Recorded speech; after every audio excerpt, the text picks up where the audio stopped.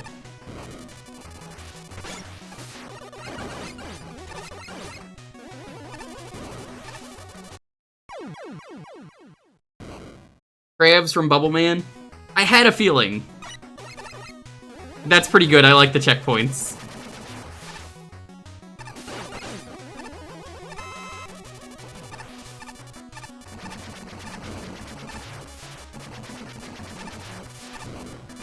Honestly, count bombs used real well here.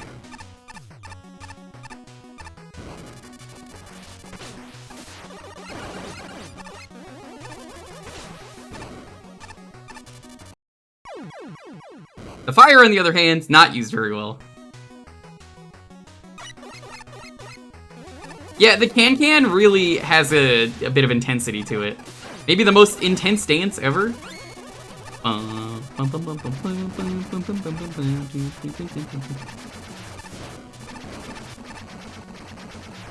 boom, boom, boom, boom, boom, boom, boom, boom, boom, boom. I don't know if there's a way to dodge that one without getting hit.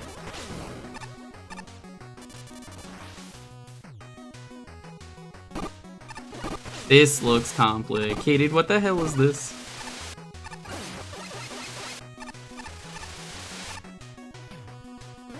All Mega Man accounted for. You needed 100%. You rescued 100%. Superb. You rescued every Mega Man on that level. Can you do it again? Funny. I like that. I feel a lot of players wouldn't get this. Oh no! Meanwhile...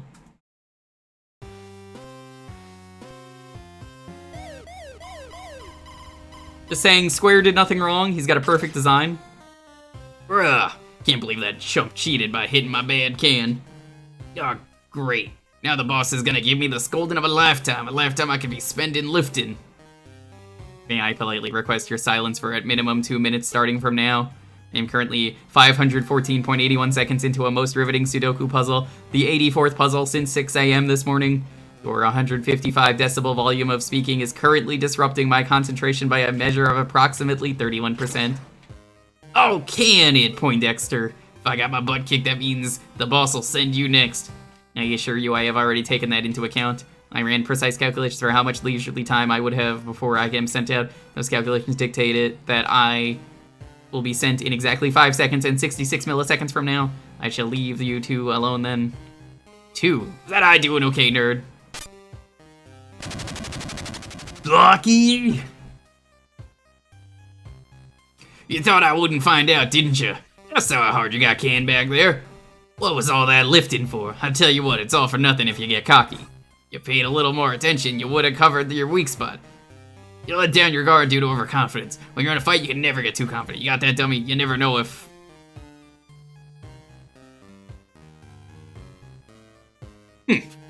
Speaks with such rudeness as if it's an easy job. He too lost to Mega Man before, but I feel like he'd kill me if I brought that up to him. When has he ever done anything aside from yell at us since we started working for him? Boss. How's the Mega Man going? It's going well, Blue Ocean. Is that fight open? This entire level is all over the place. Instead of exploring directions, it just feels like a jumbled mess. I don't agree with that. You quickly bring in other gimmicks that exist for a room or two and then are gone, like the count bomb. The count blocks are fine. Cheap Man blocks definitely could have been used better. I feel like that would have been fun using them with Crusher. Focus on less and make more engaging challenges is what you have, instead of adding more. I know the two gimmicks don't work great together, so adding in something else is a good idea. Just that the execution of it was lackluster. It's not that every room was problematic even, just that the bigger picture of the level is sort of a mess. Good attempt, you could definitely take ideas from here and improve them into something way better. That's potential. Parmesan always feels all over the place. A little bit, yeah. I mean, that's fine though. I like the different judge viewpoints. I think it makes it more interesting. Lemmings. Now that's something I'm not too familiar with. What I am familiar with though is Squished Mega Man.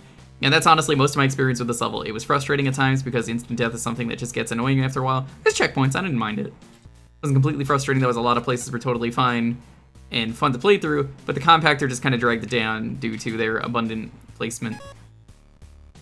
Even if this level had no other redeeming qualities, it would still be appreciated for bringing, oh no, more lemmings into the universe of outside IPs that are concurrent with Magmental. I suspect that if we charted out all the franchises in our Mega Tommy Westfall universe, it'd be a seriously convoluted nexus of crossovers. Anyway, and I mean this in the best possible way, your opinion on this level will depend on how much you think sadism is a valid design principle, because this level really relishes in freaking the player out. Take, for instance, the screen with the 5 gajillion count bombs and a big eye. That's a screen that evokes a palpable gulf in a play. Yup, that made me freak out. Of course, once you know what's coming, the actual path through that screen is pretty straightforward. Lemmings is in a after reference point. It's a tricky puzzle in the movement, but once you work out a game plan, you can figure out what to do. I guess in a sense, this level was kind of a puzzle. Thinking about it in hindsight, it's like a puzzle platformer level. Unfortunately, not all the challenges in this level are created equal. In particular, Camuso mines are a sticking point many times throughout the level. I don't think it was taken into account that the mines hurt you if you happen to be standing directly to the side of them, leading to a lot of moments where you get hit by them seemingly at random, even after you think you've cleared them. If this was deliberate, it sure doesn't feel like it. It's also occasionally unclear what to do or where to go, as with the sort of confusing room with the ow ow and the million sheep blocks. But I did like this level in the end. Jack clearly struggled through most levels, but that is an important perspective too. Agreed. She did a great job. I definitely totally got the reference. Yes, sirree. I feel like at points you had some ideas for level design before you got your gimmicks. I just kind of included them anyway. Sheepman blocks and count bombs just kind of show up and are suddenly a prominent part of the level around halfway through. And by the end, they kind of overshadow the main 2 gimmicks in question. Perhaps you could argue that you ran out of things to do with compactors and Komuso mines. Then the level also feels like it goes on a bit longer than it should, a little bit, which makes the added gimmick just feel oddly tacked in. There's some creative setups with them, but it's weird that the more creative parts of the level aren't even with compactors or mines. For the most part, the compactors themselves were used well enough, but the Komuso mines just kind of felt there for the most part. Introduction for them was too close quarters for its own good, and the challenge with them felt similar throughout the entire level. I do think this would have felt a lot better if you just put more focus on the gimmicks given to you instead of making them feel like more of an afterthought at the end of each level, especially since one of them is right there in the title.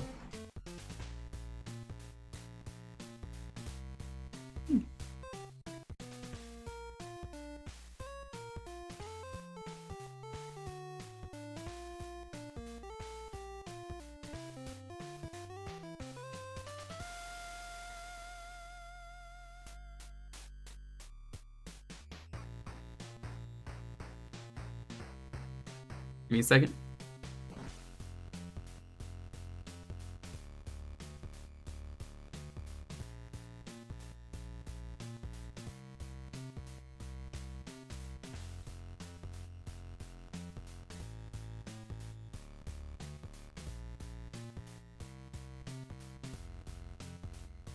I mean, Dalton, I don't know if we could add that. I don't even think he's here, but I read the thing he sent me. You're a simple man, I hear catching classical music, you smile. Okay. This is awkward, I'm here with my ex. Oh no. I don't care if we did break up, I couldn't let our cruise tickets go to waste.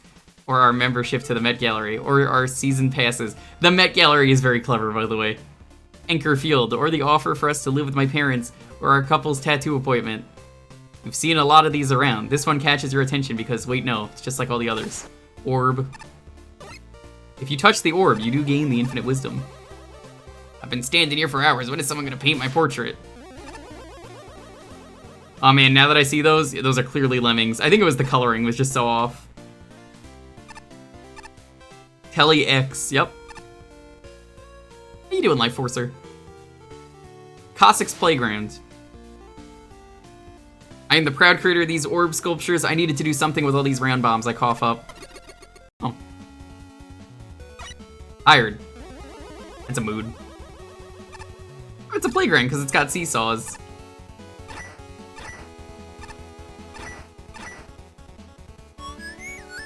Okay, problem.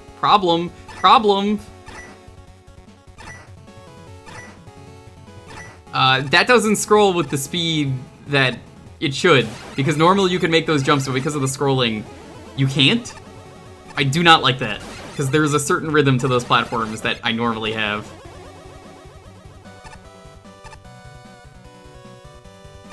It might not be good here. Probably not.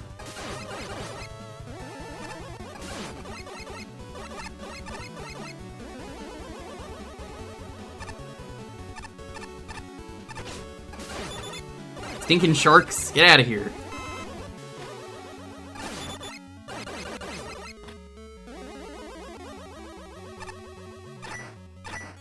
You can see what I mean here. It works just fine when you're going in that direction. I guess this is a me issue. This isn't a level issue. It's just very awkward for me to use these platforms with delay on them.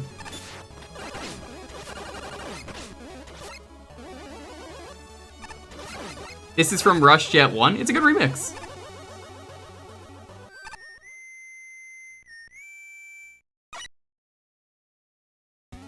Oh, thanks. You know, for a playground, I haven't seen a single swing set. Nothing but seesaws. Hi, Blue Bomber, what's up? Oh, jeez. Oh!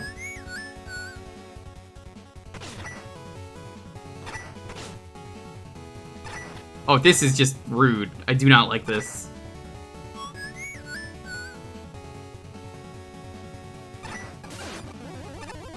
I'll look at that comment later. I can't look right now. Sorry.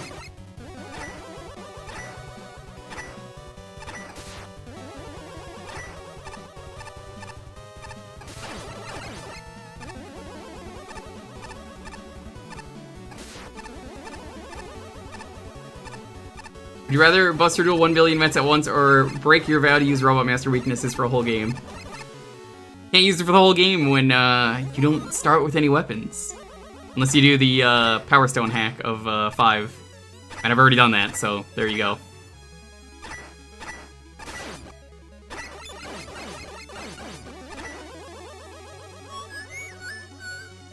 Hate this level. I think this is a really cool idea, but I think the screen scroll kind of ruins it because of the, like I said, the rhythm.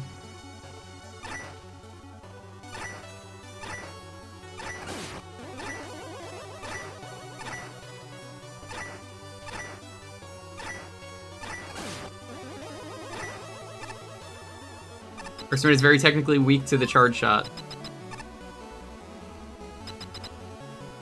Yeah, the auto-scroller is what's killing that for me, otherwise I would love this level.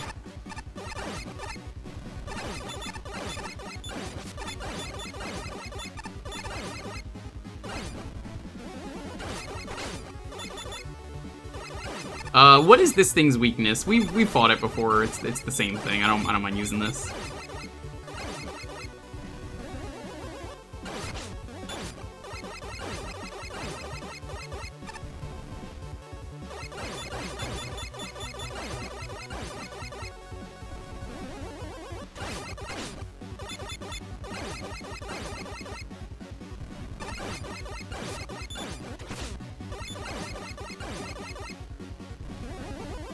Well, it's not gonna matter now.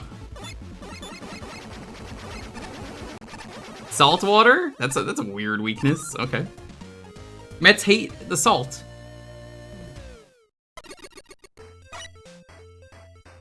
Okay. Yeah, I definitely did not like that level because of the auto-scrolling, but I think without that, I think it would be a fine level. I'm sure it was in their kit. Yeah, that's auto-scrolling. I saw the arrow on there. At a glance, I like this level. It's a challenging level that is platforming heavy and relies on a moving and platform gimmick, kind of like Kamusta Temple and Citadel Basement. However, while those levels are good and challenging, this one is just frustrating, mainly due to the combination of the auto-scroll being slow and the stage revolving almost entirely around instant death challenges. Seesaw and the falling enemies don't work well together, and frankly, it just gets obnoxious in the execution of this level. So you may be saying, well, this is just the fruit of the fault of the gimmicks, not the design. No, for example, if you wanted to make it less instant death heavy, you could not have every single challenge be over a bottomless pit. Use the auto-scroll to maintain pressure, but allow room for 1 or 2 mistakes from the falling enemies. I think that's a good way to look at it that I didn't consider. I think if it had any kind of net to catch you and try again, I think I'd like this one a lot more. Maybe the last challenge is over nothing, but use that after you become familiar with the gimmicks and how the levels work. Don't just throw all the hard challenges at the start. Even keeping the instant death challenges, the difficulty curve is just not where it should be. Level is salvageable, but major sections would have to be redesigned so that the curve can accommodate the gimmicks. At the second auto-scroll, you can't just jump back. Oh. Come on, controller.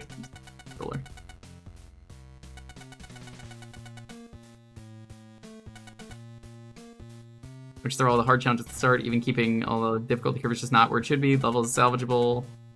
Accommodate the gimmicks. At the second auto scroll, you can't just jump back onto the platforms of moves, which is a nitpick. But how do you get a penalty? Lateness and functionality, I believe. There's a side quest in Tier 4. What is it? We might have done it already. Mostly just submitting late, though. Auto-scrollers, how I usually don't like them. To be fair, though, these weren't bad. Biggest gripe I had with the second one, where the sharks were falling onto you, I found it quite tricky to get past that section without getting knocked off my platform. Absolutely, that part sucked. I think it would have been better if they just had the rocks fall down. Besides that, the auto-scroll speeds were reasonable, and I never felt like I was waiting around while nothing was happening. Good balance. When I first played this level, it made me livid, screaming at the mouth. The works. On reflection, though, what made me angry isn't that this level is poorly designed or too challenging. Plenty of levels in this contest fit that bill, as you've surely surmised by now. No, what annoyed me about this level is that it's challenging in the most obvious ways possible.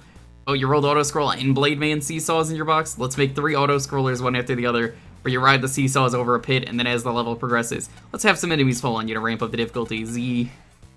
The only deviation from Gimmick A and Gimmick B used together in the entire level is a featureless room where Proto Man gives you an E-Tank, which only serves to rub in that. The only deaths you'll be getting in this level are from falling into a pit. That is very true. But honestly, once we set that aside, that this level takes the most obvious route when it comes to using its box, it's kind of fun. Other than the hammerhead section, which is terrible. Getting it to fall between the cracks of the seesaw is tricky, and you've got no margin for error with getting hit, given you're inches away from bottomless pit. The final section's a highlight. Going up on the seesaws is way more fun than going left or right. Yes, I said that too. But it's also trickier and serves as a great capper to the level. The Handus and Helipons are a lot easier to deal with than the Hammerfalls too. Oh, and I'd be remiss if I didn't mention how pretty this level is, despite its simple Mega Man 4 curving aesthetic. Yeah, pretty good, but a little frustrating and a lot of obvious choices. Did you find a samurai? No. I will check after we finish this tier, reminds me. It's really hard to come up with thoughts for this level. It had some decent setups with enemies, and for the most part was pretty alright in that regard. But man, it really was just hopping back and forth on a Blade Man seesaw for a really long time. Last time you go up, but it doesn't really change much else than that. I'll say that the hammer falls at the first checkpoint are terribly annoying without special weapons, and while it's possible, they cause much more of a problem than I think they should. One of them decides to land on the seesaw unless you're positioned very particularly, you're pretty much dead. But since you're on an auto-scroller in a seesaw that moves on a rail, it's very difficult to actually manipulate them to not land on your seesaw. So it's a mess. Can't really cite any specific problems with the rest of the level because you were just kind of hopping on the seesaw the rest of the time.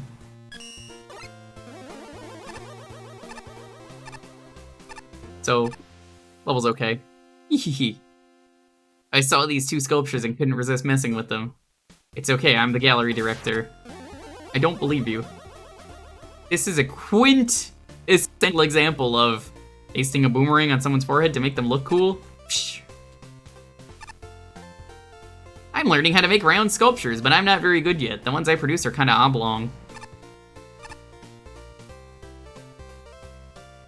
My topic relevant to Mega Man, I've been running out Steam Chivos on RKS again, and now I'm only 5 away. Nice. Rocky Blocky Cavern. This sounds like a Mario level. Contains no message. Did you forget to put a message?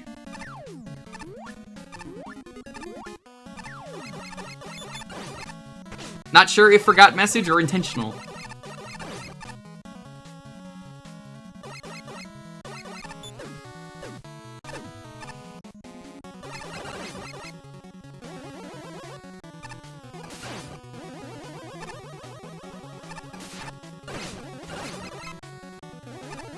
Or like a banjo.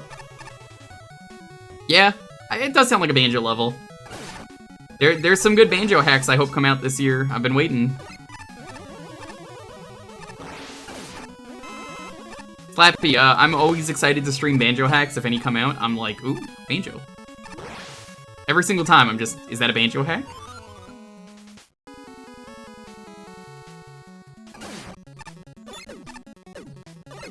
Okay, now this is a clever use of Well, it was, up until I hit the ceiling.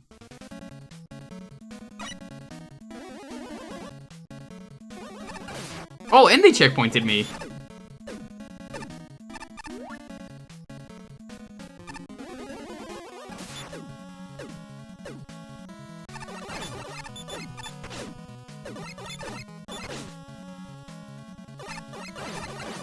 It's this thingy again.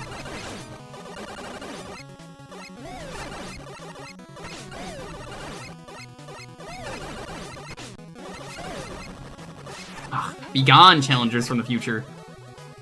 Checkpoint? No checkpoint.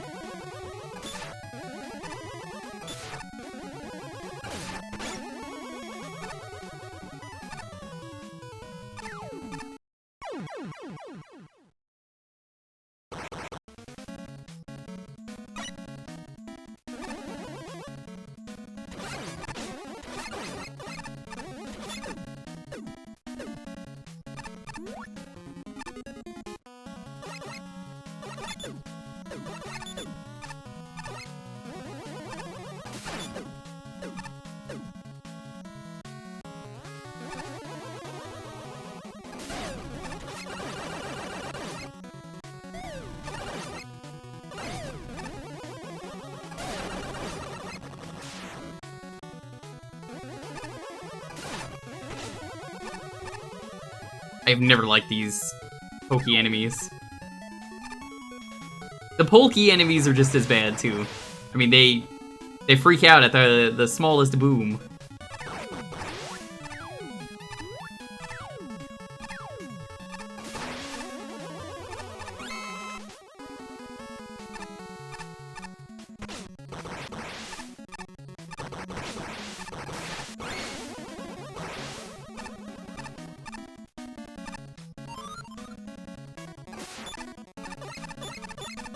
What?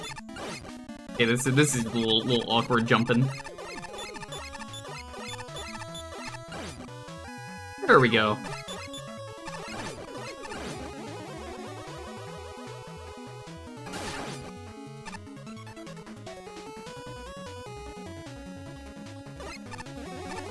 Yes.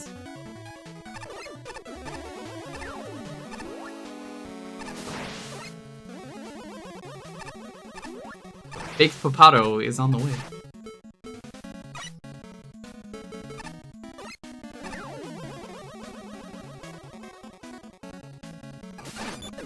It does kind of sound Battle Network-y.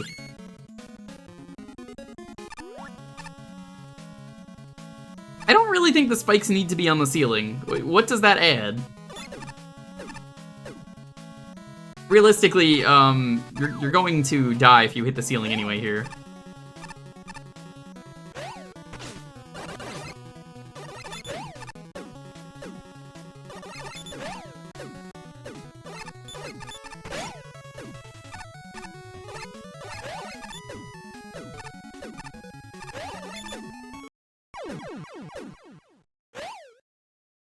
They didn't know the platforms would squish you? Find that hard to believe.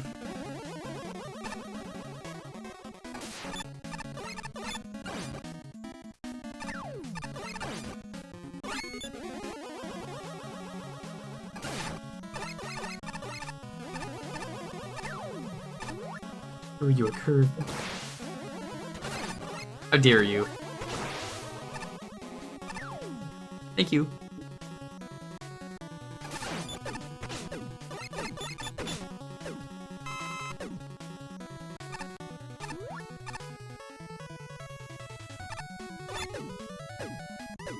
How did you... what?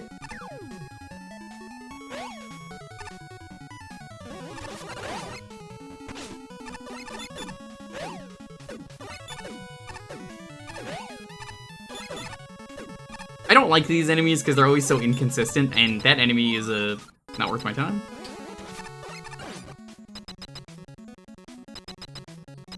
Voltman? What?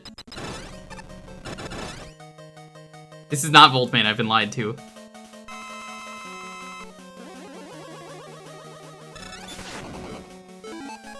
Are you weak to saltwater? What are you weak to?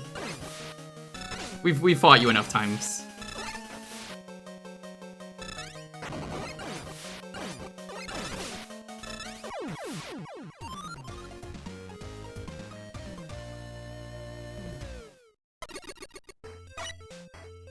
That guy was a real punk. The level's really okay, the music and graphics are good, not incredible, the design is fine, to be concise. The only part of this level that is a challenge is the one long room with rockets and the room with the baseball thrower. This isn't to say that the level is bad, but it's it's easy and quick to run through. It doesn't really do a lot to stand out. Not the only level in the contest like this, but I really think it needed to take more chances and try to do more with the two gimmicks together. Show that you know how to use the gimmicks, but what's there is really basic, and it seems like you could have done further.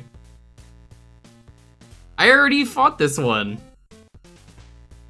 Yeah, I already fought it, so I'm just like, alright, we'll just move on. It's not like it's any different from any of the other punk fights we've done.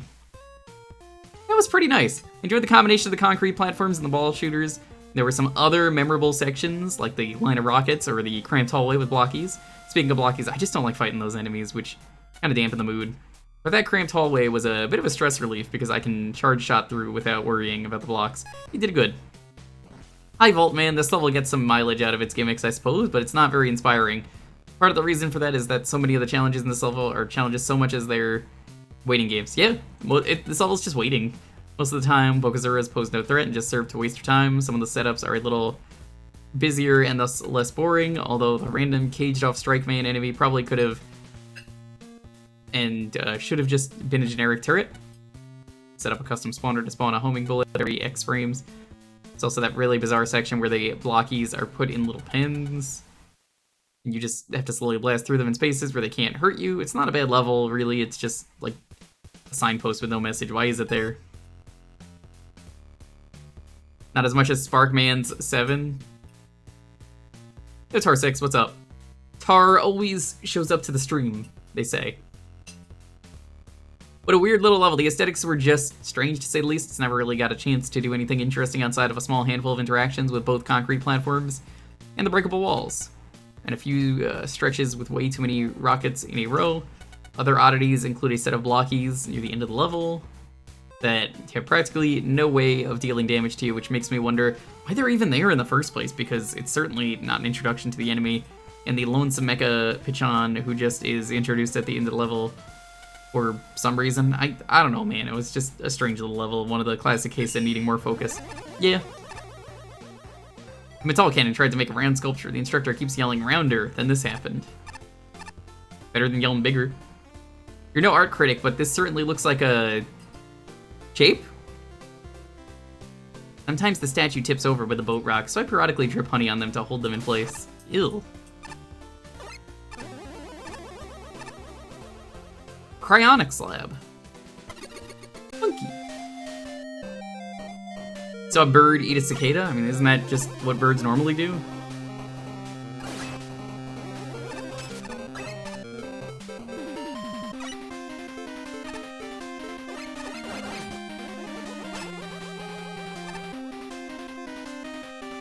I kind of don't like the enemies with this tile set because bugs and ice don't really go together.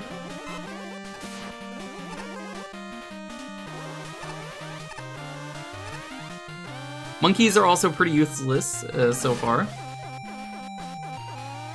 Now, I do like the use of quick lasers.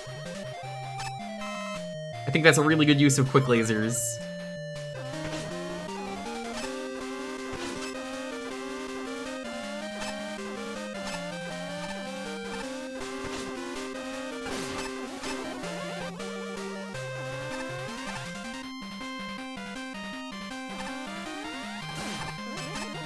Cheating.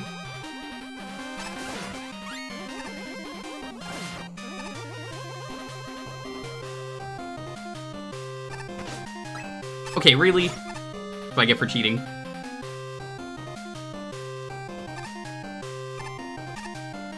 Dude.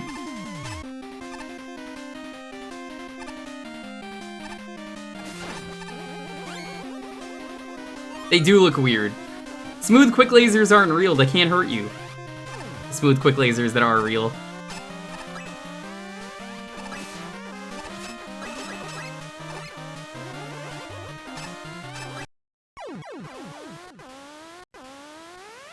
And we've seen a few of them in the game.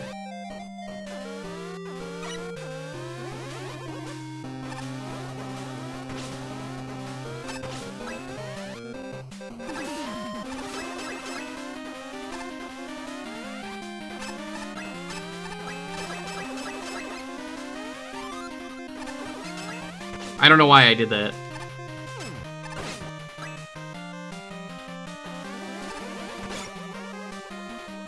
It just feels kind of spammy more than anything.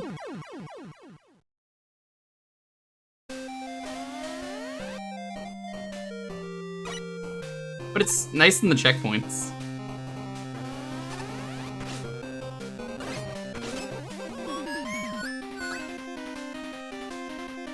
I don't feel like these enemies really work well together. It is just too much shit. I feel like the monkeys don't even add anything to this level. What? Flashman? I didn't even know you were in this.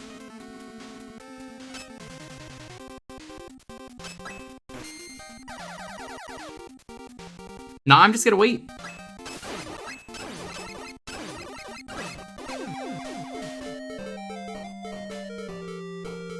Okay then.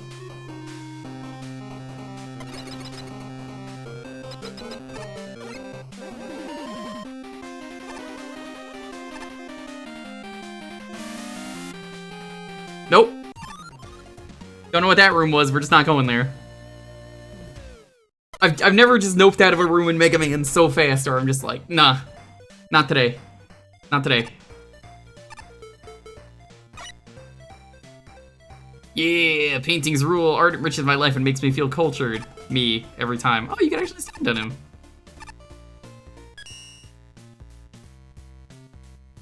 Guess that's where you go if all the chill blocks are broken? Maybe? What a fantastic level. Making new gimmicks out of existing ones is really what gets me. Ugh, Parmesan, I did not like this level, I'm sorry. You took two gimmicks I really think are overused. There are cool things in this level. I think this is one that I do not agree with. Still found awesome and creative ways to make them genuinely exciting. Some of the parts with the monkeys and the ice blocks in one of the first horizontal rooms are really hard to figure out. And Spark Shot to be really good here. Also making the quick lasers not instant death made the level not a slog. Yeah, it was still challenging. But it wasn't unfair. I don't think it was unfair, it was just spam. Also, combining the wintry outside really made this feel like a cryonic slab. It's a small touch, but it went a long way for me. At times, I felt a bit cramped, and some of the decisions were a tiny bit confusing. Nevertheless, this was pretty fun and had a nice flow to it. I can't stress this enough. Thank you for making the laser damage and not instant kill. Then there was the boss fight, which can be quite confusing the first time around. I found myself trapped on the left with no way to go to the other side until I realized that jumping down also led to the element. Confusing as to why the right path doesn't have a tank for a reward or something, since it's harder to get to. By that point, the level's already over, though. I kind of don't really feel like you need the tank. The boss fight was a fun puzzle, and early on, you made sure you had a way to backtrack and observe the previous screens. A staple of any good Quickman level. Yes. Unfortunately, this level's flaws are in deep. The biggest issue is the bizarre checkpoint placement. First checkpoint spawns you right in the middle of a quick laser sequence. Why? A long horizontal room is cruel in general, opening with a gotcha moment where the monkeying functions as an up and down and then obstructs your jump. Monkings in this level are kind of awkward, often getting their heads stuck in shield blocks and mucking up the level in ways that don't look deliberate. I think Jacques is definitely my favorite judge for this contest, in terms of viewpoints lining up. The worst part of this level, on the screen with the horizontal stacks of chill blocks, I found myself randomly jumping and dying in the same spot without pressing the jump input. Confused, I turned on Visible Collision and found a random invisible spike lying on the ground. I don't know how this went unnoticed in the process. So in general, the screens that are good in the level are good, but the screens that are bad are really painful. I don't think this level quite knows what it wants to be, is the problem. Does it want to be a speedy, reflex-driven level or a deliberate, puzzle-driven level? What gets you killed looking back or overextending? I'd go with the latter. The level is markedly better on the screens where you have a chance to figure out the correct path. What to say about the quick beam level? I dodged some quick beams and the ice spiced it up a little. I wish it was spiced up a lot more.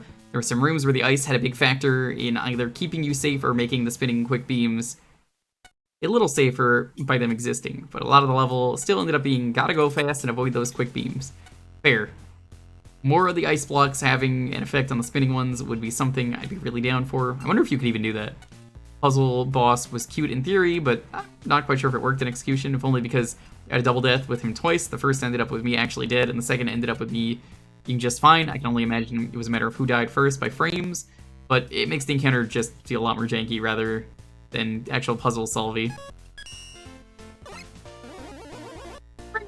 Sorry, you seem to have mistaken me for a sculpture. Would you like to place a call? You see those ball sculptures? I made all of them. All of them. My face hurts. You're looking at the finest piece of art in the gallery. Want to buy me? I collapse for easy storage and transport. I think it's 703. Weapon testing facility. Oh no. A level that actually makes me want to use the weapons? No buster allowed? Alright, well, so that's that level. Great level. Honestly, maybe the best level that we played. Y'all thought I was actually gonna skip the level, come on. Own up to the bit, though. Okay, for real, let's do this level.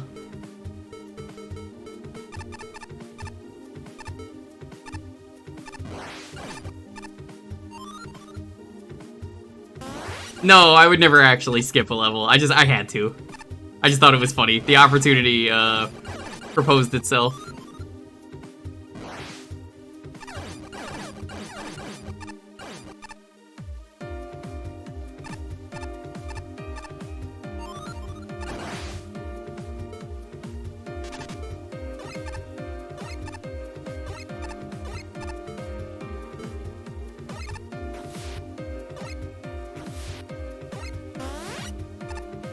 Interesting use of weapons.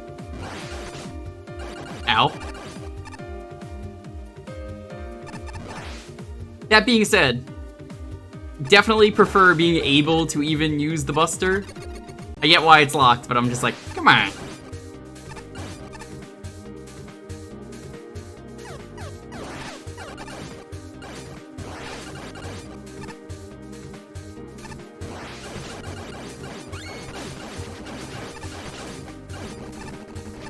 It's basically just a fun romp through the level.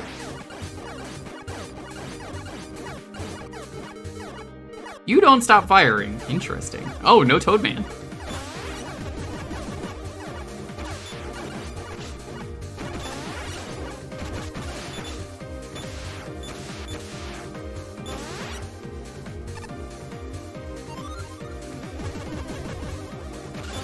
Your DVD just arrived. A DVD of what?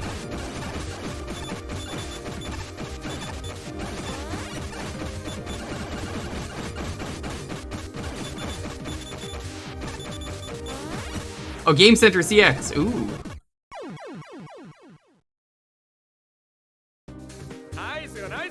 Ah, oh, fucking Mooch got me killed. Look at the delay on that.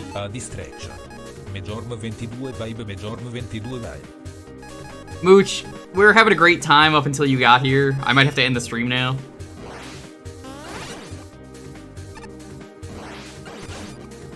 Oh my fucking god, this guy thinks he just can come in here into my stream and bully me live on twitch.tv.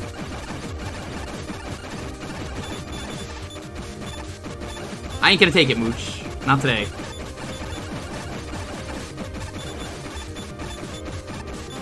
I do not like it, Charlie. This smug aura mocks me. The Game Center rules. Life Forcer, have you played the DS games? There's 3 Game Center CX DS games. Oh.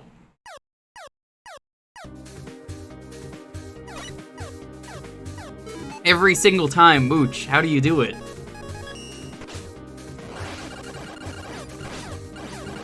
I see what they want me to do, where you have to use the thing to, like, block the platforms, but we're gonna do it like this. H.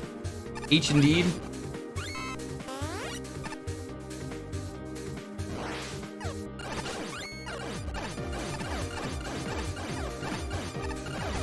Is a 3DS game?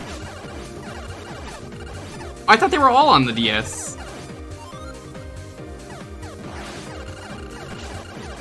Oh my god, this is a very satisfying room.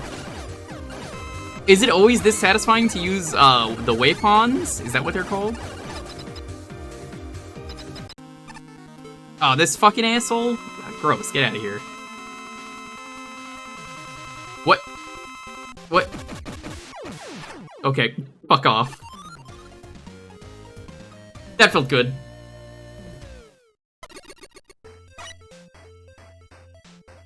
That was silly. Give me a second, let me take a bite of this potato.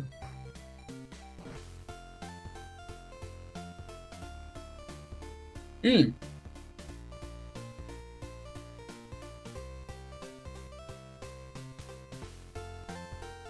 Only once again, top tier chef. Yes, chef. What are you? An idiot sandwich, chat. Unlimited shots with homing sniper, woo! You're just so overpowered in this stage, it's amazing. All the enemies just feel like they're free to mow down. And when they're actually a threat, they're in these massive rooms where you figure out how to deal with the horde in front of you. Homing sniper is always the answer. But it just kind of doesn't lack a lot of substance. Yeah, that's what I was about to say. Even if it's spam, it's still legit fun. At that point, it's not even spam. The junk and hornet platforms go well together, and the way the rooms are set up complements the weapons. I think more unique rooms where weapons other than homing sniper can solve your issues. Yes, I think I'd like this a lot more if this was kind of like Deja Vu or Identity Crisis. But yeah, it was Identity Crisis in 2. Where you have to design a room around a certain weapon. I think this would work so much better. It's okay because I like homing sniper. The room with the junk generator where you have to pause it with the hornet platform is especially good. Quick man fight is also perfect, thank you. Yes, homing sniper is really good in this stage.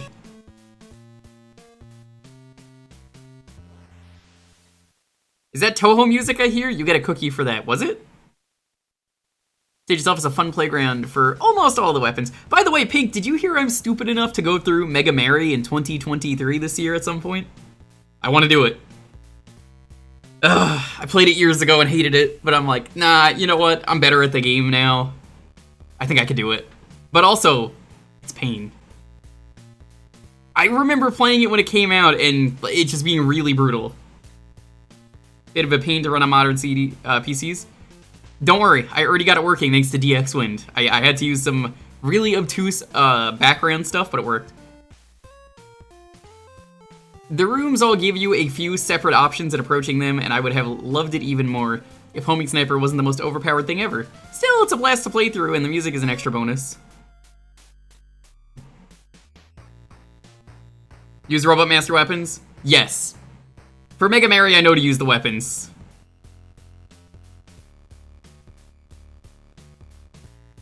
We'll play it at some point. I don't know when. It's just the one time you'll see me streaming a Toho game. Yeah, DX Wind, if you can get it into DX Wind, you can make anything windowed mode and resize it, because wow, that window was tiny. I freely admit my bias. I like to play Mega Man Buster only whenever possible. Thank you, Jacques. This is why we agree. I approached judging much the same way, so having my trusty Buster taken away from me rustled my jimmies. That's a phrase I haven't heard in a while. Sure, there is some giddy joy that comes with getting to spam the most powerful weapons in the game. Unfortunately, that joy isn't present here. For a level built around using your special weapons, there sure aren't that many chances for you to use them here. Late mixer testing facility would probably be more accurate. Nothing else is useful against the onslaught of enemy projectiles in the second half of the level, except for homing sniper. Which is I wanted to do some clever saltwater trick shots or just go to town on a row of enemies with homing sniper. That's probably where this level flops. Infinite ammo is fun because it gives you the capacity to spam X and wipe out the entire screen's worth of enemies. This level goes out of its way to deny you that joy. First half of the level is full of screens where most of your weapons are useless. Some of the screens outright encourage you not to shoot. Even the quick man fight is like that. Can you imagine how fun it would be to slaughter an iframeless quick man with homing sniper spam? Sorry, he'll die in one hit instead. I think there's a version of this level that's really smart and really fun where the puzzle setups are built around using your entire weapon set. I think there's a version of this level that's really dumb and really, really fun where you just cream big eyes for days.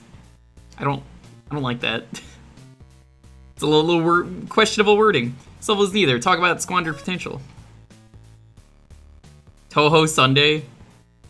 I'm gonna warn you now, if you redeem Toho Sunday, you're not getting me playing the actual Toho games, because there's absolutely no way I'm playing a shmup on stream, because that will just not go well. But, I mean, I could do fan games. When you design a level for a level design contest, you have to remember to make the level what we have here is a spectacle. You've given us unlimited ammo, and tell us to go wild with a ton of enemies, and that's mostly it. The gimmicks are present, yet hardly matter. There was one room where the junk blocks and hornet rolls interacted in a unique way. That's pretty much it. The rest of the level stemmed down to how quickly can you kill these enemies with your unlimited homing sniper.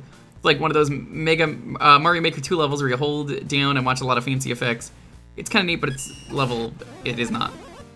Excuse me, I'm supposed to be making art? I thought I was here to make babies. Why would anyone want to mass produce art? You know what this means? Naming my babies suddenly got a lot easier. Oh man, I'm always happy to make babies, Mr. Penguin. I mean, you didn't hear any of that. I was putting the finishing touches on a statue of the star droid Venus. I accidentally sliced off his arms. So a shame no one ever wants a statue of Venus without the arms. Roughing out a statue always gives me a headache. Maybe I should start using a mail instead of my head.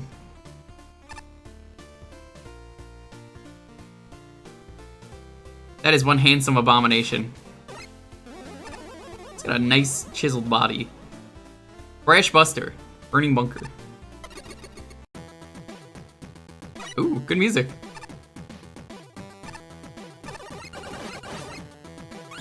Yo, Bogey. Is there an email for Lonely I could send messages for a possible commission? I don't know, is there, Lonely? I totally understand not wanting to make a Twitter because Elon Musk, or even before that.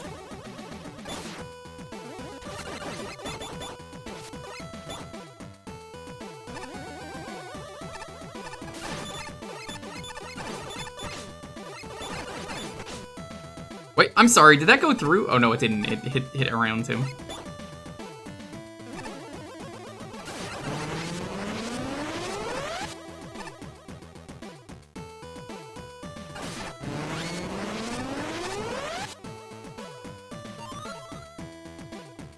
Hope that helps.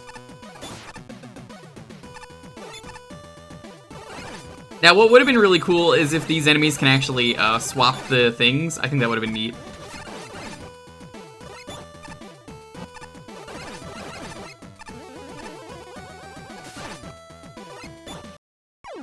Oh.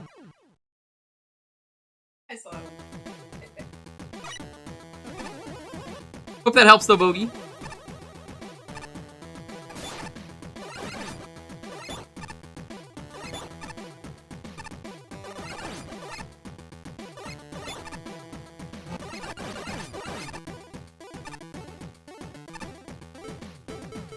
I don't see how to do this, so I'm just gonna... Whoop. Christmas level palette. I can't be the only one who's not the brightest or biggest fan of Christmas aesthetic. You know, maybe it's because of my background, just saying. Maybe I've got a little bit of bias. Every time I see red and green together, I don't think Martin and Louis. I think, oh, this is a Christmas level. Wow, I do not like the awkward jumps you have to make with the Buster for these.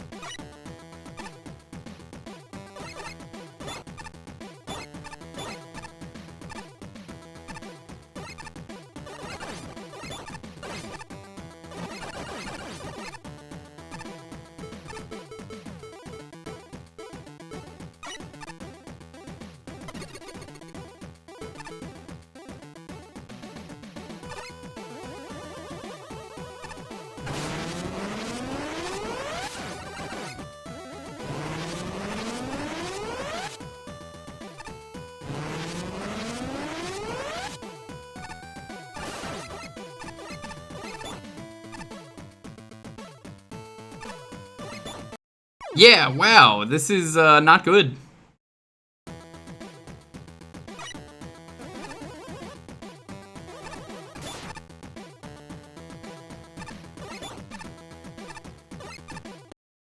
Okay, that one's my fault. Yeah, not a fan of the jumps you have to make. I like the gimmick, but it's just oof.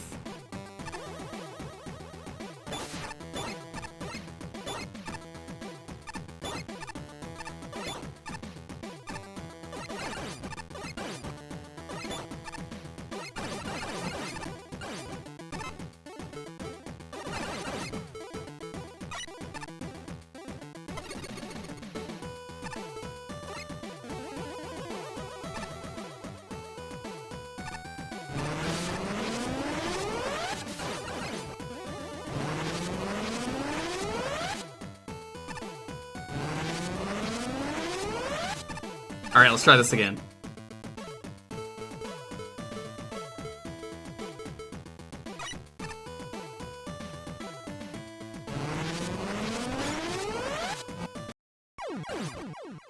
Am I cheating? Absolutely.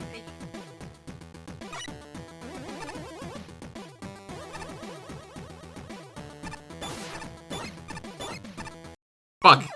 Oh my god, I am just muscle memory now. Yo, muscle memory is like the best and worst thing in a video game. Because sometimes it's just like, ah, I will instinctively do this. Ah, I will instinctively do this.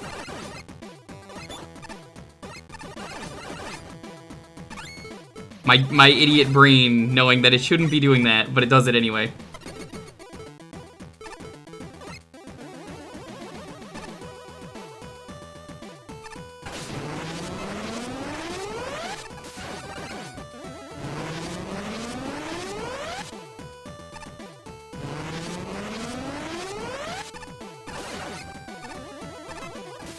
Hey, let's try this again.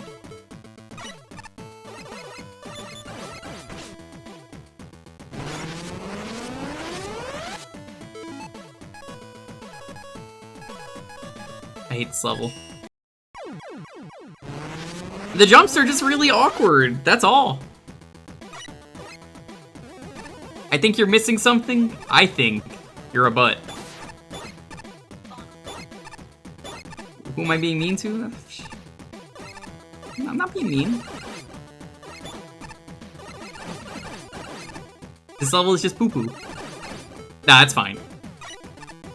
Yo, Dunkstar, what's up? How you doing? Good to see you. I think the level's fine.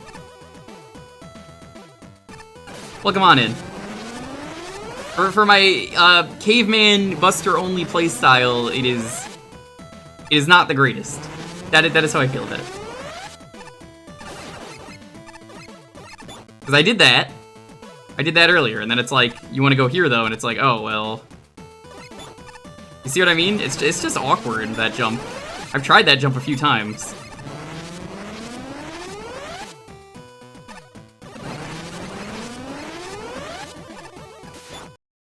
Oh my fucking god.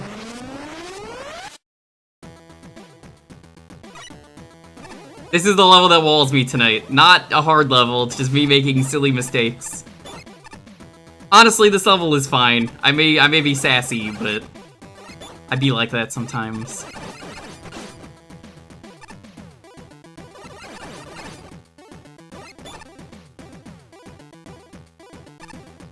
Doesn't the fan guy help blow you to make the jumps better? Don't you blow? Nah, we made it. This is fine.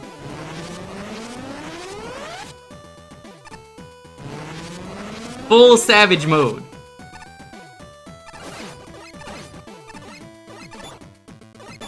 I am in full goblin mode.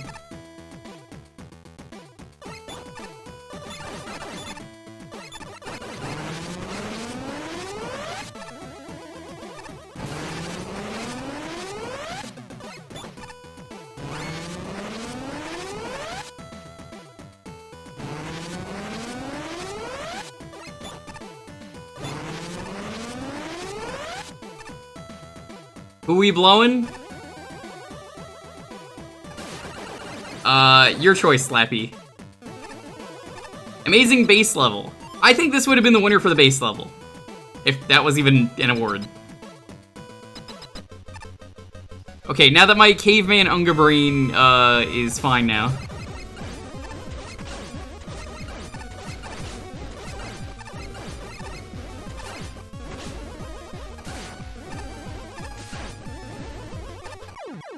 Easy fight.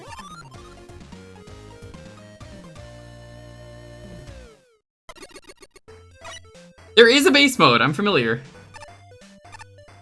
Yo, thanks, Dunk. Appreciate it. Dunk, have you played any of the Mag Mammals? Are you familiar with these? King Graham. What's he doing here? How many guests today? It's mostly our resident artists. I wonder why competition. Overzealous? Security? Get out of here, King Graham.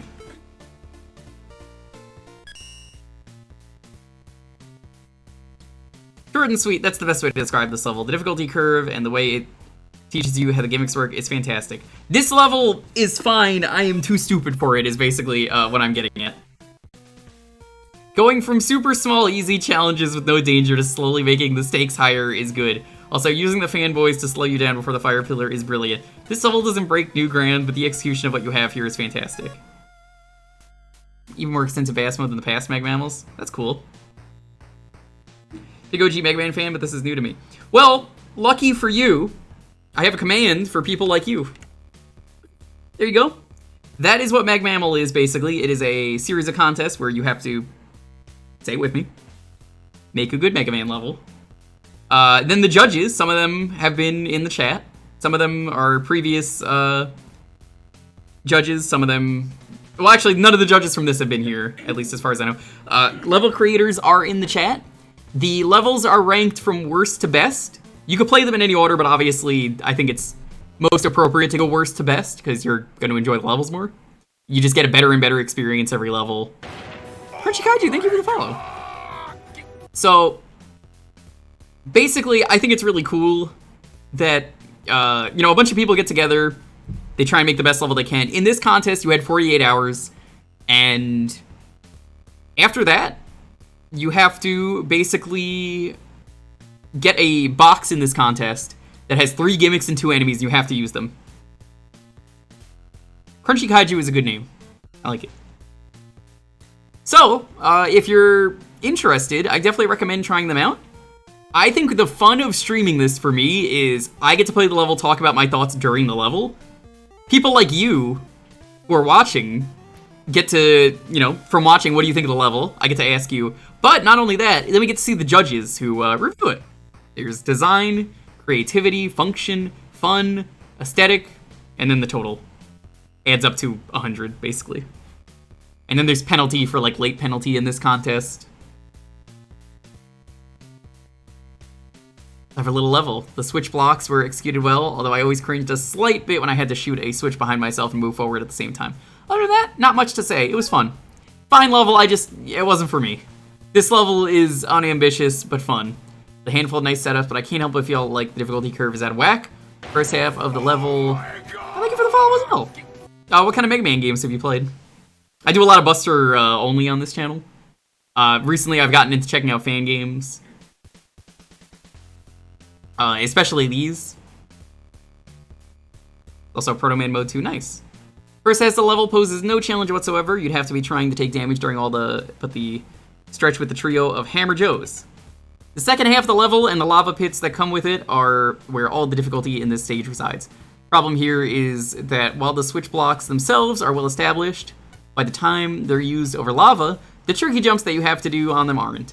This means that the first time the player is going to be doing one of those mid-air switch segments is over lava and a way out from a checkpoint. Ultimately, the instant death in this level probably should have been doled out more evenly, instead of being reserved for after the halfway point. I think there are a couple other problem screens in the second half where you can scroll on an important switch directly into your line of fire, or calculate a jump only to scroll a fanboy on screen and plunk into lava instead. But the big problem with this level, is my opinion, is the lopsided difficulty curve, and more broadly, that the challenge of the level came exclusively from the fact that it takes place over instant death. Yeah, honestly, I think maybe that would have been more for my caveman brain. Usually go back to 2. I tiered the Mega Man games a few years back. We did a stream where we played each one. I tiered them into how I think they went. Honestly, I think one of my favorite ones is Mega Man 5 on the Game Boy. And then I kind of realized 8 might have aged the best out of any Mega Man game. Then they just kind of drop everything that I liked about 8 going forward with 9. It's kind of a shame. Which isn't to say 9 is bad, it's just like, oh, there's so many cool things that 8 does, and then for years, everyone kind of said 8 stunk because of the cutscenes. But, I don't know, 8's just real good.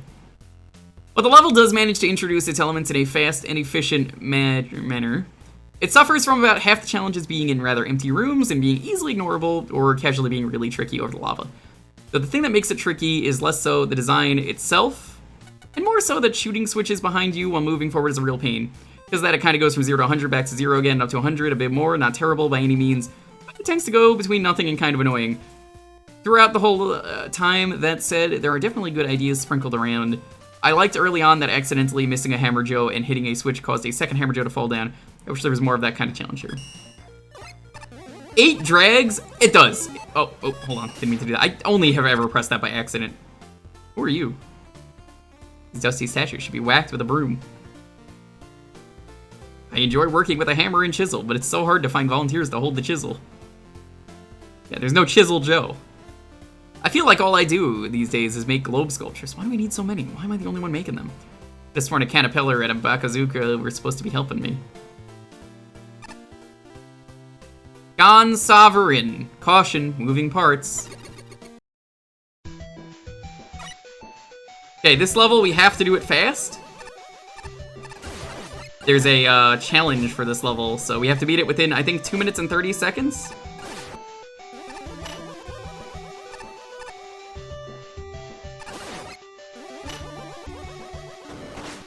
Birds!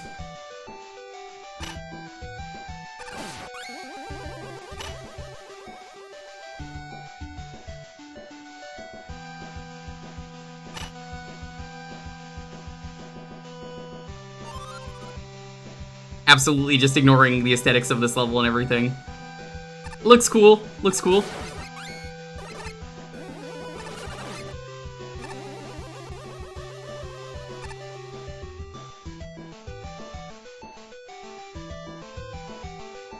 I think this level's fine. Really, I do.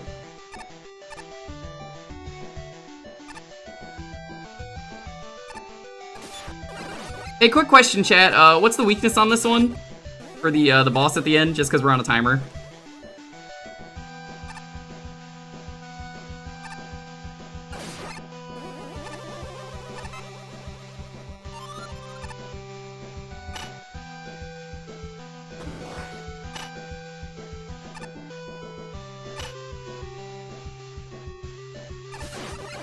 Ooh, that was weird.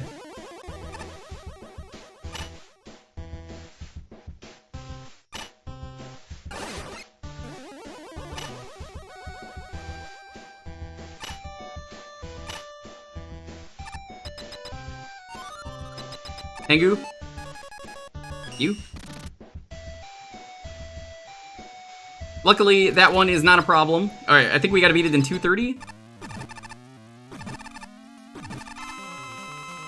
Easy boss.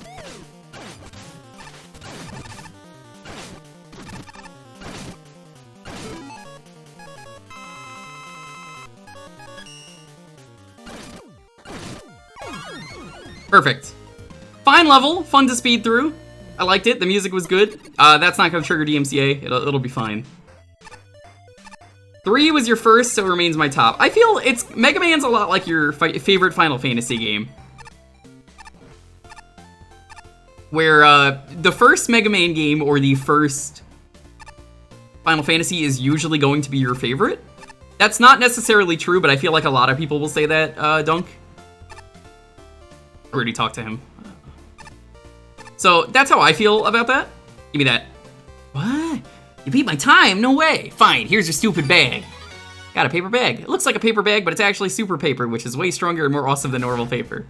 Now I'll have to find another one, which should be no problem for the not currently masked Monkiki. Yeah. I like 3. It's definitely the hardest one in my opinion, but it's not bad. It's good. I think I kind of really like 4 the more I play that game a lot. 4 is really good. I really like 10. 8's really good. Like 4, 8, 10 of the main ones I'd probably say are my favorite. Game Boy 5 is probably one of the best ones. Late there with 7 being my first. Hey, nothing wrong with that. We're probably gonna play Final Fantasy 9 soon. I do a poll for subs. They can submit games and then anyone can vote on them. So basically, I think winning the poll right now is... I'm pretty sure it's Final Fantasy 9, last I checked. So we're probably gonna do a playthrough of 9. I didn't think I was gonna like 11, Pink. I basically going into 11 and before 11, I said the gear system is either going to make or break this game for me. I'm either going to love this game or I'm going to say this game sucks. Because I feel like a lot of the time, a gimmick like that either is really good or it's really bad, and it turned out to be really good, and I thought I was gonna hate it. Terranigma is ahead right now. Well, we got some time. 9 was great, gets a bit of hate from peeps, but I really enjoyed it. I think 8 probably gets the most hate nowadays. 9 gets a lot of love from what I see on Twitch. But a fun level. While I can't say it really pushes the boundaries in crazy ways, it's a very competent level. Arguably every asset is introduced and used well. It's very good to speed through. I mean, I was able to do it first try, burned an E-tank, but that's all good. Usual A minus B minus A plus B almost to the T. That's fine. Every enemy and gimmick feels like it belongs where it is placed. Final stretch is really what impressed me, though. Seems like everything is just right. Aw, dog, thanks for getting the sub. Seems like everything is just right, if that makes sense. It's engaging and gripping without being too hard. On the downside, you're missing some collision in the second room at the furthest right wall. So you just plummet to your death if you try to be a cool dude and slide off the Jewel Man platform. Normally, I don't give great aesthetic points for just using one default tile set, but the music gives the level an identity. You won't let me down, you lied through your teeth, you smiled in your sleep. And people getting ads during an answer. Aww. Your fanboy roommate and I debated FF8 for hours at MAG. Listen, I'm only gonna say it once. FF8 is a mess. The music is incredible, the best in the series. Triple Triad, better than the actual game. Very good game, though. Just for that.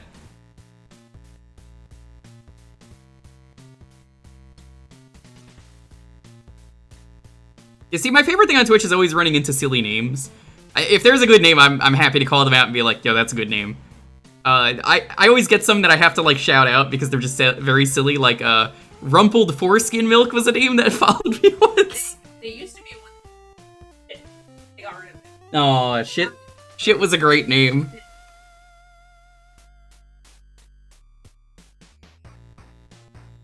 Triple Triad is better than the actual game. They made it its own app. It works for what it's worth, even if there isn't much of it. What is there is not bad, although it's a tad annoying to swing on the platforms while birds drop eggs. Other than that, it felt fine to play. And none of the sections ever felt unfair. Not bad, but could be expanded upon. I silenced all my critics. Well, that's one way to ward off bad reviews, but for real, despite, or perhaps because of its minimalism, this was a lot of fun. And it makes it fun to speed through. A lot of the levels in this contest, which use dual platforms, didn't quite take into account that enemies you kill while the platforms swinging will despawn and respawn as you tilt back and forth. Not this level. That is something I noticed because that's what made it really easy to speed through. The shifting tiles were used with admirable restraint while still creating some interesting challenges.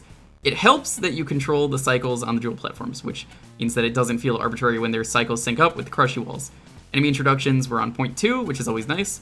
Makes it a little short, but I don't mind that in a level as long as it's sufficiently challenging, especially if it's sufficiently challenging, nothing worse than a hard level that drags. Cool. I would say the ones that I like, the Final Fantasies that I like, 1, classic. 2, it tried something new, I respect it. 3 tried something new and is really bullshit. Orion, you found it. There he is.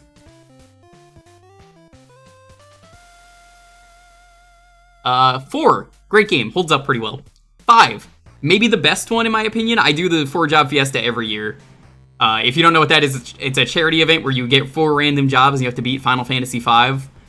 And for that alone, I think I've realized I really like Final Fantasy V because 5 is so perfectly balanced, you could beat it with any job combination. It will take a lot of work to beat some of those jobs, to beat it with some of those jobs. But it works really well as a result, so it's super balanced. Final Fantasy VI, really good. I gotta replay it. I've never streamed that one. I think we're gonna do that at some point with the Sushi edition. Because it's a really good hack of that game that I've heard legends about.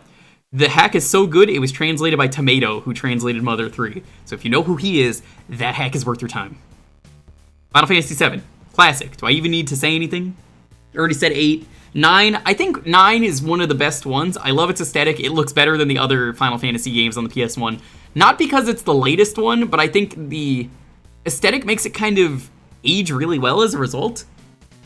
Parts of 9, I think, are really bad. Like, the second half of the game is not nearly as good as the first half. And maybe that's kind of a result of just where they put the discs. Isn't 5 extremely hard? No. Everything's just a gimmick in that game. You have to figure out the gimmick, and once you know the gimmick, it's pretty easy to cheese it. 10? I really like 10. The sphere grid is a lot of fun. 11's an MMO. Don't count that. 12. Basically single player MMO, but single player so I can count it. It's different. I don't like the single player, but it's good. Didn't play 13. Sorry. 14. MMO. Doesn't count. 15. Didn't like it. I think the characters are incredible. Everything else I was not a fan of. And that's basically all the numbers. There was sure something there. Any area not taking place over instant death was just barren, and the enemies you could easily run by without thinking about them for a second. Well, the instant death never felt pressing. It is strange that it felt more overbearing in the swing section than the moving platform section. Speaking of when they combine, there's an unfortunate thing where sometimes the timing of the swing and the moving terrain doesn't quite sync up well, which leaves you kind of stuck for a while. That and moving terrain right before the boss door is a perfect way to get yourself into a glitchy mess. Unfortunately, it ends up as not a whole lot happened. So, I guess also, something important to mention about 10. In my opinion, we have the 2 Nexus simulations and the tier down here. Oh, thank you. Not sure why they're in a dark basement full of surplus statues and empty shipping crates, though. I think the worst thing I could say about Final Fantasy X is the grinding is really bad for the post-game. And just the whole endgame, really. Endgame and post-game, you just have to do a lot of grinding. Twilight Fortress.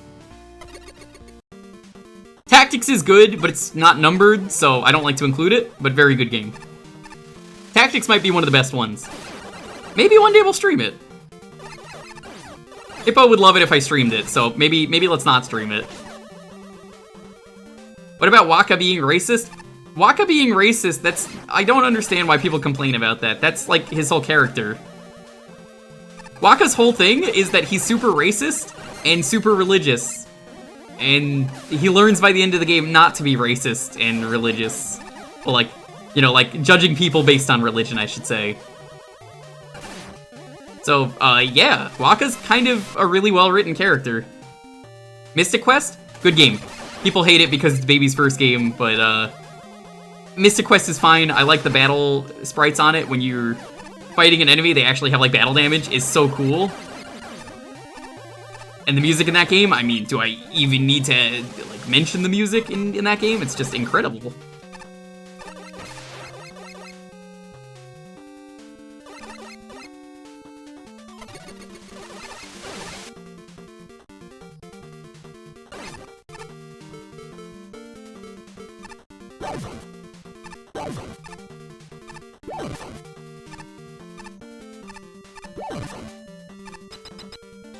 I have to know. Is that a shortcut? It sure feels like it is.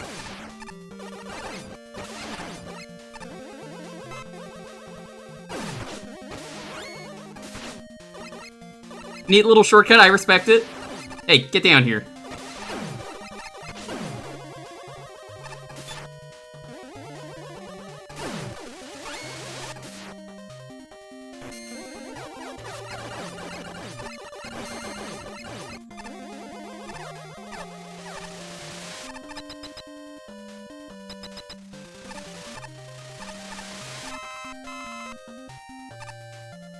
You skipped a snail mid-boss. I didn't miss anything important then. Gotta be honest, I really do not like fighting that snail mid-boss. It has some awkward hitbox on the eyes. Not the engine's fault, that's just Mega Man 4's fault.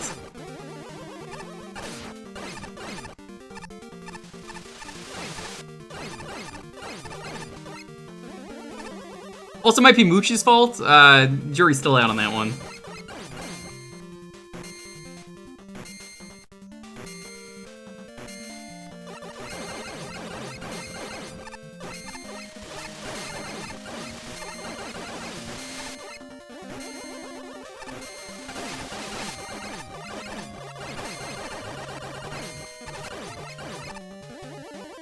What was the point of that being there?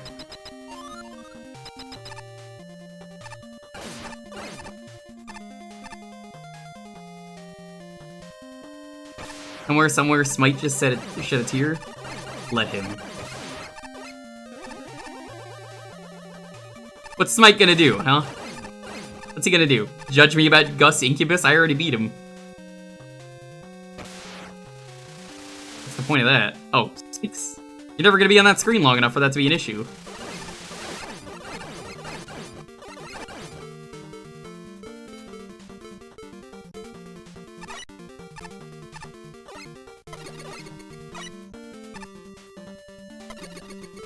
Sure feels like a fortress stage.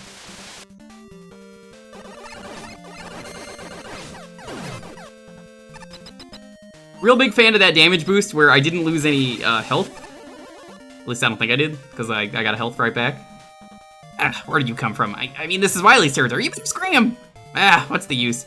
Yeah, I'm the boss around here, or I was anyway. No point in fighting me, though. That Toadman stole the base's energy element. Hey, stop laughing. That slimeball hijacked the security system when I wasn't looking. Seriously, he doesn't even know how to operate the place. If anything, that makes him more dangerous. And please don't tell anyone about this. I don't think my reputation would ever recover. Oh, man. The Toadman in Mag Mammal 2 was great. Final Toadman.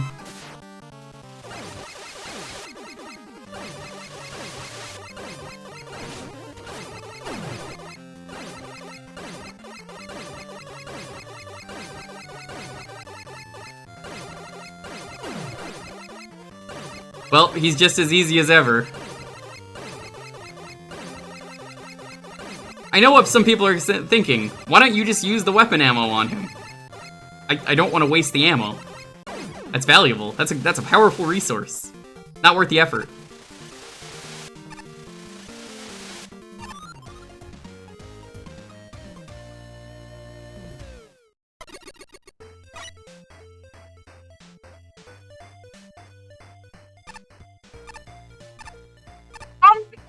Liked it.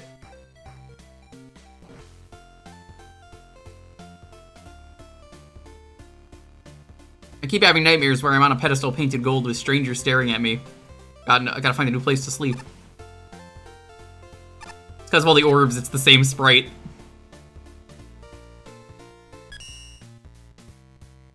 After playing the level, my first thought was, what are the box enemies? Like, the enemies are generally well used and used mostly evenly. It just feels odd in this contest to focus on a bunch of enemies. Overall, I like the Sheepman blocks are mostly for platforming and the puzzle solving. The fact they were used consistently was nice. The move hovers were very nice too. I mostly just wish that the last challenge got harder. They're such fun gimmicks that I just want a bit more out of them, especially in the context of the whole game. Or the whole level. Even just one more hard screens tied together. Also, after the checkpoint, after the boss door, the Gunner Joe with the bullets became too much. I've spaced them out more since that got kind of annoying. Would have been cool if the red sheep blocks that hide spikes were introduced earlier. Agreed. Yeah, I didn't really know that. It just kind of happened. More color-coded challenges would have been interesting. I think that would have been a cool way to do sheep blocks. As far as I know, nobody's ever done that. Red meaning danger, blue meaning safe. I started heading for that direction with the red ones, but it was a bit disappointing to see that it never went anywhere further. But what there is to see is certainly good. Fun challenges and a well-built level in general. Yeah, it was a fine level. It just, I feel like there's nothing special about it. It's alright. Not bad. There's a lot of cute setups with the move hovers, and the level makes sure to give you plenty of space to deal with the sniper armors. Avoid them entirely. There's a couple cute optional challenges here too. I think perhaps the trick with the concrete shot that lets you skip the Escargoon fight could have had some extra reward, since you can't see what you're skipping on a blind playthrough.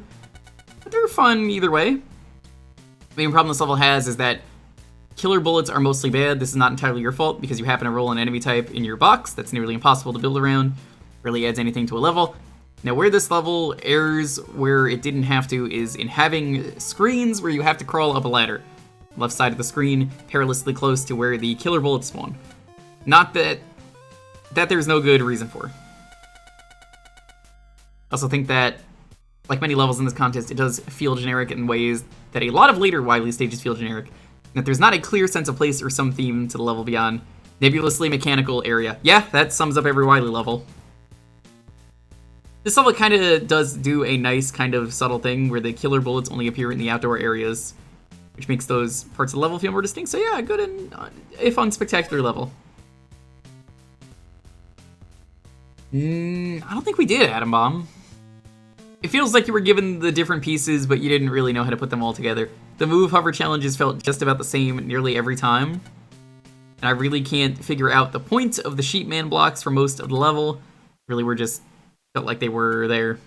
For the most part, they didn't add anything to the level, and other times seemed entirely pointless since you could just slide past that room, ignore most of the blocks and the move hover, and go on your merry way.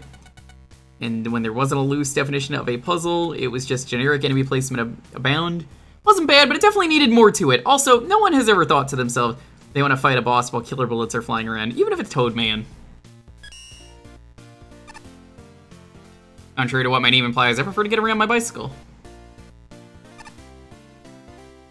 I too am an artist. Do you like my cobweb sculptures? I don't normally do this, but because you're Mega Man, I'll teleport you back to the elevator. No. You want to stay down here and gather dust and cobwebs? Fine. No, I do not make ball sculptures. I am offended that you'd make that assumption about me. I make sphere sculptures. Funny story with this enemy. This is a Tanuki. The enemy is, as you know, Tanukis have giant testicles. Yeah, it shoots out balls out of its crotch. Footloose! Footloose! Put on your Sunday shoes. Feet, put on your fucking feet.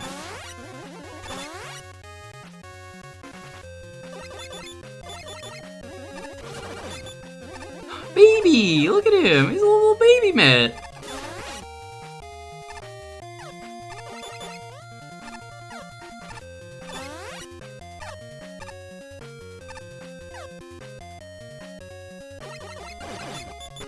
You never put that together about the Tanukis?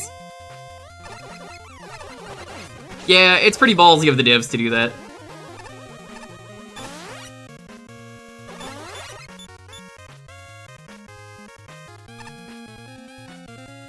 That's a Mega Man 6 enemy for you, by the way. I want to point that out if you're unclear which game that is. Just anyone in particular. So, official enemy. Nothing new was made for this game. Technically speaking. These are all Mega Man assets from just different Mega Man games. Oh no!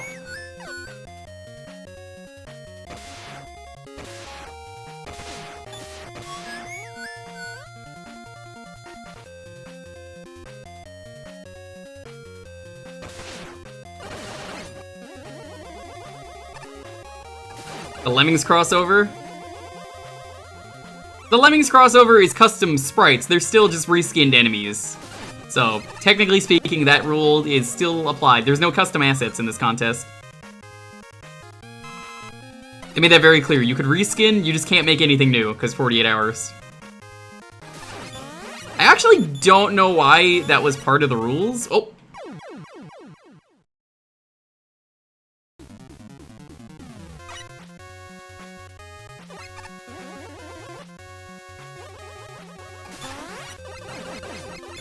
Probably because of the amount of time it would have taken. Yamato Man stage? Yes. I think so.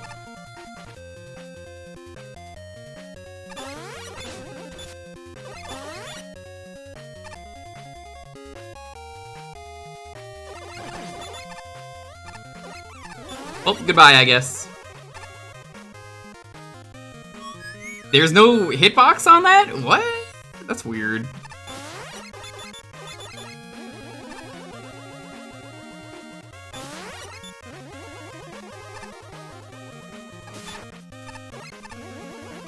Part of this was to stress engine tests before Mag Mammal 3. That makes sense. Okay. I thought it was like a, well, people are going to... Oh, whoa. Okay, these are very glitchy. I see what you have to do there. I shouldn't have slid into that. I thought it was just because, like, 48 hours, you don't want to focus all your development time on programming a boss or some shit.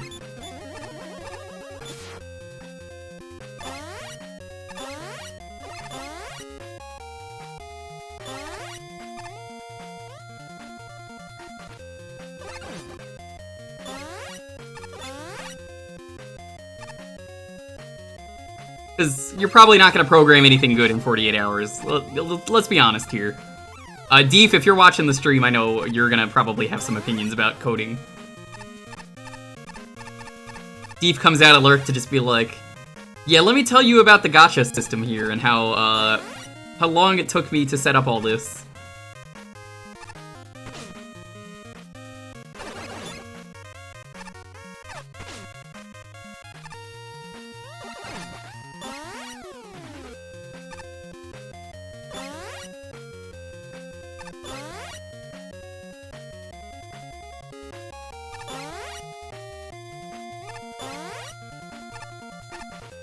This is a pretty neat section when it comes to Hornet Man.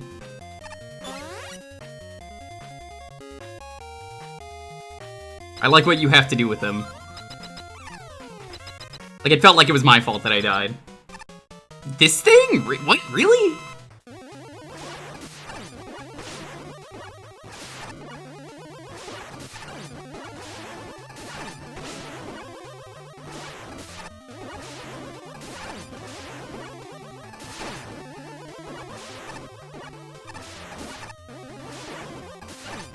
Oh my god, I've never liked this thing.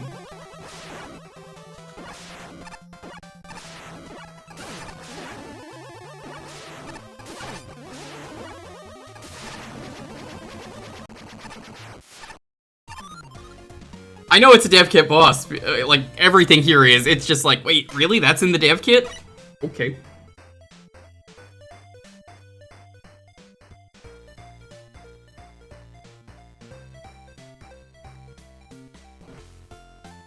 You slipped and fell in the mud. Oh no!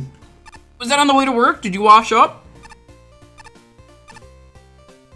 That's very unfortunate.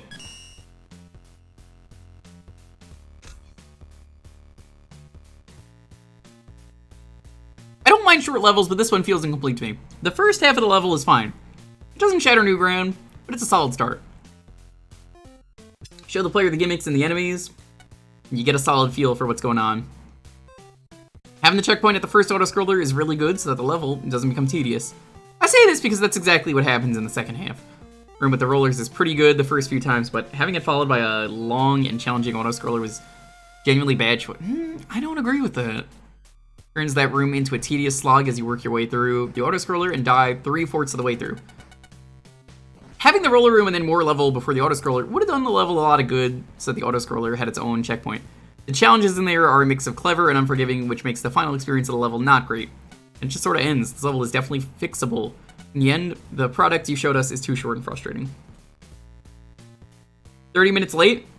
And a flat tire! Oh, that sucks. I hope your boss understood. That is terrible. Well, sit back, relax. I guess take a bath if you need to. You're probably already changed, but like... that's the kind of thing where I would just get home and just immediately bathe. Yes. Good auto-scroller usage. What is this sorcery? Jokes aside, I'm happy with how nicely paced the auto-scrollers were. Always nice to have constant action without it being too fast, and without it feeling like you were just waiting around while nothing happens. Another good thing was how the Hornet platforms were used. Not only did the extending mechanic get used well, but the retracting was also put to nice use. Man, I hate that the word romp has been ruined forever in the context of these contests, because that's exactly what this level is. A romp. Rompy, even.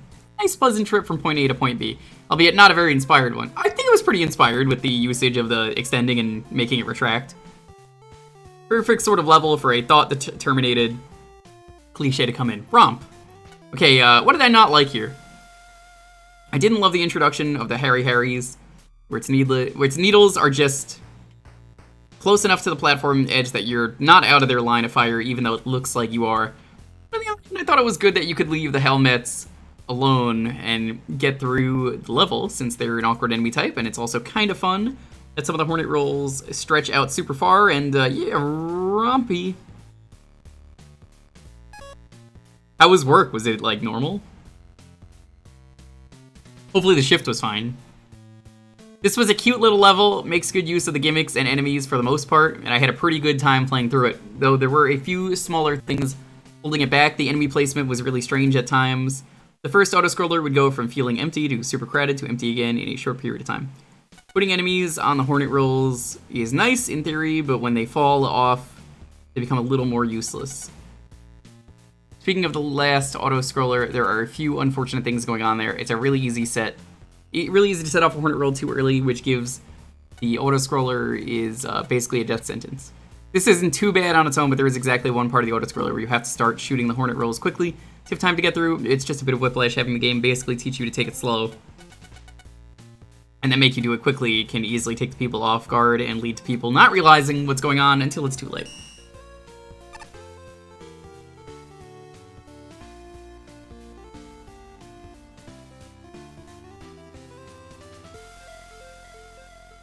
Who's this guy? Don't tell anyone else about this video, they'll beg me to send them to dumb places like McWiley's or the moon.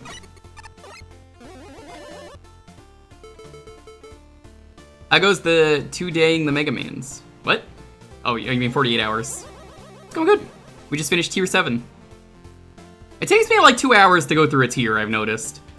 Mr. Polar Bear, what's up? Always wondered what the GTV in my name stands for. Because I expect it might be gotta try vacationing. My next guest is going to Volcano. I don't think you want to do that one. Oh, you have a bag now? Thank goodness. Here, I'll give you this in return. Makes all enemies dizzy, increasing their accuracy. Or does it? That's just a dizzy dial from Paper Mario. He's helping me out. You might want to look away for a sec.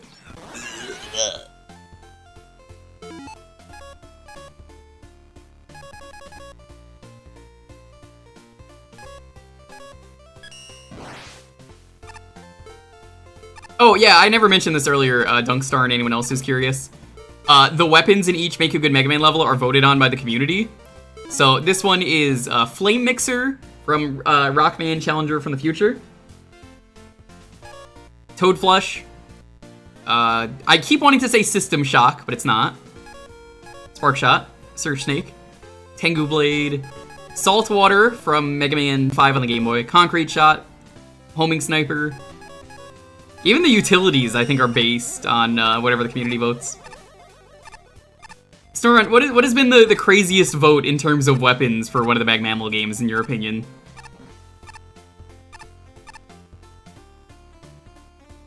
The item fanfare is also from Paper Mario. Yeah, but I never expected them to straight up be like, here's a Paper Mario item. Make me a thing. This guy's from Legends 2. I can make something with that Dizzy dial. Balance Stabilizer. Makes you immune to the effects of dizziness. That's all I can make with what you have. If you find anything else interesting, come back here. Perfect. Now I know what to do with that.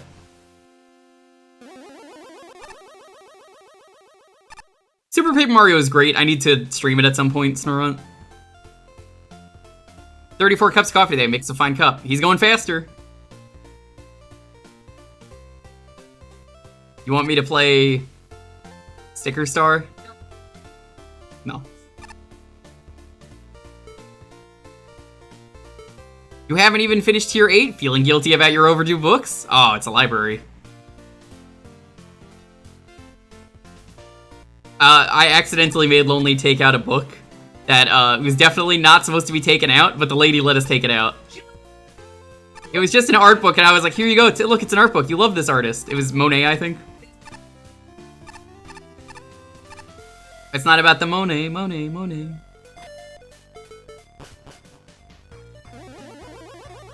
Nice. Every time I do that by accident. You want me to go to tier 4 first? Okay.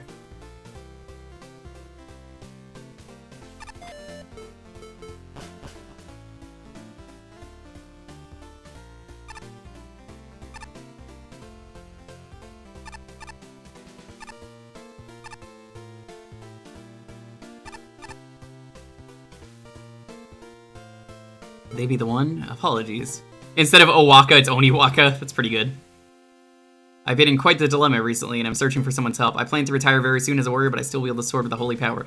Or it wouldn't sit right with me to pass it down to someone who isn't truly worthy of it. If you're open to this proposition, then I have a challenge for you to prove your strength with the blade. Travel to the Air Lab simulation to defeat 50 unique enemies using only Tengu Blade. Dash will also do, but the Wind Disc will not count, and you may want to bring a few W tanks. If you can complete the challenge, I'll be more than comfortable bestowing this blade to you. Good luck.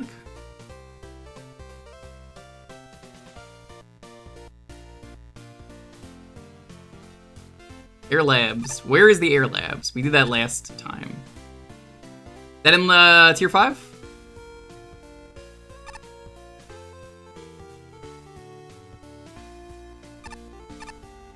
To the left?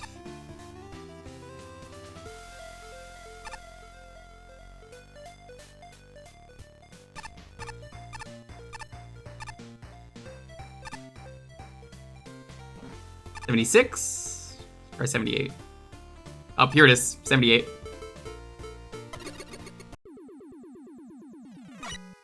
Thank you for putting the counters here.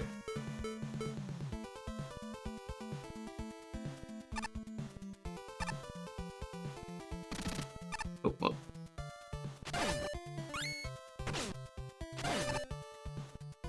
Do I have to beat the level?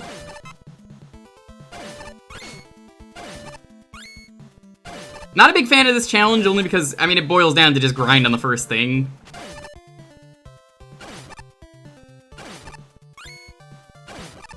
But, I mean, you could just play the level normally. This is just the easiest way.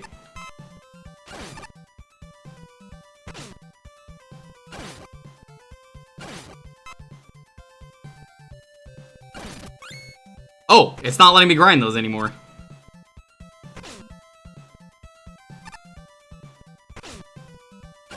Never mind what I just said.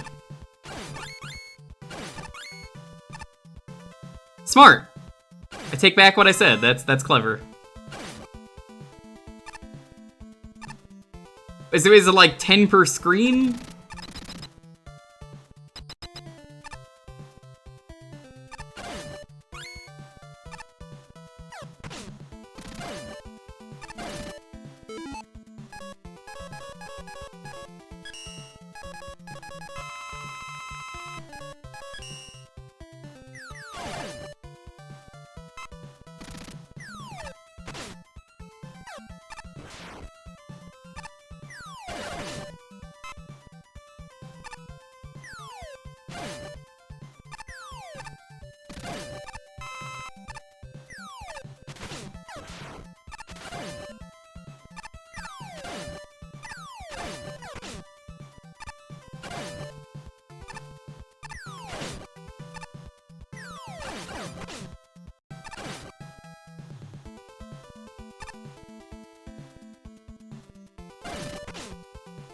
Okay.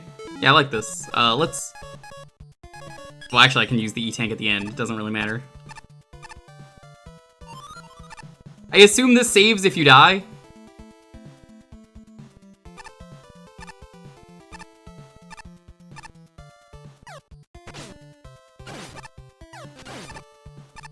Respawned enemies you already killed don't count. Perfect.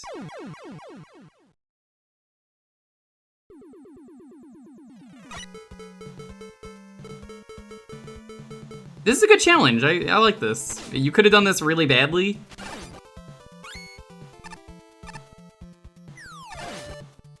Basically, there was a right way to do this and a wrong way to do this, and you definitely did this the right way.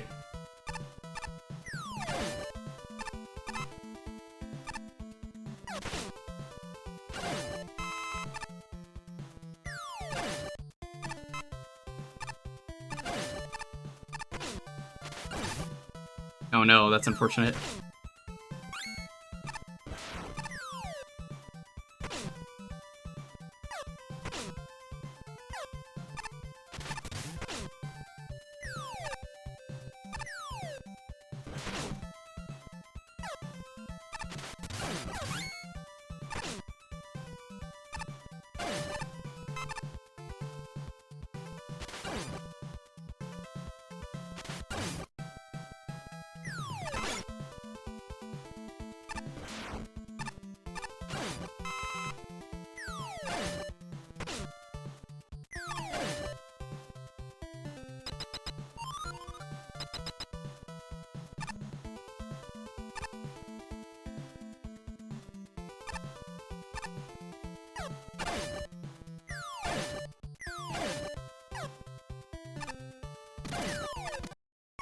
Whoops.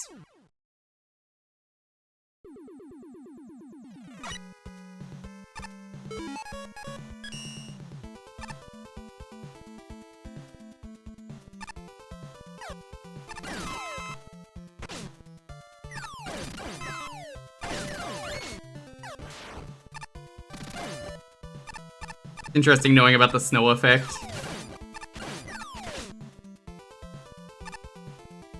Hi, Farron.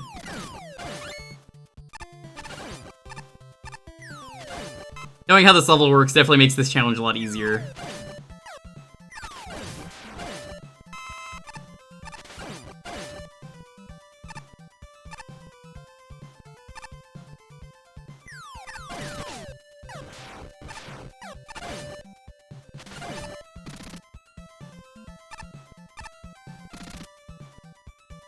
I didn't even dash there, what the hell? I guess that counted.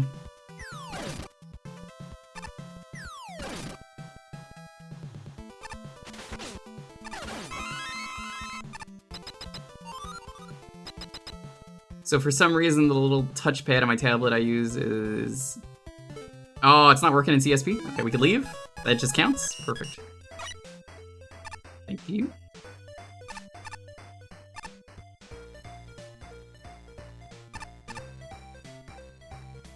You've done it, haven't you? Excellent.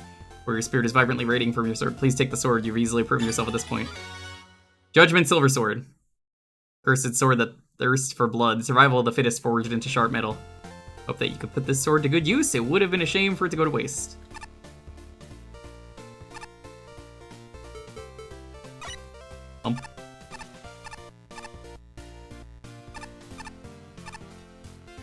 Okay, now to tier 5.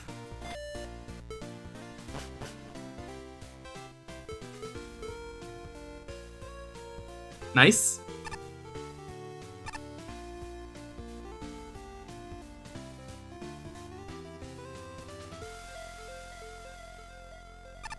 Where is that jerk?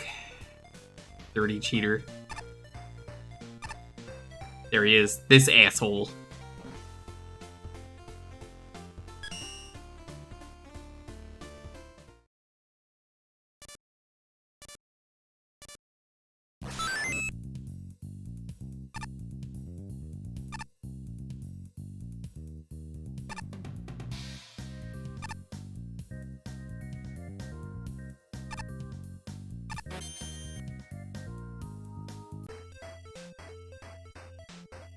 Alright, let's try this again.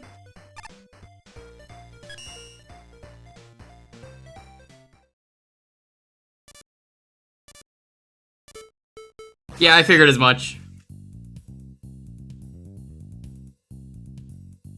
I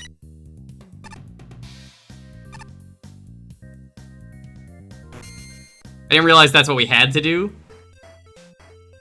That was go around.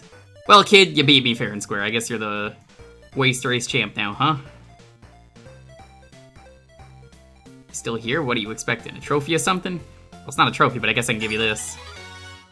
Cracked armor. Got a behemoth of an armor. Its energy supply has been damaged. It needs a new power source to return to its prime. Cool armor, right? Well, can't even use it since I broke it when I was drunk. Maybe you'll figure out what to do with it? I don't know. Well, congrats, new champ. See you later. Kinda looked, I don't know if this was actually the case, like Volnut's armor?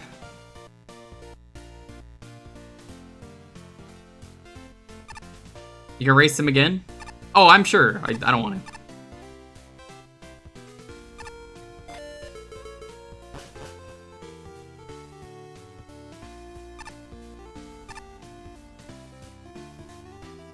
He's way faster. Was he Quick Man?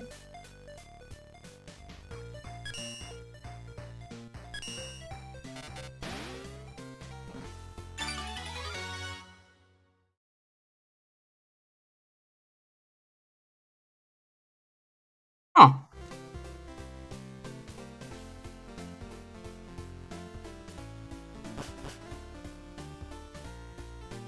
Well, okay then.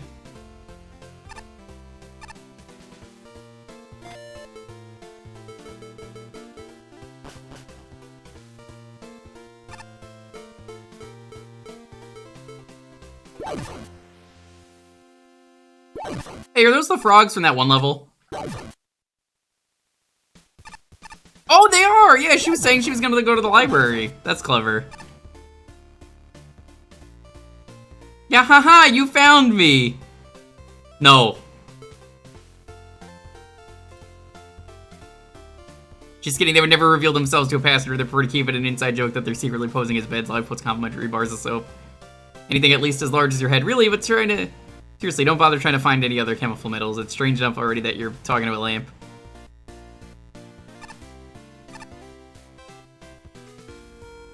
Whose children are these? Why is it so noisy downstairs? What is going on in this library? Oh, that's funny. Oh no, I've been sucked out of this computer game into real life, and when you die in real life, you die in the game.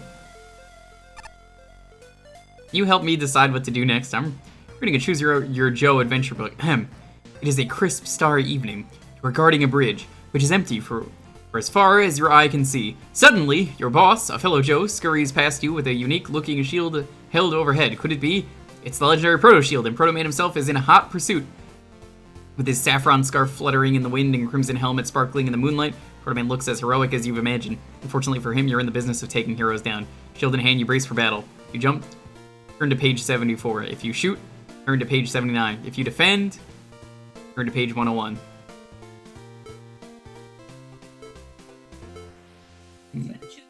Yes, it is. 74. In an attempt to confuse Proto Man and throw off his rhythm, you decide to jump straight into the air. It works! He fires a few shots towards where you were standing. You're already airborne, and they sail right under you. When you land, you hide behind your shield for a moment to see what he'll do next.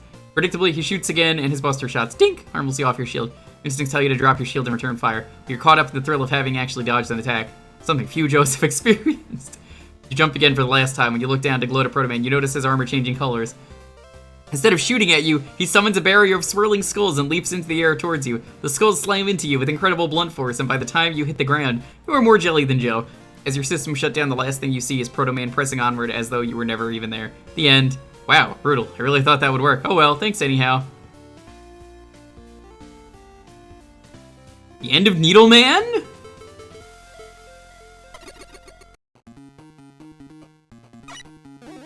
Hi, Zoc. Well, I mean, I suppose if you're gonna get these enemies, why not make a Needleman level? Oh, footholders, gross. At least they don't fire bullets.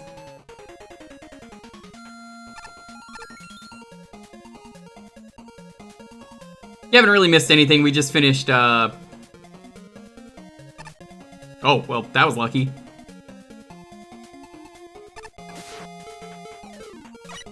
That looks a little too, sus. We're just gonna do that. You missed, we did the previous tier, and then we were just doing some side quests. We did a side quest in 5, we did a side quest in 6, a side quest in 7. These are just a little too fast for me.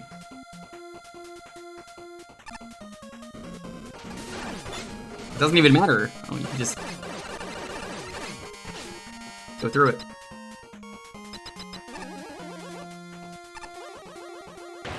Oh my god! Solo Kissin', thank you for the follow. I like the background enemies. It's a little neat touch. They're way past cool.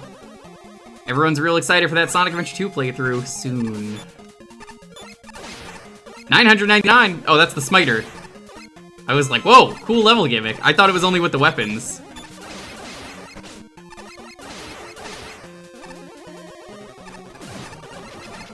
That's pretty funny.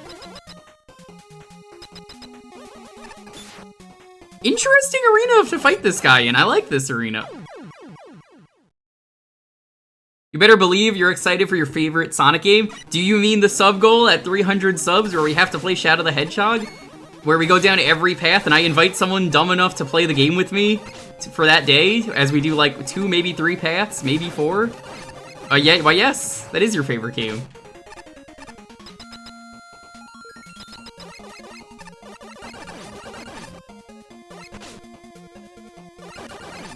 I'm actually excited about that, because it's gonna be very silly. And then someone's gonna get stuck with Maria and they're gonna be like, why the fuck did you invite me to the Maria levels? And I'm just like, oh, you know. Maria has like an awkward slap attack, I think, that just doesn't work. Or you could be Black Doom and do nothing.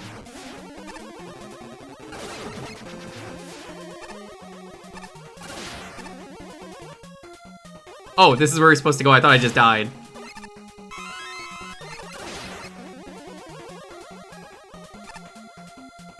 No, not that one. The other game that has Shadow? Sonic Heroes? I mean, I guess that game's okay, yeah. He's in there. Oh, you mean Forces. He's in that one too, yeah. Don't forget, as soon as we start Sonic Adventure 2, whatever that game is, hey, there's gonna be chat raffles for Chow names. You can name it whatever you want. You wanna name it after yourself? You come up with a silly name? Feel free. Chows are just gonna be for fun. We have to do the races eventually, and I will have a perfect Chow, but you know, the ones we see in the background, they're probably gonna just be memeing.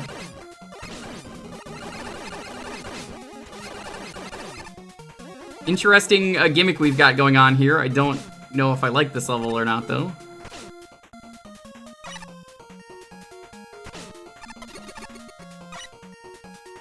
Yeah, I don't like that part. That's a little weird. Oh! Big's Big Fishing Adventure. Yes, it is. I streamed it, Crunchy. I believe it's on my YouTube archive.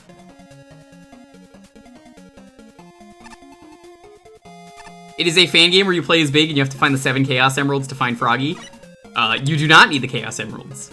But the Chaos Emeralds provide you with an ability because it is an open world game. And I thought it was a silly game that wasn't very good until you get the Chaos Emeralds, and then it's just like, oh my god, this makes so much more sense to me. One of the Chaos Emeralds is literally just, where's Froggy? He's somewhere in the world. He randomly spawns in a pool of water. You don't know which one.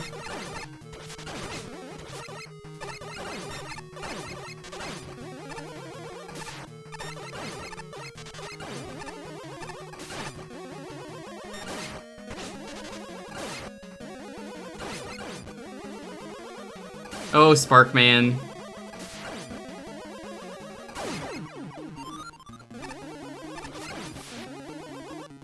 Whoa! Yeah, if anyone has the link to it on the YouTube, feel free to share it.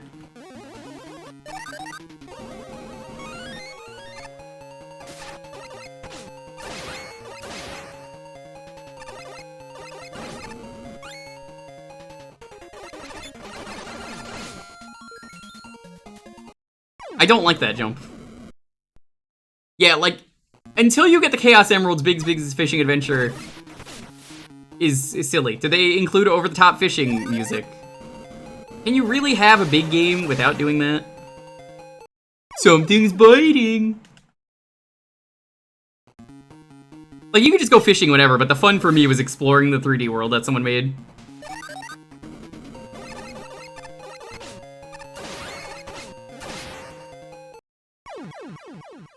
These are some interesting jumps. I mean, if you want to play it, I could send it to you. I'm pretty sure it had over-the-top fishing music.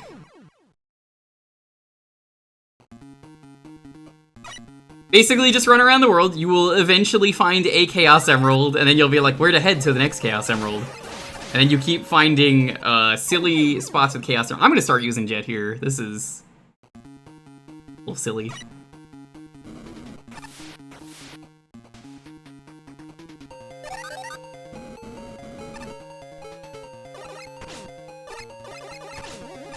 It's one of those games that basically, you know how every once in a while you come across a game that looks like a shitpost and then it's too good to be a shitpost? That's one of those games. I can't believe I'm saying this, but Rush Marine would have been great for this level. Clip it, because I'm never going to say that again. Run out of my own base. Those two, they just ganged up on me. I tried to hide, but that split freak found me and drained my core. I swear when Pops rebuilds me, he better use some of that Bastium stuff I've been hearing about, and then I'll show them I'm not some chump to push around. Hey, Bass! Why must we fight? We are not enemies. Shut up.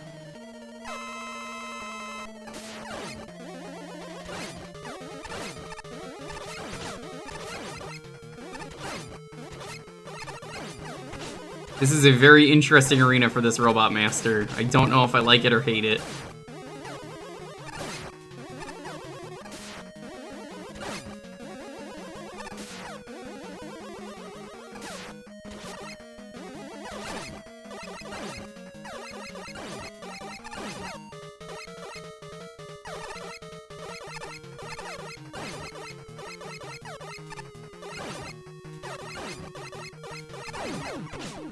Ow.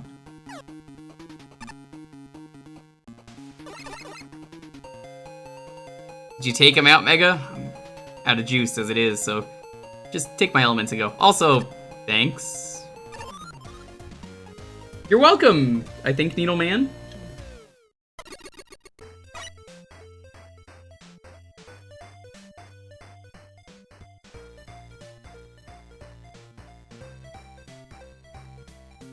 Literally everyone is asking for that, Crunchy.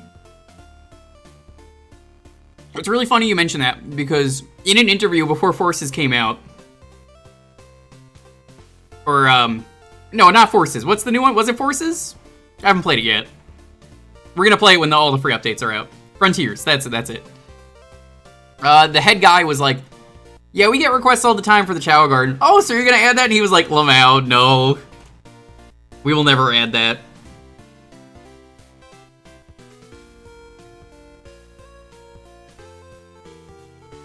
Sonic suggests.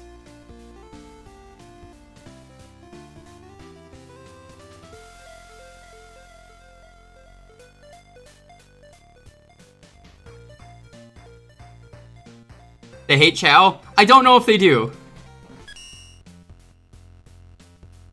This one is just super unfocused, switching between 4 completely different styles. That feels like a bit much gameplay-wise. The footholders are the worst offense. They move so fast that sometimes it's hard to predict where they'll be.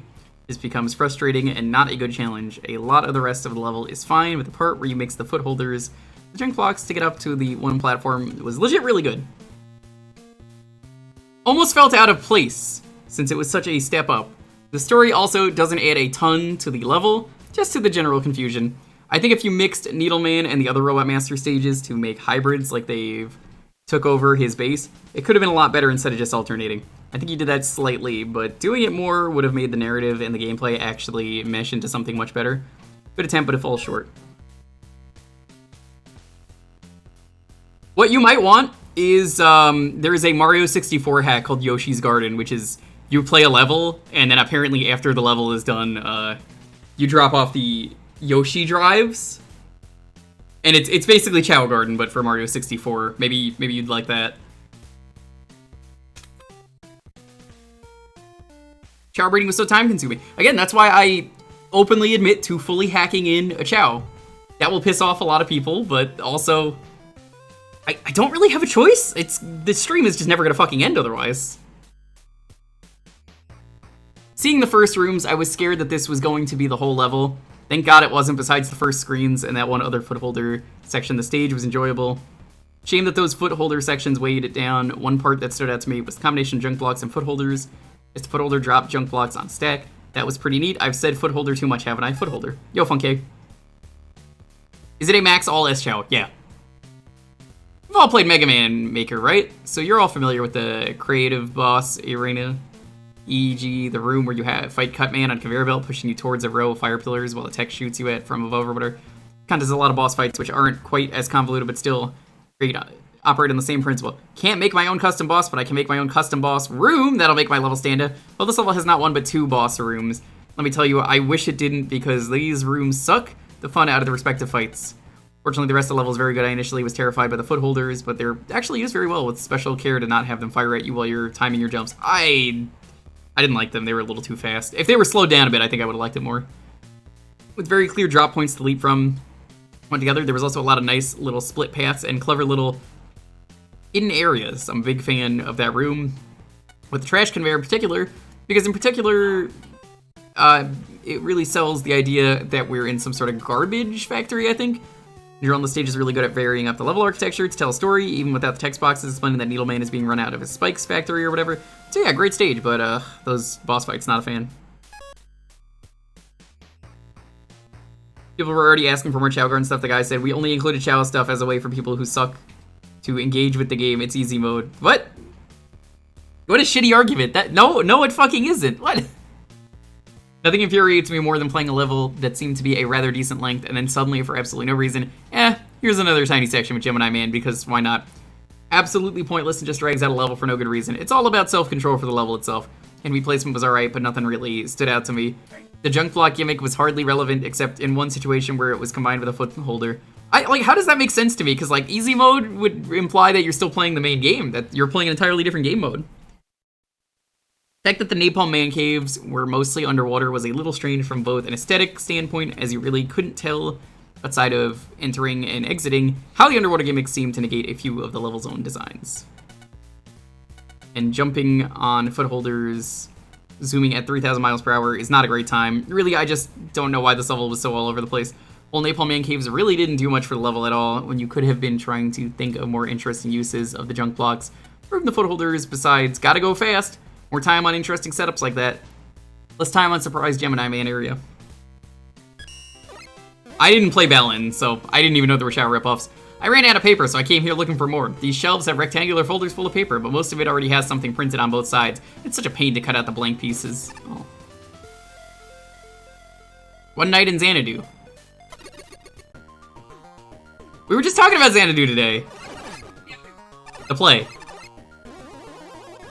Remember your mantra. Blah, blah, blah, blah, blah, blah.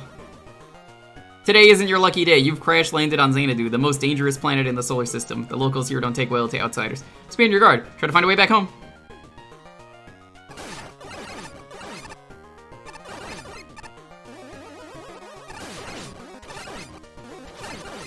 Interesting re-spriting the lightning guys. I think that's the lightning guys. Why is this here? Was this in the dev kit for their box?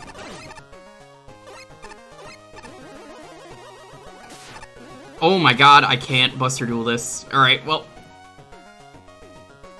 Forcing me to do that.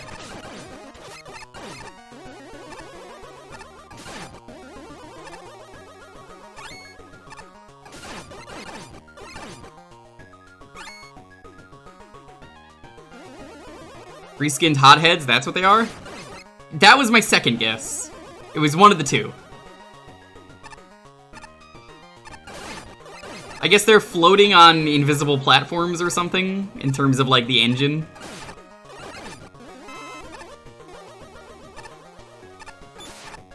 I don't think aesthetically the flower spin meshes well with the rest of the level, and maybe that's just me, but it feels really out of place. Now I know what you're wondering. What's all of this purple wrap for? Well, you see, it keeps the outer working spots gravity in a tighter hold than the planet naturally has. What I mean? Well, this next area is a mining quarry, and it's nowhere near as well kept as what you've seen so far. You're about to experience real Xanadu gravity, friend. Good luck. Okay. What?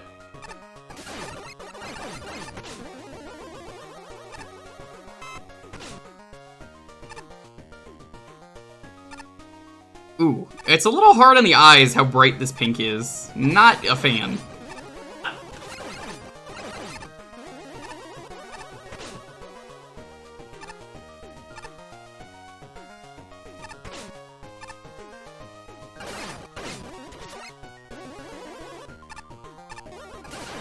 They developed a system called Artificial Life for Saturn's Night Space, and the concept that game would change each time you played. Chao Garden incorporated an evolved version of the system as an element that makes even those who are not interested in high scores and time attack want to play the action stages.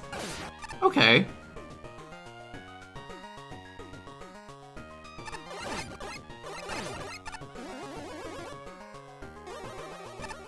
Yeah, Funky, did you see I hit 85?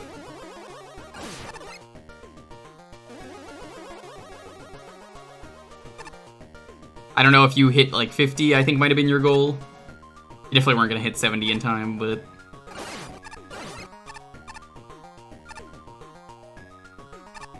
What? Huh? Excuse me? What?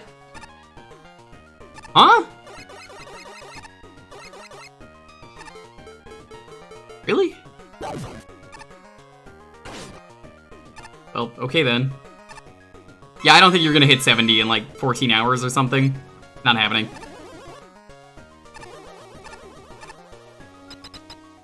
Try and get as high as you can, though. Lair the alien leader, defeat him and earn your ticket. I mean, if you do all the challenges really fast, you'll get it. Alright, we've fought Saturn. What's his weakness?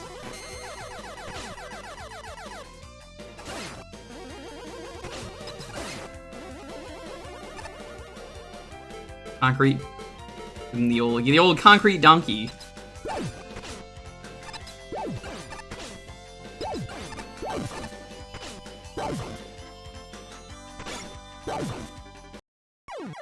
Wow.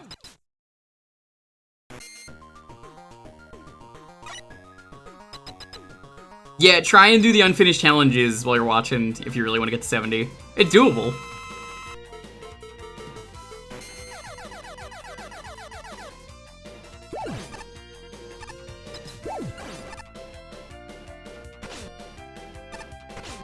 Boy, not a fan of this arena at all.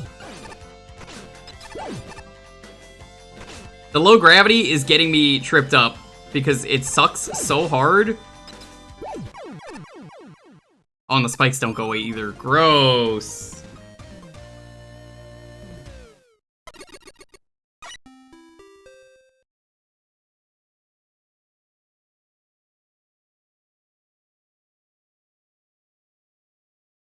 Greetings, hostages currently resident on the SSL, right? Please refer to me as Square Machine. As the most competent of the Box Cartel's enforcers, I shall be quick and to the point.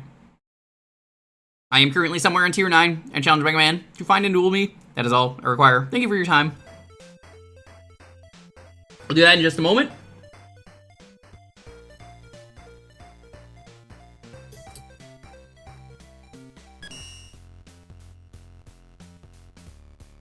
I love the respread of the fire guy. The whole level is fine. The difficulty ramp up is pretty fair and good, and it's for the most part good. The vertical room near the end and a few rooms before it get a bit too spike happy, and that paired with the unforgiving checkpoint. With the latter half of the level a drag. Some of the jumps right near the end are incredibly awkward and non-intuitive. I got through them after dying in dumb ways once or twice, but it's still just a bizarre challenge that I don't get the intended solution for. Using Rush Jet just felt like a walk around. Not the solution. Otherwise, throughout the level, the fire enemies were sometimes a bit too hard to dodge. Same with the flower wheels. Usually they were okay, but there were an instance or two where they just felt too tight, even for that part of the level. Functionality dock is because several challenges are skippable in the low gravity section by jumping over the ceilings and skipping these. Minor, but it exists. The text was a bit too wordy for my taste. Yeah, I felt it was a little bit wordy. But it didn't really affect me. I just felt like I could say the same thing with less words and it would have been easier to digest than these really long sentences. Overall a good level, but it's hard. But it had its weak spots. Another round of testing and editing probably would have fixed most of this level's issues.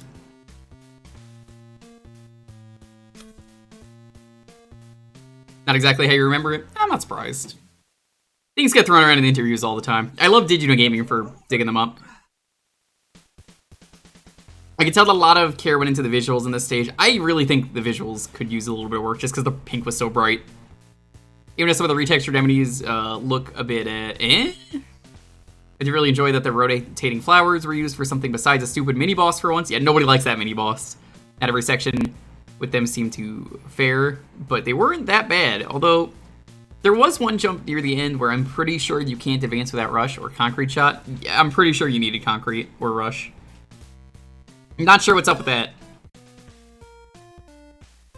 Xanadu doesn't look or feel like a Mega Man level, which is both a blessing and a curse. Blessing because it avoids taking place in a generic lab, as Mega Man levels are wont to do. Are wont. This really doesn't look and play like a sojourn on a spacey, thoroughly alien planet. But that spaciness is also the level's largest problem. It often feels like the assets were placed down for aesthetic value rather than because they played well. The level's not really difficult, with most enemies placed where they pose no threat. Platforming felt kind of random too. Most notably, there's a wall that's 9 tiles tall, where you can only jump 8 tiles high without utilities. Somewhat wish you put as much effort into the playability here as you did the atmosphere. At the same time, I think the appeal of this level is that it doesn't feel designed, which I'd be okay with if that didn't detract from the play experience. But the real weakness of this level is that it doesn't feel play-tested either. This probably could have used a couple more iterations to get the right balance of spacey, abstract scenery, and enjoyable platforming. Sonic Heroes is its own new franchise. They probably wanted to call Sonic Heroes a franchise, but it probably didn't do well enough. Who knew that space was just full of flower clock things? Let's start off by saying that for the most part, I enjoyed how the gimmick was used. It's an interesting one considering its only real use in Canon Mega Man is the Hornet Man mini boss, but it acting the way it did provided a somehow unique challenge. Custom enemy skins also gave the level some nice flavor. It did, it definitely did. Although the stationary cutting wheels hardly posed a threat, well, ever, and were pretty easy to get by. Last section required use of special weapons to barely make a jump is something that I also cannot tell was intentional or not, but it definitely kills the flow near the end when everything else can be done buster only with no problem. I'm also going to point out how adding spikes, even if they're not instant kill in the middle of a boss arena, doesn't automatically make a boss more engaging, especially when Saturn's guaranteed. Save spot is his time freeze move is right below him, where the spikes are. I think there were some good ideas here. It just ended up lacking refinement. Alright, I can't play another level because the bosses in this game kind of want you to do them immediately, which is unfortunate, but it is what it is. Slide, slide. Slide, slide, slide, slide. I don't know what I was expecting. I am distraught. I threw my head away, and now I can't grow a new one. Could I have a hug? Yes. Did I say a hug? I meant something to throw across the room. Slide, slide. Slide. Okay, I'll admit it. This is kind of fun, but next time I want to pick the place. Is Adrenaline Park still open? Is that like Adventure Park or Action Park? Whee! Sliding around together is so fun, and the ocean is so pretty, and the French toast here is amazing. This is the best date ever. My granddaughter wanted to take her girlfriend here on a date, but it's in the middle of the ocean, so I gave them a ride. Oh my god, I can't believe these penguins are gay. I'm so proud of them. They're both too young to drive. Yo, shout out to these gay penguins. Hell yeah. Lesbian penguins. Boo boo boo boo boo boo. Boomo, boomo, boomo. I know I'm supposed to be on vacation, but I just saw this door and I just had to guard it. From up here, I can see my house, but I live inside this shell, so I guess I can always see my house. Les Big Wins. Stupidly dangerous amusement park, it sure is. As tired as I am of these tricks, they actually suit you, Square Machine. I see Square Machine in the background. This wouldn't have been the same without you entering the room like that. Oh, never mind. He's over there. I thought he was the shelf. Oh. My apologies for betraying your expectations, Mr. Man. It's fine, just don't call me Mr. Man. Anyway, you're a Cossack robot. What are you doing in this weird Wily cult? My apologies, Sir Man, but I do not believe I have time to respond to your queries. You must understand that I've calculated the length of your upcoming schedule. Through predictive algorithms, I have scheduled my day. I made reservations in accordance to that, so we mustn't dilly-dally. Hey, don't underestimate me. Don't confuse my calculations for arrogance. Results in mathematics are always certain. 2 plus 2 is 4. 2 plus 2 will always be 4. There are no factors that can change this. At the end of the day, we're both machines with all AI composed entirely of equations, are we not? The result of those equations are always consistent. Only an absolute troglodyte would be surprised by 2 plus 2 being equal to 4. I see you didn't have time to answer me, but still enough to make your speech. That was indeed also part of my schedule, Sir Man. If you were to try to interrupt me, I simply would have talked over you. The time has come. Our duel is to begin now. Not 1 second earlier or later. You ask me, it's time to stop. Oh! It sure is how this fight goes normally.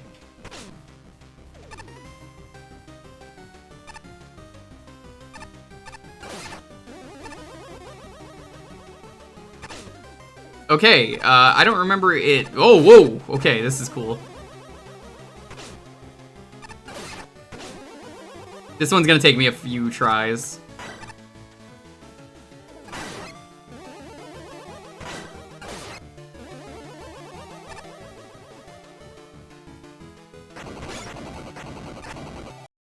What? What are you supposed to do about the spikes?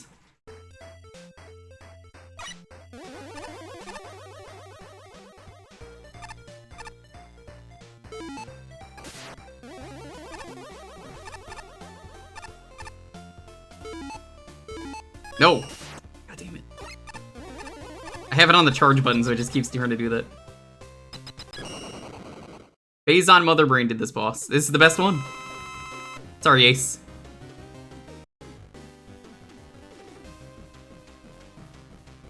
This one's just very silly, and I approve.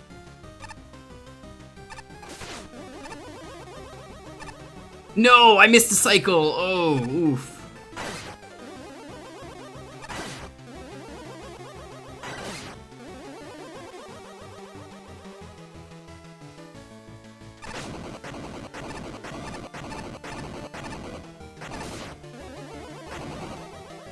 Okay, that's clever.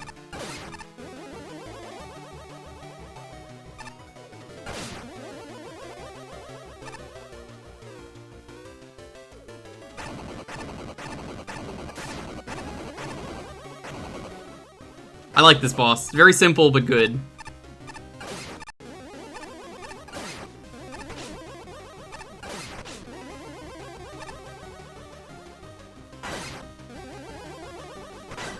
Hey!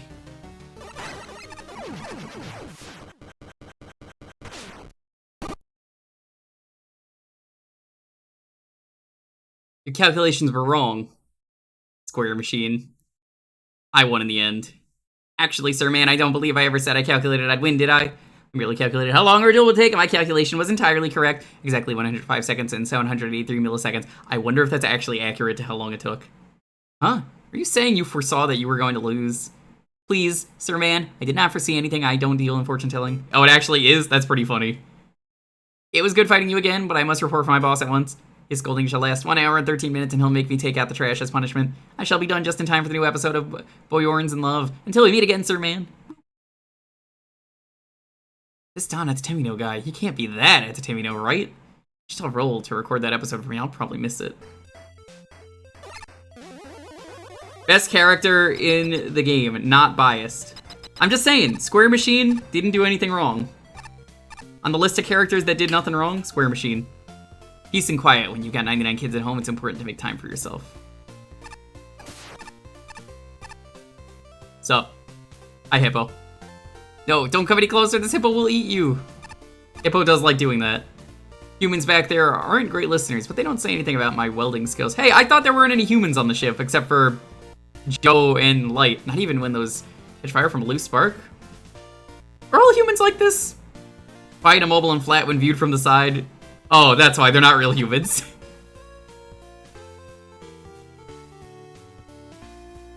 Gotta make the ice nice and smooth for the guests. Gotta make the ice cracked and crumbly to annoy the guests. Wait, is that me on the screen? What I look like? I'm gorgeous. He is. Oh, I'm so proud of him. Come, let us dance together on the ice, my beautiful pork cutlet bowl. We were born to make history. Man, I really feel like Tundra Man. This costume I got tailored for me at the DA boutique is great. Oh, that's not even Tundra Man.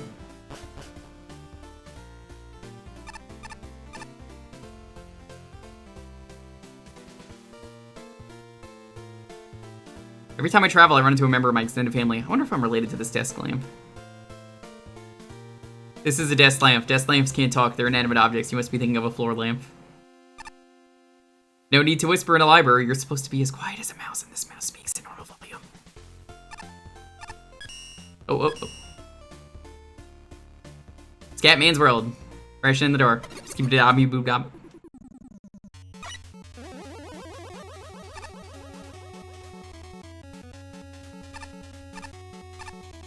Ba boop ba boop ba da ba ba ba ba da dun dun dun dun. Interesting animation on this. Is this a custom animation for this platform?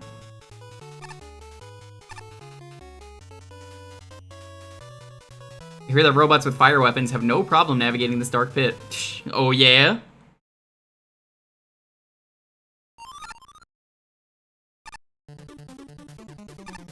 Wait a minute, this is just straight up the same room.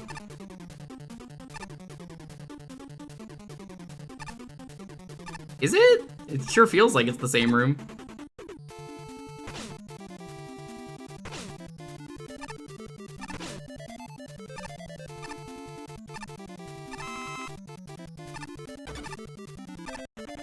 Easy room, easy life.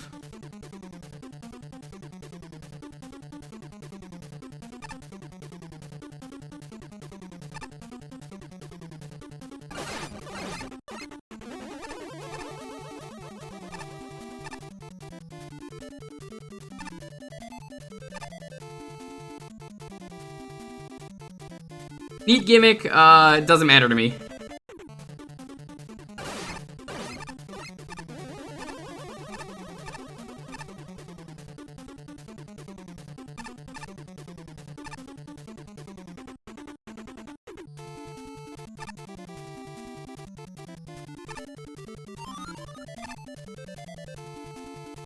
For the next room ahead has an oil leakage. Pay close attention to the sounds you make when landing, especially in the dark. Use fire with caution. Shh.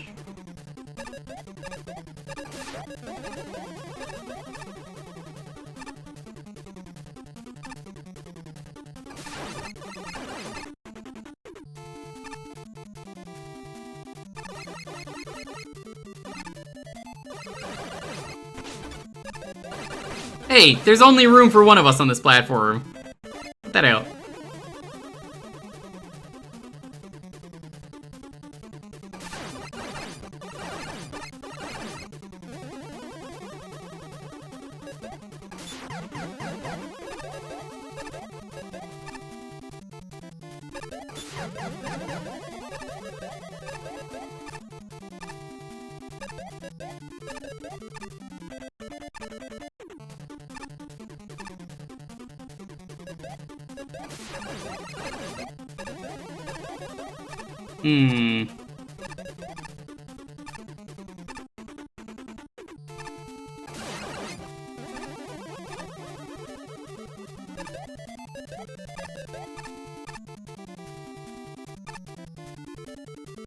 Good thing that's basically just on a timer, so I was able to guess the time. You're probably aware of the holes in those last few crash lifts. I can't really fix them because I'm a sign. It will tell you what the remaining crash lifts ahead have no holes in them. No need to worry. Unless signs are liars.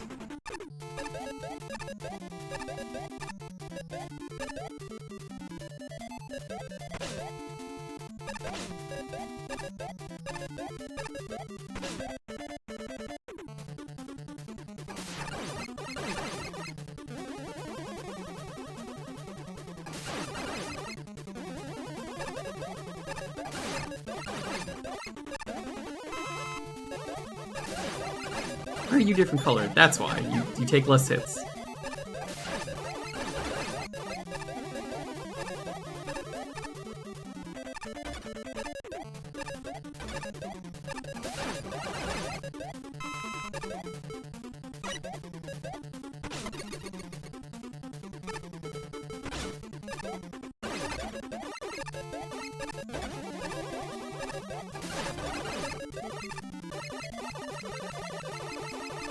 Oh, we noticed it on here.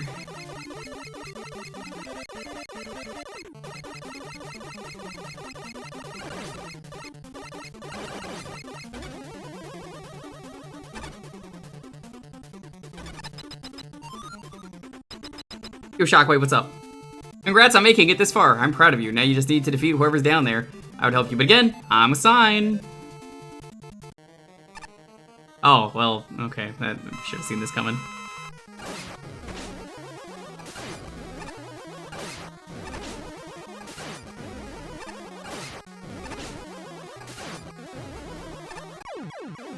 Easy.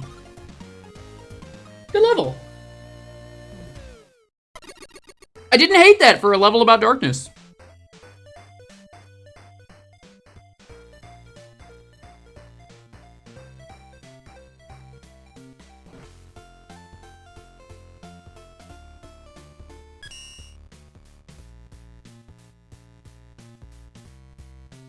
This is one of the last levels I'm judging, and I was starting to regret the Quickman lighting. Which is never used well, and it felt like a mean gimmick to get. I never thought it was hard. A lot of the enemies basically just tell you where to go. I didn't see any bottomless pits, but not that I could have seen them, but I mean, it was never an issue. I played this level and I completely take it back. This is a super creative and awesome level. This is taking existing gimmicks and making a really fresh stage. I love it. Challenging but fair. And the sign's giving you a sign? Get it? What's going on helps with the lower vision without taking away the challenge. The level has a nice theme and just plays really well. You did something really good here. It doesn't look the best, but it's easy to tell what is and what is what, and it just plays so well. Good job, I'm impressed.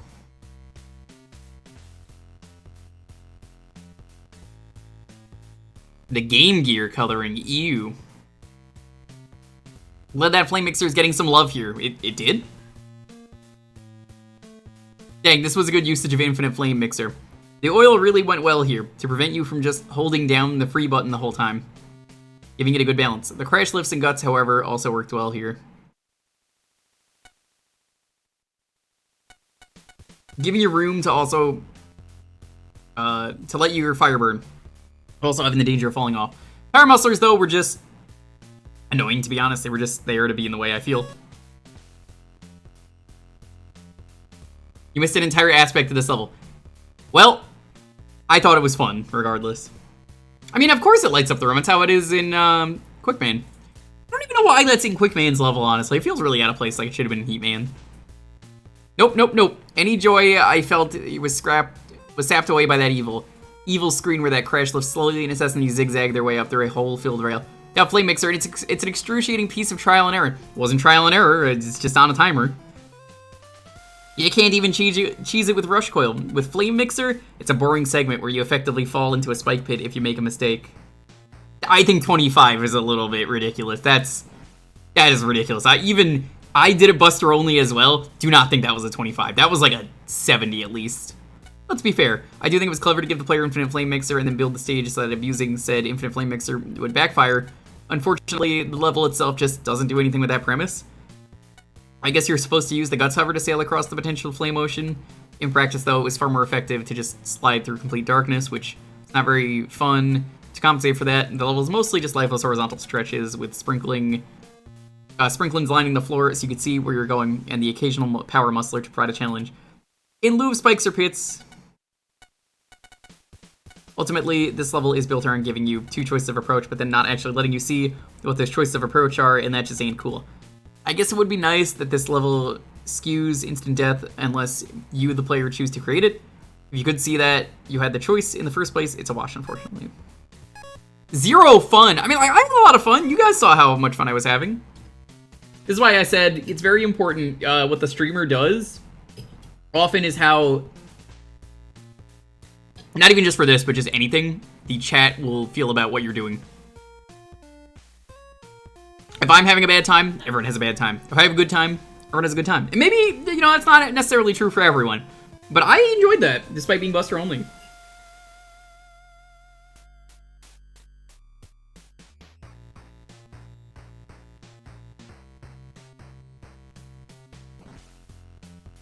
It was very interesting, while still utilizing the gimmicks from the box.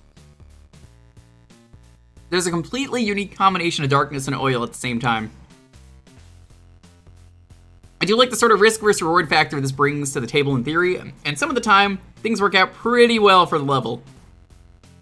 You have to be careful when you use your weapons, or else death will come to you, which can be spooky as you're riding a Crashman platform, and hoping you don't fall. However, keeping the oil as a threat throughout the entire level comes with the unintended side effect of being able to skip most of the last section entirely, and just rush up to a platform at the last second.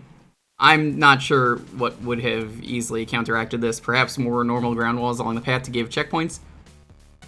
If you think you can go on the bottom path in the dark, the Guts hovers also sort of get shafted due to the abundance of gimmicks. Pretty much just exists to get a 1-up, and again at the end of the level, definitely not a bad concept, but one that would need some irony out if you ever considered doing something with it again. Gonna head out? Thanks so much, Crunchy, for stopping by. We'll definitely be trying to finish this tomorrow. This computer is running some older educational software. Game involves running around hallways, finding robots, and reading lots of text. Main antagonist is a wild-haired mischief maker in a lab coat. Who would ever play something like that? I wonder what game that is. Yo, Pope, what's up? How you doing, man? Good to see you. Yes, I'm the head librarian. Ancient Ziggurat. Good to see you, Pope. Good luck with your Dark Souls playthrough.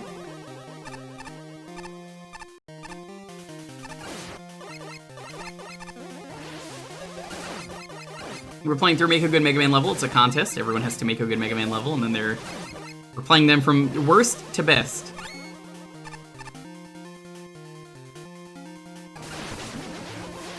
Contest is already over.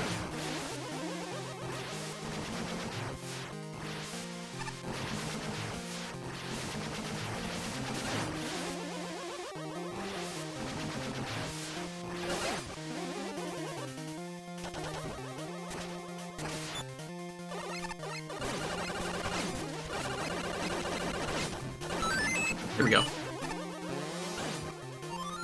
Downloading it now? Nice, good luck, dude. Glad you're getting into streaming. Here's to you on getting affiliate. Affiliate is, in my opinion, a lot harder to do than, you know, getting partner. That first step, always gonna be the hardest.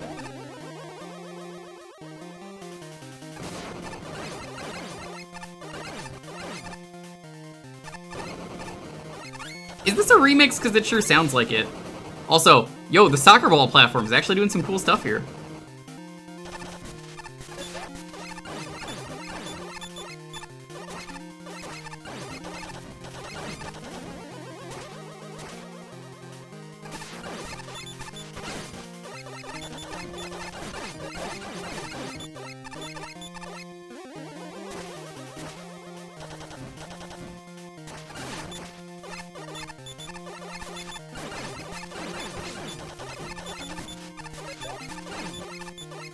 Man, this enemy is really awkwardly placed. I do not like this.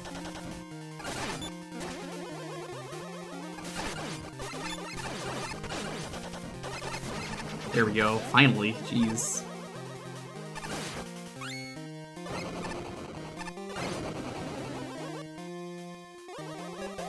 Yeah, Chris is a good dude. I've known him for years, as you've probably heard. Went to the same high school, all that stuff.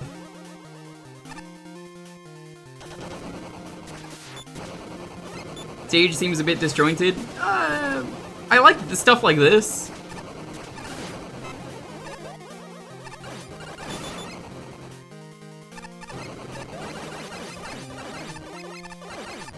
Just happy to get these. Hey, it feels good getting your own emotes. I highly encourage you, in any chat, spam them. Spam them proudly.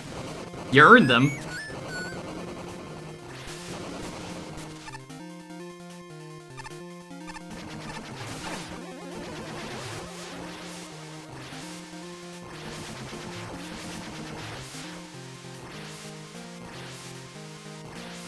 Man, the updraft on these platforms is just not good enough. It's really awkward. Yo, any affiliates in the chat, feel free to spam your emotes. Let me see those emotes. Why should people sub to you? Post them. Let's...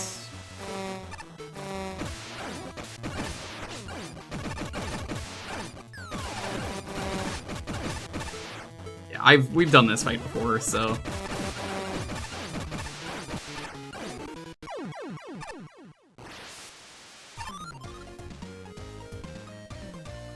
They couldn't necessarily choose what gimmicks they had to use. That is correct.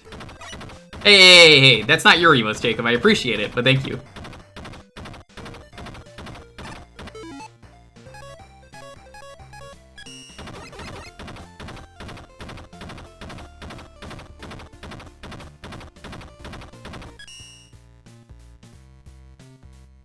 New emotes, Lily does do commissions, yeah. I gotta ask her about some emotes at some point. There's some stuff I need to get made. Probably gonna redo some emotes and then replace some old ones. It's about time. They're ones that don't get used much.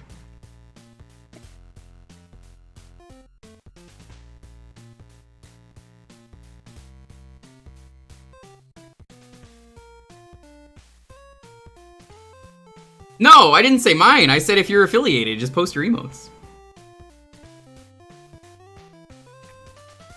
As in your emotes, not mine. Walking away from this level, the easy highlight with the soccer balls bouncing on the Stegosaurus. Yes, soccer balls were great in general. Actually, like them in this level more than in Strike Man stage, not gonna lie. Either way, wonderful use of them. Also, the mice, I don't think they're great in 5, but using them as ceiling enemies, whoa. With the soccer balls was super clever. Props to you. The rest of this level is good, but those parts really feel like a step up. Overall, this level is overall this level is consistent. The theming is nice, and the Stegosaurus are only a little bit annoying. Good level. Only real complaint here is how annoying the Stegos are to fight. They are. Preferred them when they were used as a way to make the soccer balls continually fly up and down. Let's see. The windy climbing sections were fine, but the last one felt like the first one, but just a bit longer. Not harder. Shame, because there was some potential. Ain't no rule saying a Stegosaurus can't play football. The Air Bud reference. Was not expecting it. Yo, how many Air Bud movies are there right now, chat? Has anyone got a number on me? Is that like 10 Air Bud movies? It's worth noting that I do these levels Buster only unless otherwise required, because this level uses a lot of Stegosauruses. They're all really annoying to take out with just the Buster. Some of them are awkward to take out even without the Buster. I'm thinking that one screen with all 3 enemy types together. Yes, that screen sucked. It's too high up for you to easily stand next to it with a flame mixer. I did, for the most part, enjoy that section of the level where you had a set of rooms, all one after the other. Like the Mousubials, I guess instead of Marsubials, roving the ceiling.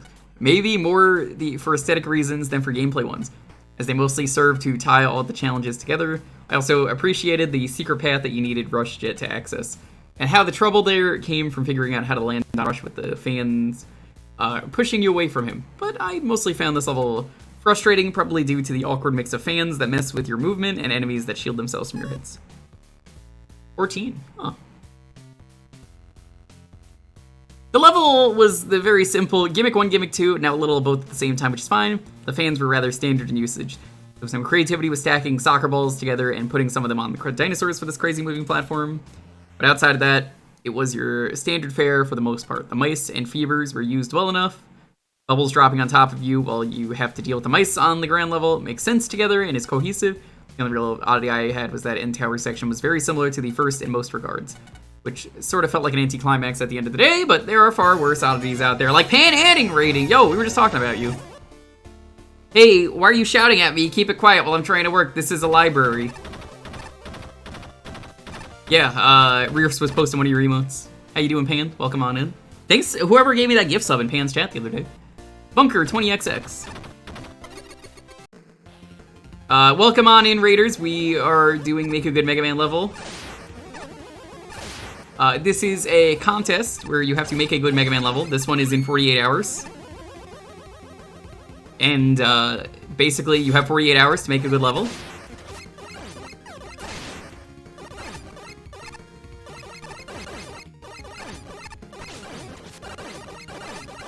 But I guess the gimmick here is that you also get a box, and you have... Oh, didn't jump. You have to use what's in the box. Anything could be in the mystery box.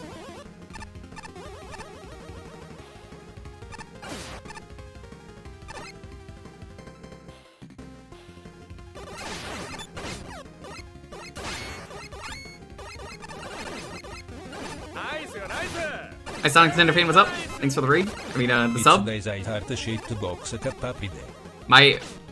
My brain is very frazzled right now. I don't know why. Thank you, though.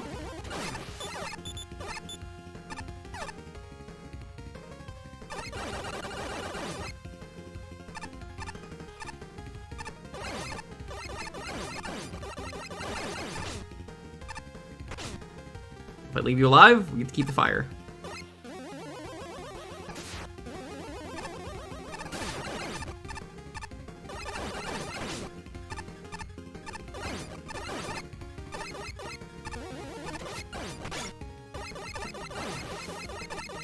That's cool that they light up the screen for a moment.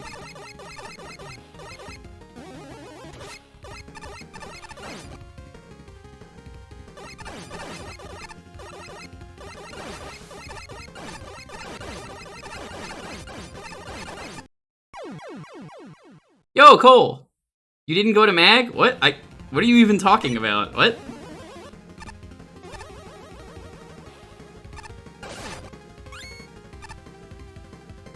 Hi, Cole. How are you? You missed a lot.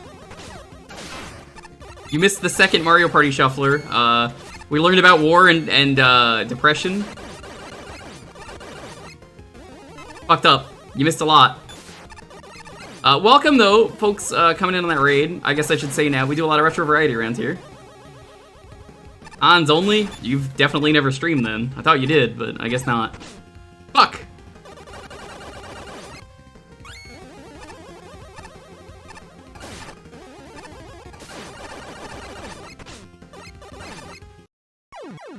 Well, I knew where that was. The jump button got eaten.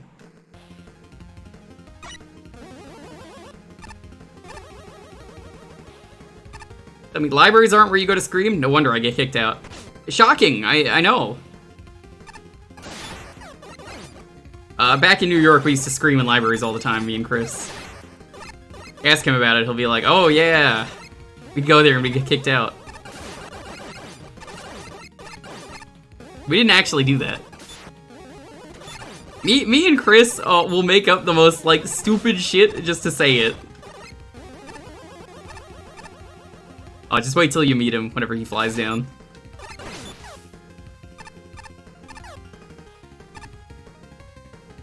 Chilling after a very busy mag. That's cool.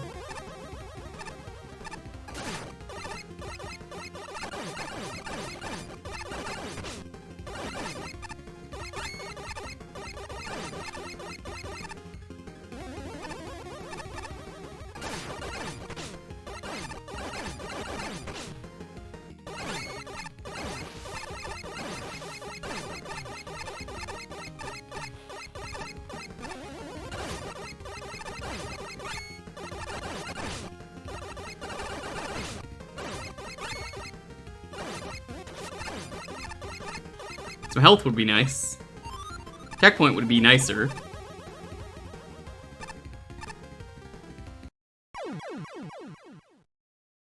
Nine and 10? Gross.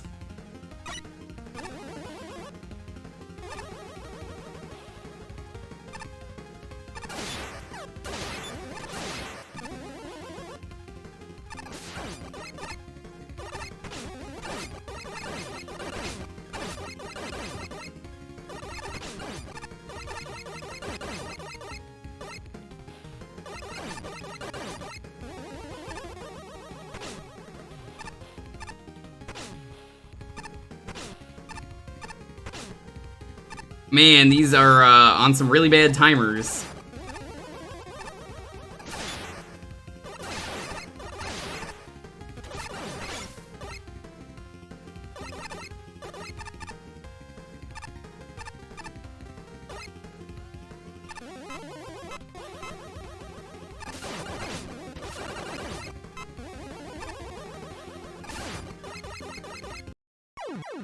Oh, but I wanted the life.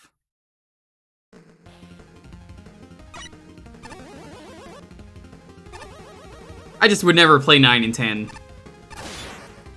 They're just not fun.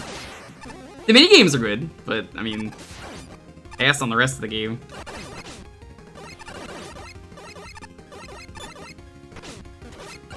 Man, this level's kind of rough.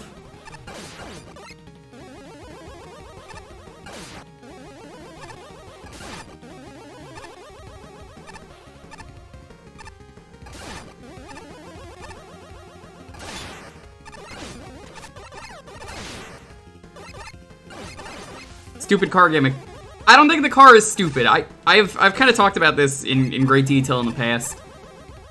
I think when it comes to the car would be fine if it was only one board. Nobody would care.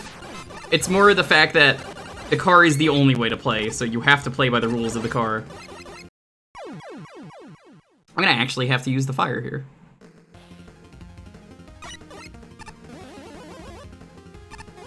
Good luck trying to find Mario Party E, that's probably rarest.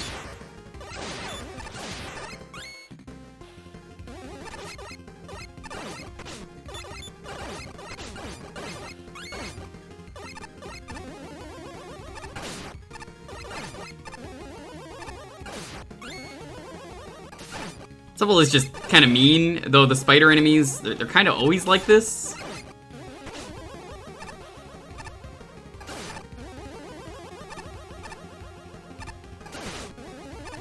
I mean, look at this. Oh my god, dude, it's so awful, the sinking on them.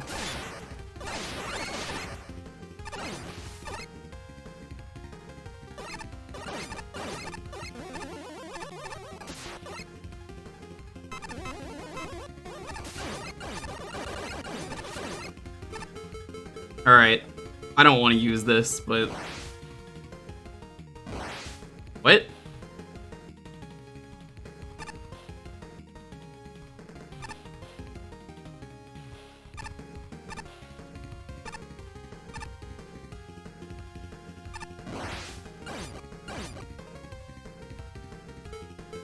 Ugh.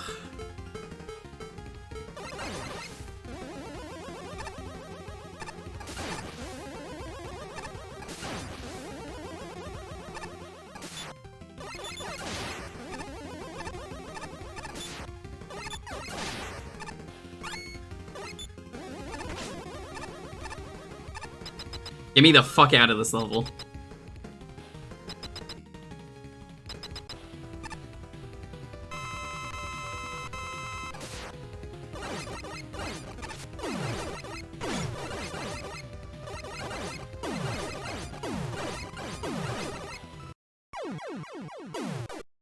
Let's try that again now with full health.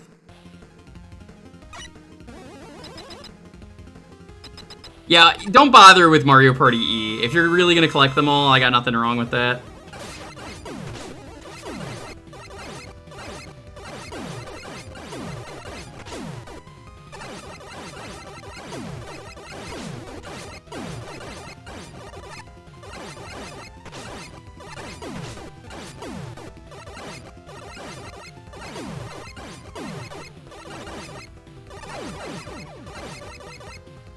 Alright, I win.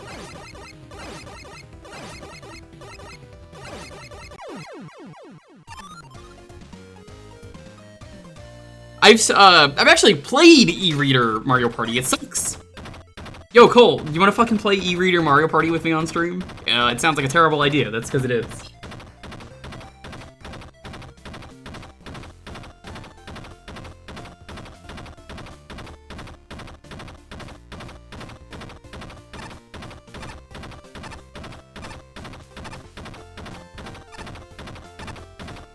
So basically, there's an emulator you could use that has the e-reader capability. The minigames all suck.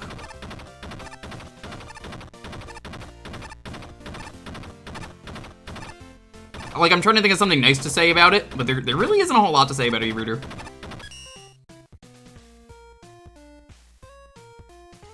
Well, it starts out okay, but the longer it goes, the better it gets. I didn't agree with this. That's not Big the Cat, that is a Twitch smiley, but okay.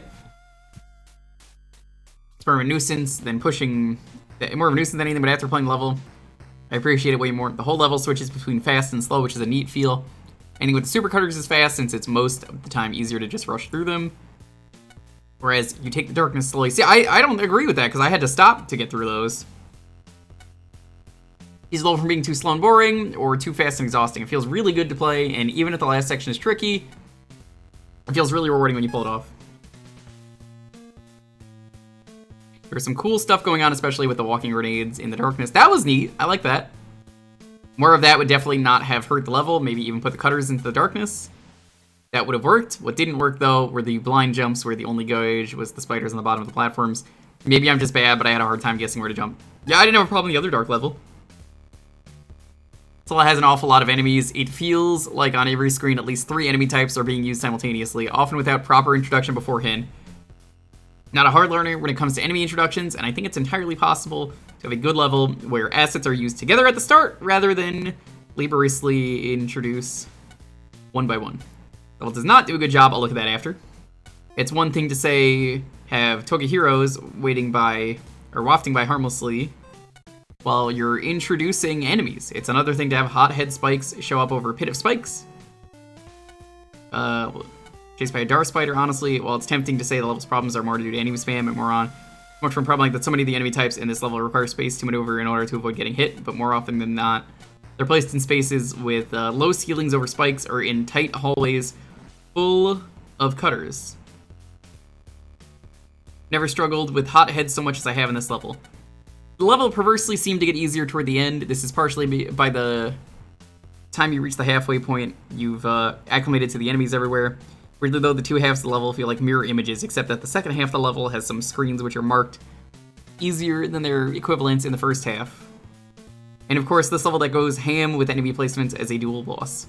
Thankfully, this is one of the more tolerable setups using 2 fairly easy bosses with similar attack strategies. To conclude, this level's very extra and probably would have benefited from some restraint. Oh, Count Sniper, what's up? How you doing? With some good emotes. Welcome on in. Checking out the Make a Good Mega Man level. The thing about using Quick Man lighting is that you have to reasonably be able to see what's ahead of you for more than half a second at a time. When it's used in Quick Man stage itself, the only real obstacles are the hotheads themselves. It's easy to feel your way out of it. Out if it does get dark. for a little too long. Here, there are other obstacles, and it's never really a puzzle about not killing the hothead. They're almost always positioned right in your way, so the lights are going to go out. You're just gonna have to deal with that. Though I did like how later on, started using other means, such as the spiders, to have a tell where the floor was. Meanwhile, certain rooms felt way too covered with enemies. The super cutters placements are more obnoxious than anything else, and there's really nothing fun about fighting two bosses in a cramped room. I thought they were pretty easy. On the bright side, the stage length was healthy, and I do appreciate some of the ideas used, such as the grenades turning on the lights for a brief moment. Some problems to iron out here and there, but definitely a solid foundation here. Alright, let me see this. I'm not gonna put it on stream, but let me see your big cat.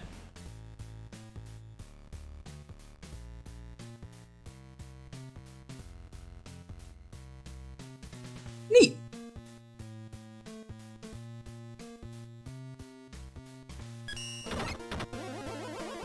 I love reading old dusty books, but they make me sneeze. Hey, Tails, can you do me a huge favor? I've seen a fire till he sneeze, but certainly gets rid of the dust and the book. Can you say hi to the Glaceon for me? Screen displays a list of instructions about how to find books using the Doodly Decimal System. Ask the dude who organized the shelves. This does not seem like an efficient system. Okay. Race is in the money. Frozen Lab. Ooze Dewey. This must be the circulation desk. Fuck off. I've heard Dewey Decimal is kind of a fucking asshole. I heard he was like kind of racist.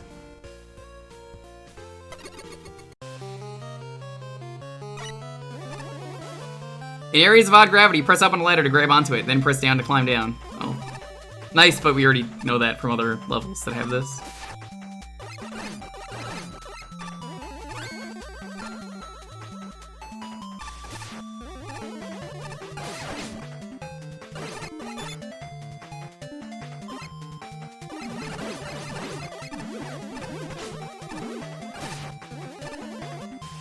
Reminder, the ladders and the... Yeah. That was like 2 rooms apart.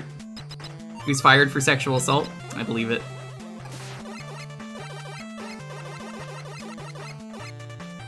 Yeah, at least they warned me this time that the awkward gravity was starting.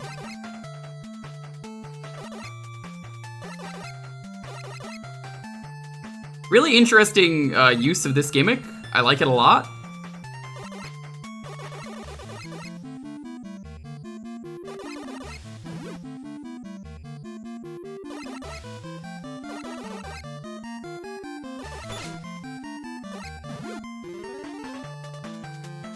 By the way, chat, I don't think I really mentioned it. I might have mentioned it at the start. I watched the Eel Bleed run last night at 2 a.m. Incredible run. It crashed 12 minutes into the run. Which, the most Eel Bleed thing would be crashing to the Dreamcast BIOS on real hardware. Which, again, this has never happened before. The meme of GDQ happened.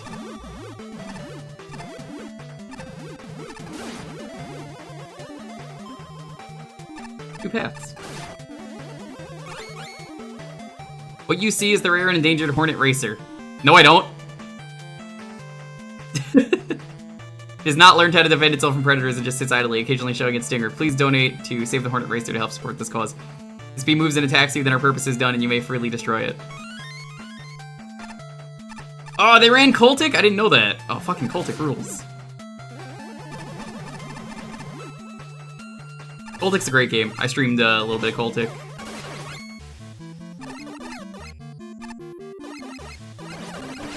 One of the best new boomer shooters. Pink, you might like that one if you're still here.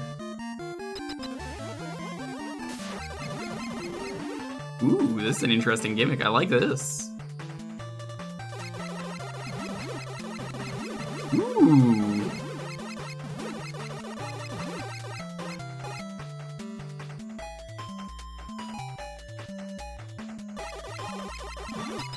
This is fun. Look at this.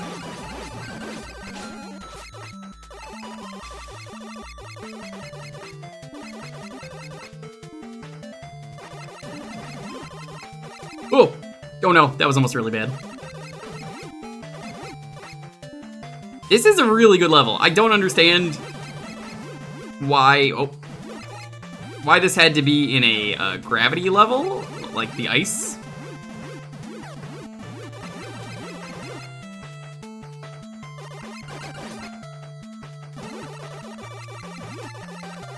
Ooh, that's fun.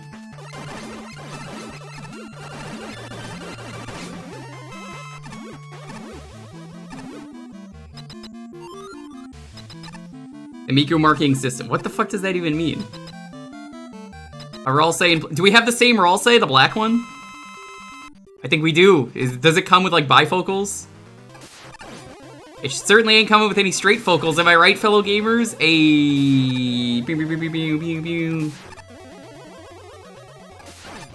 Chris, is that a weed?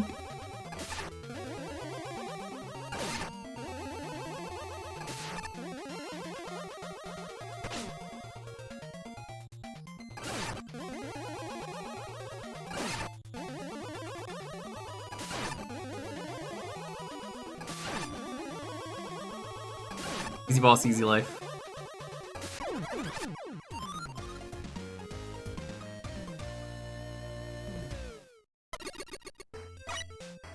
No, I read it. I don't understand what the Miku marking system means.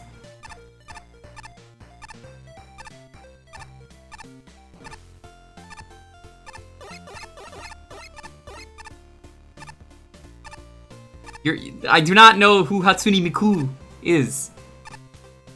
I do know she invented Minecraft. That's about it. Generally, this level is okay. It's got some charm and looks and feels good. The parts with the altered gravity always feel fair. I like the one where you go super fast at the end and it's close, but not hard. Feels super satisfying. This level just feels like it could have gone on and on, but it didn't, and I'm really happy with the length. Feels like you did what you wanted to do, and that's it. Also, some people use the bouncy blocks badly and make the jumps way too precise, which is something you avoided, so good job. Surprised he gave this 63. You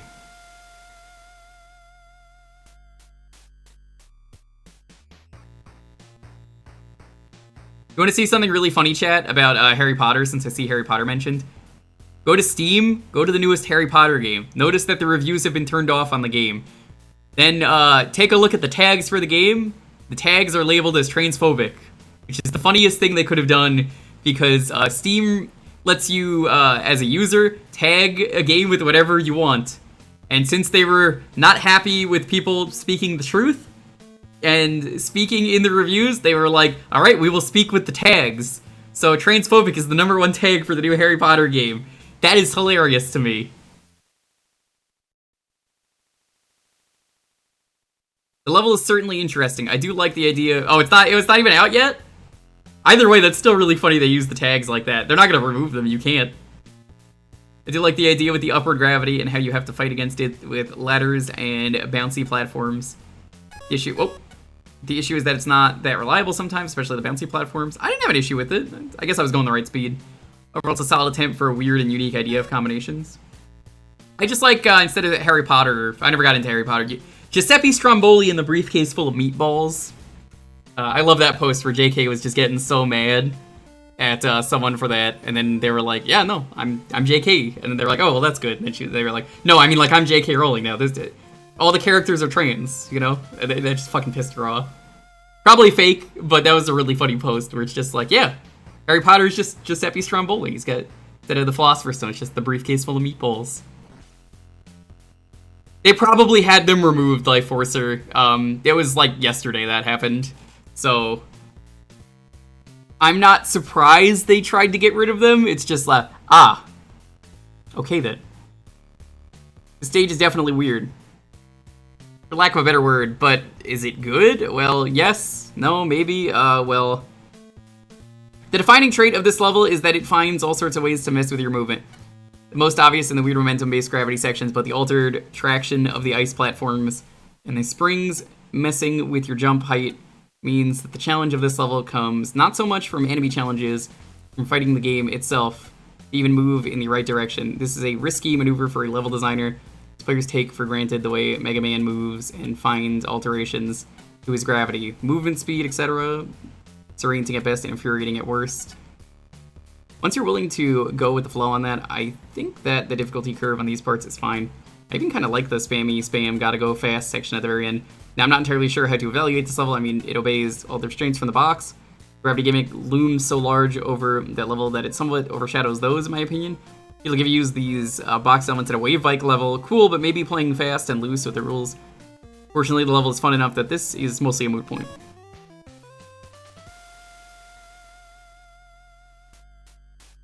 Feel kind of uncomfortable with that? I never got into Harry Potter, so I have no opinion, so what can I say? But you managed to find a creative way to use ladders and springs together with the gravity wells. There's always a sense of unease when the level needs not one, but two different signs to explain how the gimmick works before it actually appears. I don't think it needed the second one. While I'm grateful that those signs are there in hindsight, it doesn't stop the gimmick from being incredibly janky. It just feels so weird to control, and for such a janky gimmick, throwing the amount of insta spikes there are in the last few screens was not the way to go. It's far from impossible, but it just doesn't really feel good to play. I thought it felt fine. Unfortunately, sections with how the gravity wells are boring at best. So little going on, and it's standard running and gunning. There's nothing wrong with Stranger Gimmick. But the level needs to account for the oddities it brings to the table to balance it out. Otherwise, it feels less weird but fun and more just a little frustrating. Devs that game have already been paid. If you want to play the game but not give money to the turf, buy the game used or pirate it. The new one? Gordon Pressman. Well, I can't read this. Gordon doesn't talk.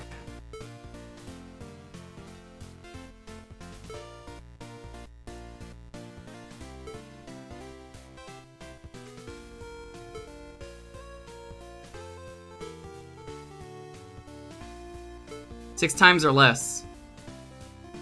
Okay. Alright, chat.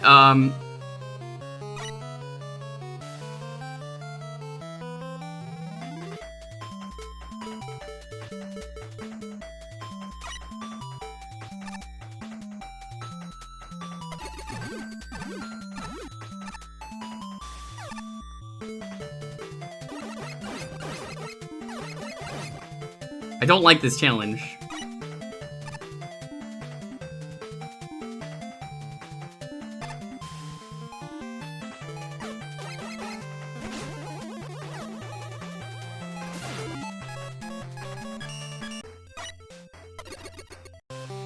This is an awkward challenge.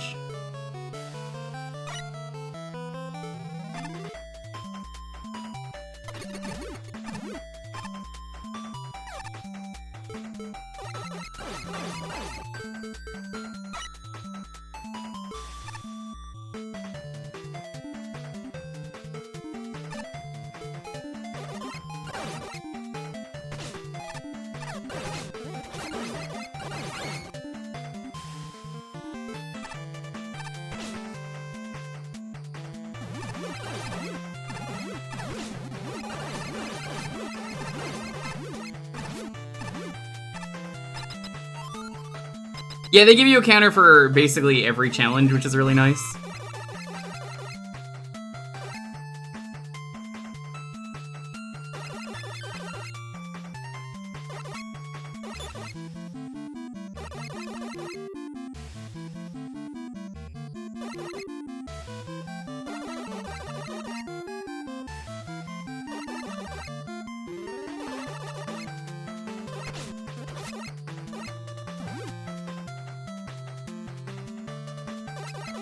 The hell was that? But yeah, no, absolutely. I'm not saying you shouldn't like Harry Potter. I just don't like Harry Potter, so that's kind of it for me. I'm like, all right, well, nothing lost there for me.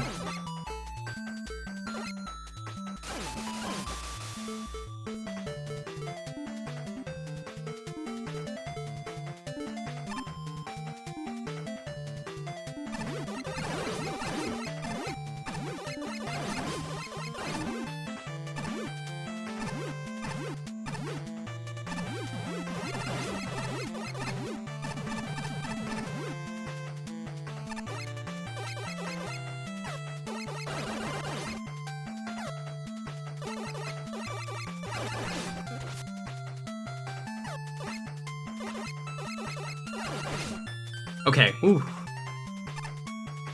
A little awkward, but we're getting through it.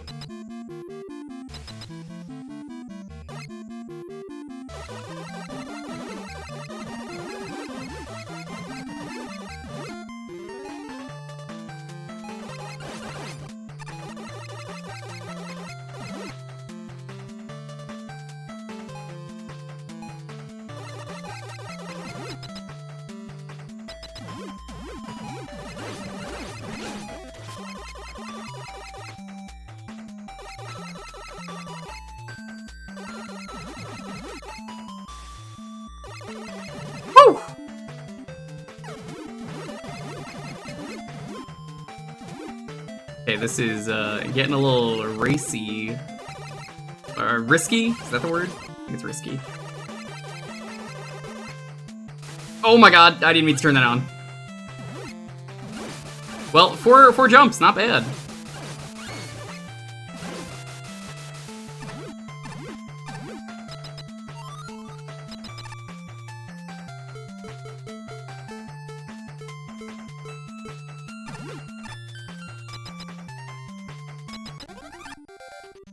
What's he weak to?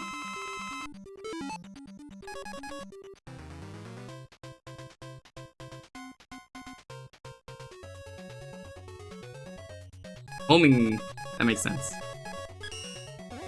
You'll notice, Chad, if there's spicy stuff going on in the stream, I kind of don't want to bring the stream down, so I kind of just ignore it, which, you know, I guess at this point I have to say it. Maybe let's drop the Harry Potter talk, making people feel uncomfortable. Thank you. I can tell by that look on your face that you've done it. I did slightly lie about saying I could teach you a technique. The blade takes years of training to reach my level of ladder climbing. It's all good. Just I'm not blaming one person. I'm just saying like it's clearly making people uncomfortable. So let's just enjoy the Mega Mans. However, my room here has an item that should be of great use to in your ladder endeavors. Take my room key and claim that prize. Key for Gordon Pressman's room. For any kids playing, don't give strangers a room key when on a trip. Oh, that's very nice. Below the boutique, cabin B1. You forgot where his room is. Okay, well, good thing you forgot, because the game tells you. Used to be a shelver until I accidentally grabbed a coworker and put him on the discard shelf. Now I pick up disruptive patrons and just posit them outside. I mean, I already know what his junk is going to turn into. I'm already got my claws full today with robots who have no common sense. Oh, Ace, what's up? I was gonna message you once I finished up Lower Decks. The first few episodes I definitely was not into, but it definitely got better afterwards. I'm on like season 3, episode 3. It's definitely a lot better than I was expecting it to be. Just stay away from the bookshelves if you've got bombs for hands or an open flame on your head. Is that so much to ask? Flowers and thorns. I think my problem with Lower Decks at the start, it looked like it wanted to just be funny, haha. Hey, remember Star Trek is cool? And then they like, you know, joke around. That's kind of what I feel like the first few episodes were going for, which is why I didn't really care for it. But then once it kind of became its own thing, I think it definitely has a good identity of its own.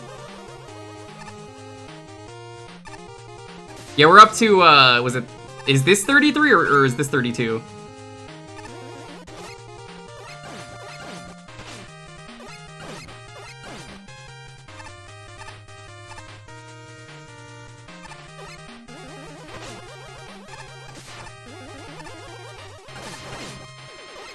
This boss will always be annoying unless it doesn't have the flower spinny.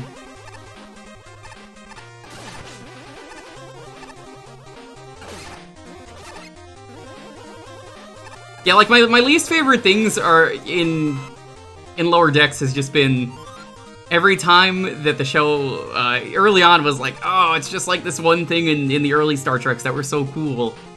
And then, you know, like once it found its own identity and was like, oh, Yoshisu! Won every playthrough. Yeah, once it found its own identity, that's where I was like, okay, this is pretty good. I like this. The episode about the hunt, I think, was the last one that I watched.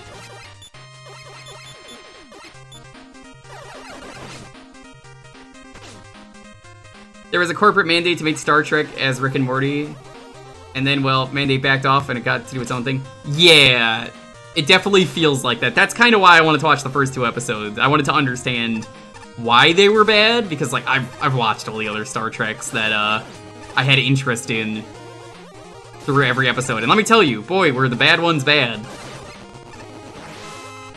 I would not go back to Voyager, personally, and there are parts of Voyager that I really like. Voyager's not my favorite. Probably my least favorite. The Twitch commercials definitely didn't help either. I will say that much, because, like, oh my god, the Twitch commercials for that were terrible. Oh, that's cool. I like that. Time's up. I think they made me hate the show more than I thought I did, which is impressive because I hadn't even watched the show. It was just, we got to talk about Lower Decks, and it was always them advertising it like Rick and Morty, which, you know, when it's not being Rick and Morty, it's pretty good. Like, yeah, it's got humor in it, and I don't mind them referencing occasional things to old Star Treks. Now, my issue is more when it's just like, you remember in Star Trek when this happened? It was so cool. I'm like, it is? Yeah. But first impressions aside, I think it's a great show. Wait, this stuff's already over? What?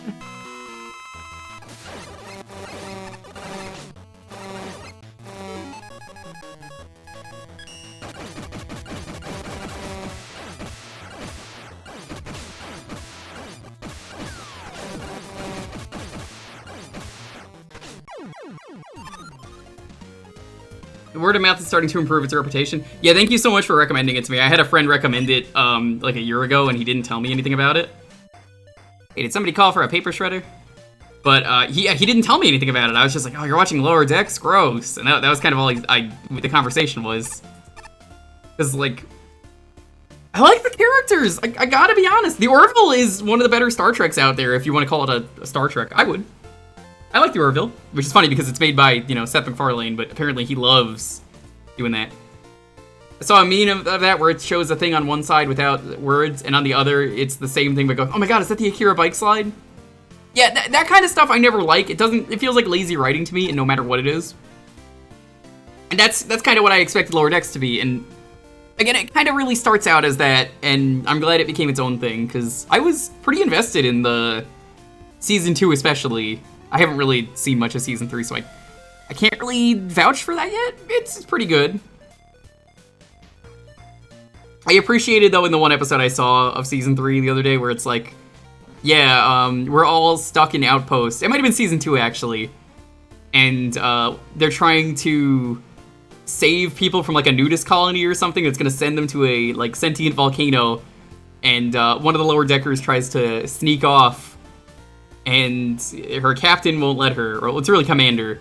And then, basically, they have a conversation where it's like, oh, I'm just gonna go without you. And she goes and then gets a call, and it's like, you know what, you're right, we should go save them. I'll meet you down here in, like, 8 minutes, and she's already, like, skydiving out. She's like, you gotta be fucking kidding me. She just climbs all the way back up. Mandate to do Seth MacFarlane humor, and when they backed off, yeah. It's almost like the executives have no clue what makes a good show. Do you remember how many times an executive has ruined a TV show? Like The Nanny. Season 6 of The Nanny, where, I'm just gonna put this on here while I talk.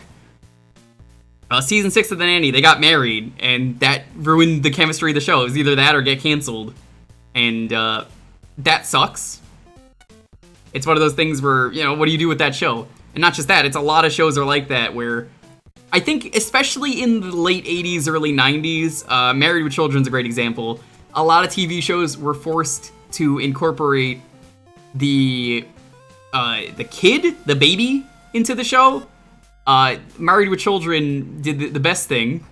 They introduced Seven, a kid named Seven, because he's the 7th child in season 7, and they, I guess, have to watch him for season 7, and he's also 7 years old. Not good at all. I really didn't like him. And they wrote him out of the show in the most appropriate Married with Children way ever. Literally forgot he existed, never mentioned it ever, and then a random episode in the like a later season, he's just on a milk carton missing. Which, knowing the Bundy family, yeah, that's the most appropriate way to write a character out. You forgot about this kid so fucking badly. Whoops! If you want to give Lower Decks a shot, skip episodes 1 and 2. They aren't needed to the show, and you can come back to episode 2 later for the good parts. Yeah, absolutely. That is definitely how I feel about that. I watched them mostly just to understand why it was bad. And then, that was kind of it. Remember the time Phoebe from Friends decided to be a birth mother? There's a difference. Because, like, Star Trek Deep Space Nine does that too, where Kira Nerys gets pregnant. And she's pregnant IRL, and that makes sense, you know? I don't mind that. I have a problem when it's more of a, we're gonna introduce a problem that spices the show up, but it's not what people want. If it's different, like, okay, this person's pregnant, we have to acknowledge it because obviously she's getting fatter from the baby. It's not really fat's the right word, but you know what I mean. Like, she's getting bigger. What do we do? And it's like, okay, well we gotta do something there. I get it. It makes sense. I just use the baby thing as like a lot of shows like to introduce a kid onto the show. And it's definitely a case where they will just always try and find something, no matter what, that we can squeeze it in. Yeah, no, Married with Children was the example I gave, Brian. I just gave that example. Poof. Poof on Fairly Odd Parents. The dog on Fairly Odd Parents. The second girl. If you listen to the Fairly Odd Parents theme song from the final season, they even basically say they're out of ideas. They just sounded somewhat interested with it. Lord X Season 3 is among my favorites. Yeah, I'll probably hit you up then, because I'm, like I said, I'm on episode 3 is the next one I have to watch. So, I mean, I've really genuinely been enjoying it. I really thought I'd hate it. They have some really genuinely good nods to some of the earlier Treks. I thought the way they used Captain Riker, yo, Lumps of Cumps, what's up? The way they used Captain Riker, I thought was really respectable. Same with Deanna Troi.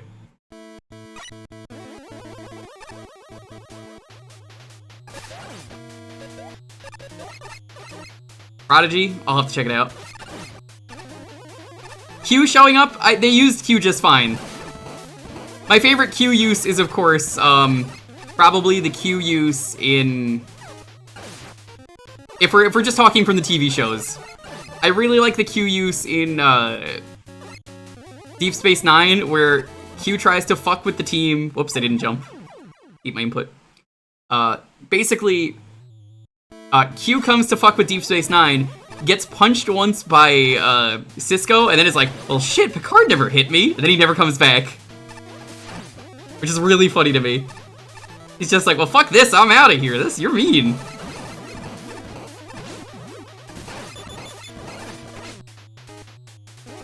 Like, I'll put it this way with any TV show. If you're gonna be a new iteration of something, like the Passing of the Torch series, the soft reboot, as a lot of people call it, the soft reboot, because that's kind of in a way what Lower Decks has become, is how do we expand on the existing stuff that already exists and make it better, where you could do the opposite, and it's just how do we reference that and be like, it's just like that episode of Star Trek where the Q appeared and then they played the chess game.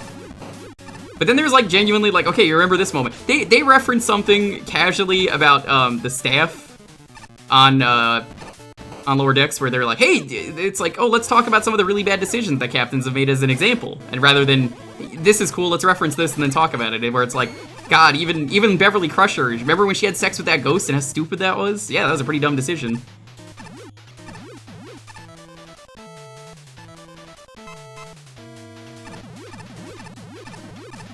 Oh my god, fuck Picard. I hate that show so much. I absolutely fucking hate Picard as a TV show. It is actually something that makes me angry. Everything about that show, like... Okay, I agree with everyone. Season 1 of any Star Trek is bad. Yeah, we're all in agreement that Season 1 of any Star Trek, terrible, right? Well... in comes Picard, an already existing thing, basically. Like, it's already got established things, so why does it suck? Season 2 was not good at Picard either. I could say this watching Season 2, where I'm just like, oh my fucking god, Picard makes me just hate Star Trek.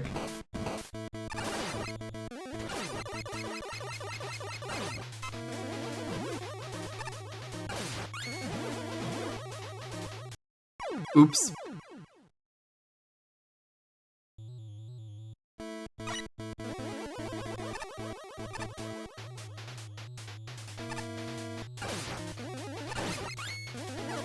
Also like that they actually used an Orion on the cast, was kind of neat.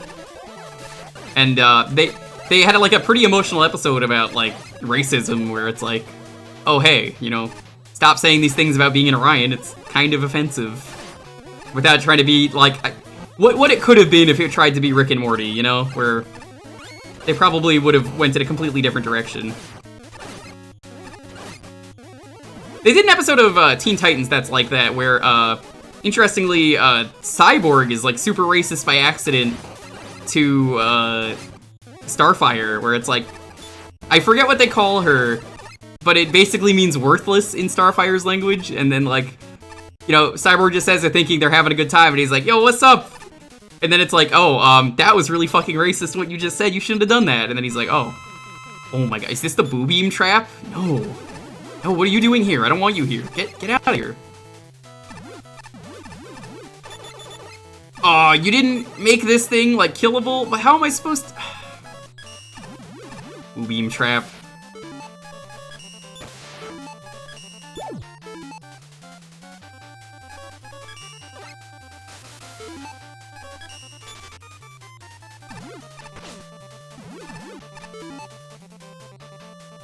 Not that it doesn't mean anything, it means nothing. That's what it was. Season 1 TNG in terms of bad. I think a lot of Star Trek season, well not even season 1, but like classic Star Trek in general kind of just aged really poorly. Okay, well that works.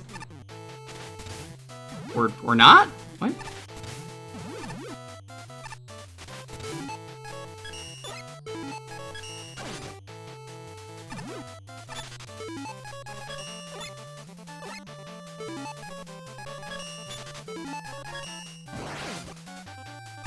I do not like this.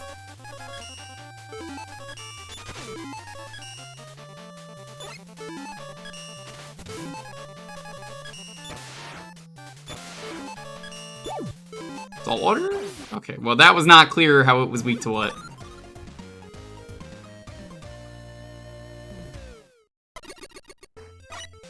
Tolerable compared to the actual boo beam trap. That kind of ruined the whole level for me though. You need to implement more of a puzzle element. I think the way I could have done this, Ace, this is me talking from a outside perspective. Maybe block off the boo beam traps like you do in Mega Man 2, but then you go, well that sucks because then you need to have the ammo or otherwise you can't win. No. Well, how it works here is you block it off with something that's weak to that weapon so you know what to use. I think that would have been fine. But like, having it only be weak to a certain thing and like there's no clue to tell what it is, that just felt random.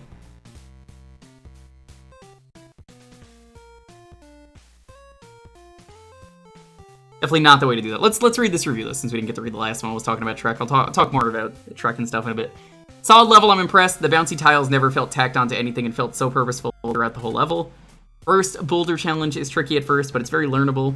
Using the oil to prevent you from just flame shielding through the section is genuinely brilliant. Let's use the weapon for most of the level, but French cheesing your way through it. Oil almost feels like a box item from which it is used. However, throughout the whole level, it really feels like a complement to enhance the other assets, which is exactly what it should do. The boo beam trap is slightly removed from the rest of the level. It's one of the most fun boss fights in the What?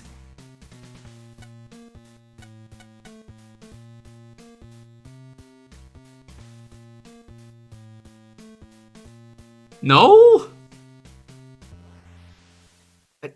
It was sitting there and guessing what the weapon was. I don't agree with that at all, Parmesan. I'm sorry. Your difficulty curve and a really solid aesthetic make this a truly enjoyable level. Thank you. The color? I thought so, but some of them didn't really make sense to me. Wasn't there a purple one? I don't think we had a purple weapon. What did Quagmire have to do with this? So, like, introducing the falling rocks with oil on the floor is really mean. I instinctively switched to my shield, which just so happened to be made out of fire, killing me instantly. Kind of mean, but in a clever way, props for that. Besides that, a decent level, though not the most outstanding one. This isn't really a knock against the level itself. It's extremely weird that this level's gimmick seems to be 6 oil and fire tellies when neither 6 oil and fire tellies are in the box. That's a score dock from me, personally, but I don't think that's the problem with this level. The problem here is that the bouncing is a bit much. I'm really not a fan of levels where you haram at high speeds in tight, bouncy, tile-laden hallways, because it makes me feel like I've lost control of my player character. All the things going up and down in this level also makes hitting some enemies a pain. The fire totem, which would just be in shooting range if you were on solid ground, except not because you're bouncing up and down.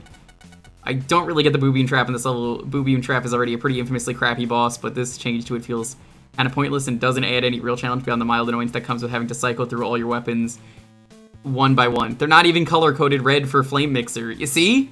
So it really is just a wild guess. Why not Fireman, as is... It just feels like another aspect of this level which is out of the player's control. I did, on the other hand, like the use of the boulders here, which is odd because I think they're usually a nuisance, and I did sort of like the stage's relative shortness. Not a ton about it I really liked. So much as I tolerated it is the problem. Yeah, I know Quagmire means swampy area, but that's... I don't really get a swamp from this.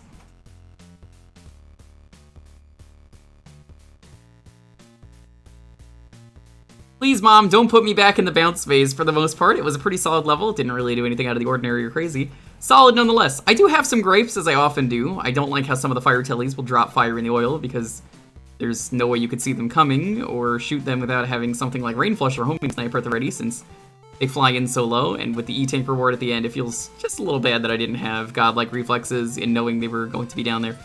The bounce tunnel is just very strange. It adds nothing. It is annoying to control. Lastly, and while I understand you didn't create boulders, my god, boulders are obnoxious just always. It doesn't help that putting them next to the already finicky bounce tiles just makes it hard to make jumps that are already a little tricky to line up. Lastly, I don't know if I'm stupid or what, but I'm not sure the way to tell what Boo Beam Trap was weak to what without trial and error. I saw they were different colors, but purplish doesn't equal Tengu Blade, so it went right over my head. Gripes aside, the general meat of the level was fun, and that matters a lot more than my paragraph of gripes. You have to make a Boo Beam Trap that forces weapon use, maybe combining it with the Crystal Weapon Maze from Mega Man and Base. That could work. I like my idea, though, because it's simple and you already have the assets for it of use a block that has the weapon on it. At least I'm pretty sure they are. Spin attacks! Yo, hey! Alright, let's skip this level. We'll go into level 30 by Happy Green Frog and Squishy Putty. Ooh, Sonic level. That's cool. Did I really just pull the same joke twice in one stream? You fucking bet I did. What is awful about Picard?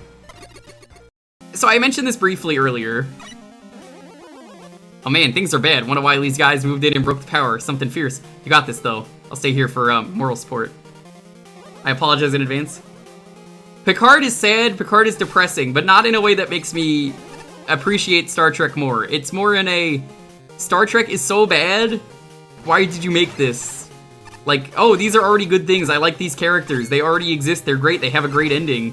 And then Picard comes in and just takes a shit all over that and doesn't do anything very interesting, if you ask me. I like the use of the light bulbs here as the mines. Makes sense, considering Voltman.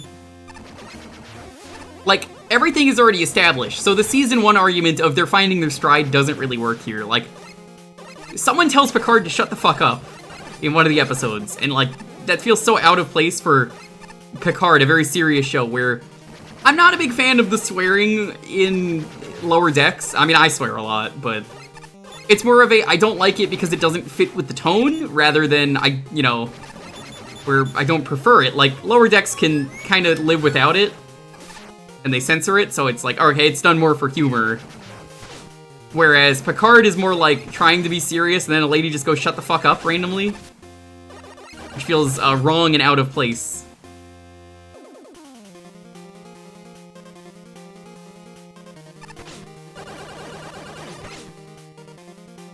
At least makes sense, because they're like not the top of the ship. That's what I was getting at. Lower Decks, they're not supposed to be good. And then like, I don't ever think I've paid attention to the staff of the ship, like the actual like commanders, ever swearing. I don't think they have, I could be wrong on that.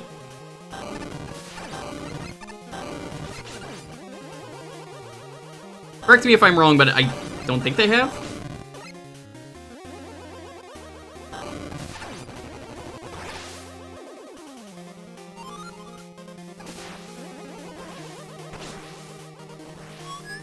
Oh, I'm trying to die. Kinda swears like a sailor. Yeah. Hey, come down here.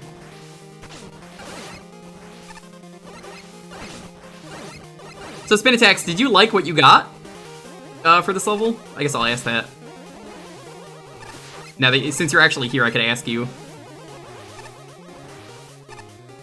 Not a big fan of what you got. That's understandable.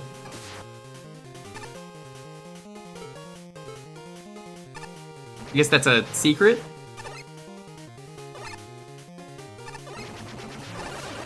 Picard also, like, it just, like, does some really stupid shit. Like, Picard gets into a fight with someone. What is Picard's answer to getting into a fight with someone? Have someone behead someone. Which is a real thing they do. Which feels very out of place for Star Trek, where Picard is very famous as a captain for, you know, using logic and reason. Which is why I like Star Trek, is that, you know, Legion, it's got a lot of logic, reason, moral dilemma.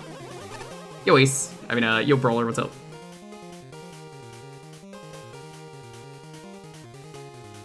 The angry carrying Dr. Cat constantly hissing. Yeah, I like the episode where they're trying to get the sex totem for her. Because it's like, oh, I'm a cat in mating season. And then it just turns out, no, I'm not a cat in mating season. I mean, I am, but like, I just wanted a fucking box to sit in because I'm a cat. And I was like, alright, that's pretty funny. I didn't even consider that. Yo, Pavilion, what's up? Watch the Red Letter Media reviews. You don't have to tell me to do that because I already watched them. And I agree with everything they've said having watched them. I love Red Letter Media. It's just like that episode of Star Trek where they fought Sparkman. This level was alright though. Spin attacks, I think it was fine. I think the monkey was the only real issue I had. I really like what you did with the light bulbs. Yeah, the man with logic and reason. They make his go-to to behead someone. He didn't behead someone specifically. It was, his friend, who is a Vulcan, I believe, or Romulan. He takes, like, a sword and just cuts someone in half. And, like, beheads them. In, like, a random bar fight on the streets. Like, yeah, that's Picard, alright. Love them, too. You're in the right place, Pavilion. Honestly, spin attacks, though, yeah, I thought this was fine. Short-tempered circuit was what the level name was called. I think I liked the light bulbs the most, because I think they were producing light. It was kind of hard to tell. Like, I think they turn off and the light shut off. You nailed the aesthetic, the rest of the stage. Sparkman affecting the lighting as a happy accident. I assume that was intentional. Reskin bullets. I like this level. I think it's a really cool level. The rest of the stage is kind of annoying. So much falling off of platforms to your inevitable death. You have to make tight jumps with mines that don't like to cooperate, never-ending spawning pipes, things falling from the sky. It just wasn't fun to play in the end. What was, out of curiosity, what was in the top left where the ladder was?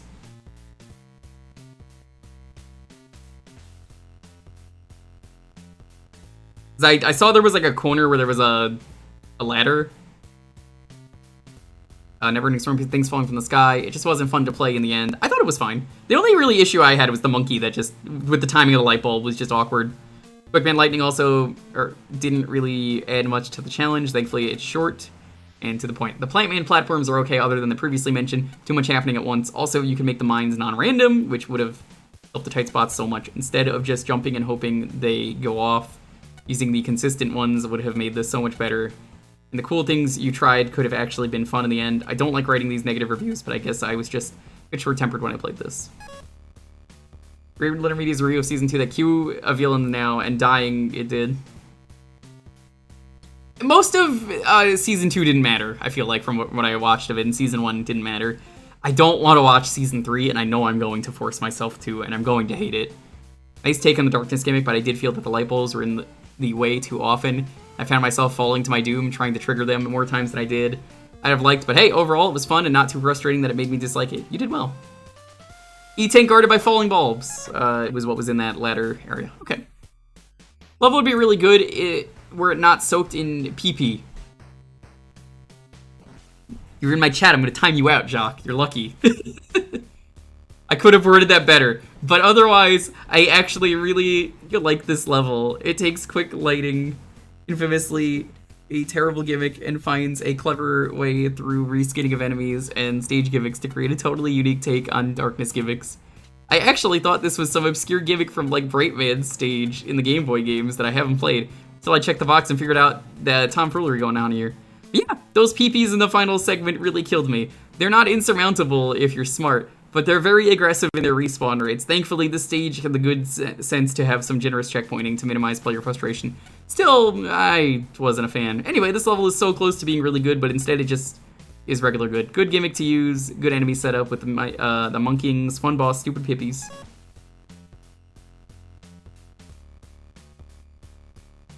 So good news, length was healthy, and the idea of turning the Dive Man mines into light bulbs to keep the Quick Man lighting on was a pretty creative idea. However, while there were a few sections that make a good use of playing Keep Away while still progressing the level, other times they just kind of felt slapped onto a room to be easily ignored or just run straight past.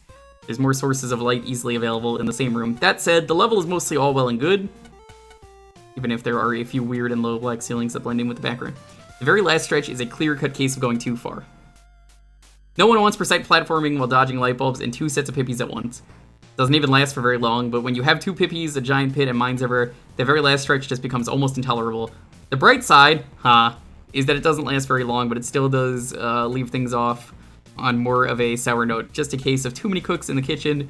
By cooks, I mean baby birds. Though it is important to keep in mind that the rest of the level was still a solid good time. Apparently, this library holds the world record for the largest number of plants incinerated by accident in 1 week. We were hired to sit in the corner because we're less flammable than real plants. It's a living. Slipping through time. Okay, for real, let's play this level. For those of you who've seen Picard, what are some of your least favorite, this shit's all over TNG? Or the rest of Star Trek.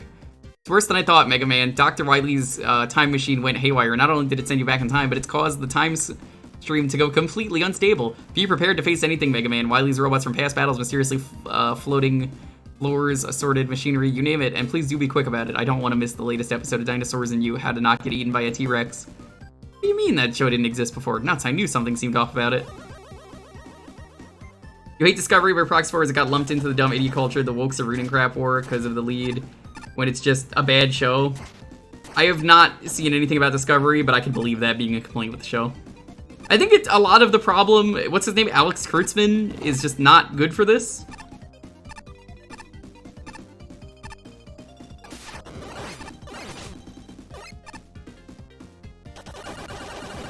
Whoa! I regret to inform you that I need to leave as my homeworld requires my attention. I must go now, my planet needs me. The Stegosaurus died on the way back to his home planet.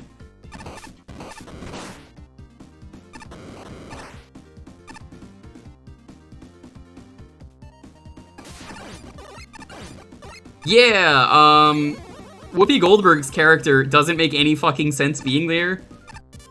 And, like, I understand they aged her up, whatever. She looked fine. That was a thing. They aged Whoopi Goldberg up for the show. Now, Whoopi Goldberg's character in Next Generation, if you don't know, is basically a species that doesn't age, but they had to retcon it for what reason? I mean, if the actor just aged, that's fine. Like, honestly, I didn't even notice she really aged much until they pointed it out, and I was like, she looks fine. Whoopi Goldberg looks great. Okay, this jump is awful. You just don't need to mention it. Yeah, like, they bring it up and it's like, oh, I could just age myself whenever I feel like, because humans are mortal, so I felt bad, so I decided to age to make you feel less bad, and I was like, what? But not only that, but, so we go back in time, right? Okay, you following me? So we go back in time, and, we go back in time to a point where, we've already gone back in time and seen Whoopi Goldberg in the past. Whoopi Goldberg looks completely different than how she looked in the past. Nope, you have to die now. Okay, well, you know what? Fuck you.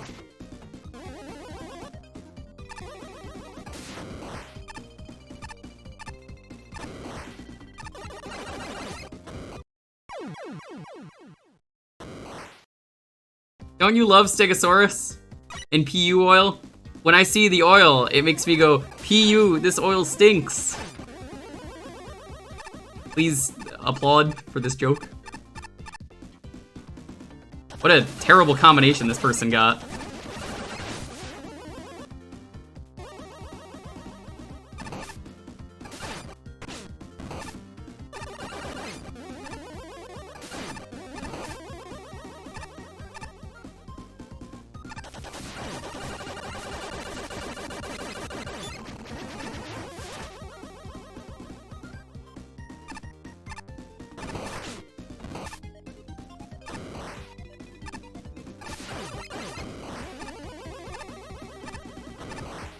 Okay.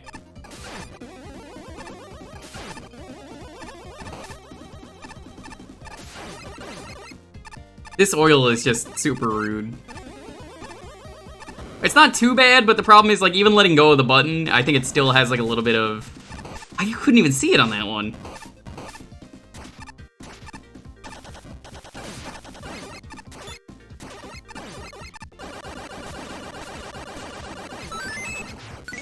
These guys have too much health. How does it work? What is even slipping? Slightly moving right or left at all. Holding right or left makes you forcibly move. Uh-oh. Yeah, I saw that coming a mile away.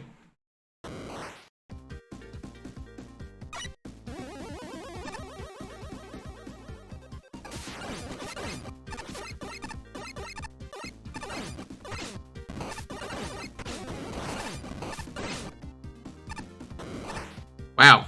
How did this level score so high?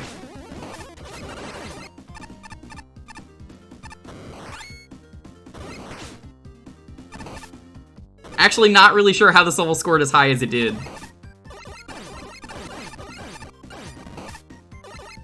Oh, well, that's unfortunate. The spawn is not... Oh, okay, well...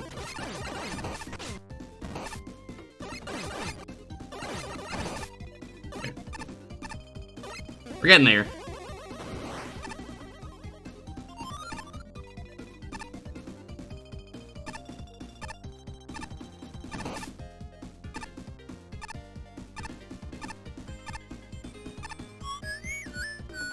This is probably for the best. It's not gonna do this. What?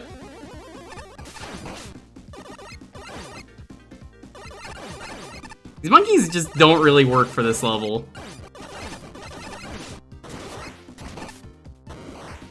Like, what's even the point of putting the oil there? No, this is not the Picard of levels. Don't say that. This is... I definitely say this is more of the box's fault. Mega Man, I'm picking up a massive source of temporal energy behind the door. Destroying it might be what we need to send the timeline back to normal. Good luck. Alright, well, time to die in one hit. Unlimited the glue and glue man stage is similar, except instead of slipping, you just don't move. Yes. Kill me.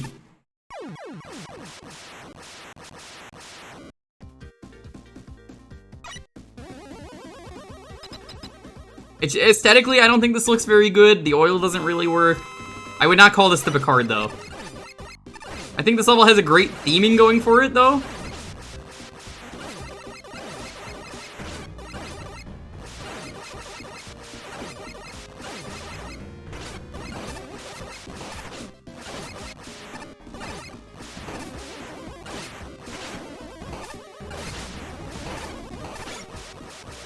You know, I'd really like to just do this boss fight, but I cannot do this boss fight like this with the oil. Oh my god, it's so bad. Song choice seems really unfitting. Yeah, it does. What are you weak to? Fucking sniper?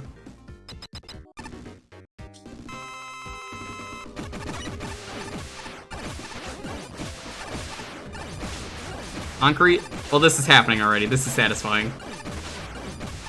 Yeah, this boss fight is just not fun. I mean, it's normally fine, but the oil just doesn't need to be in the room.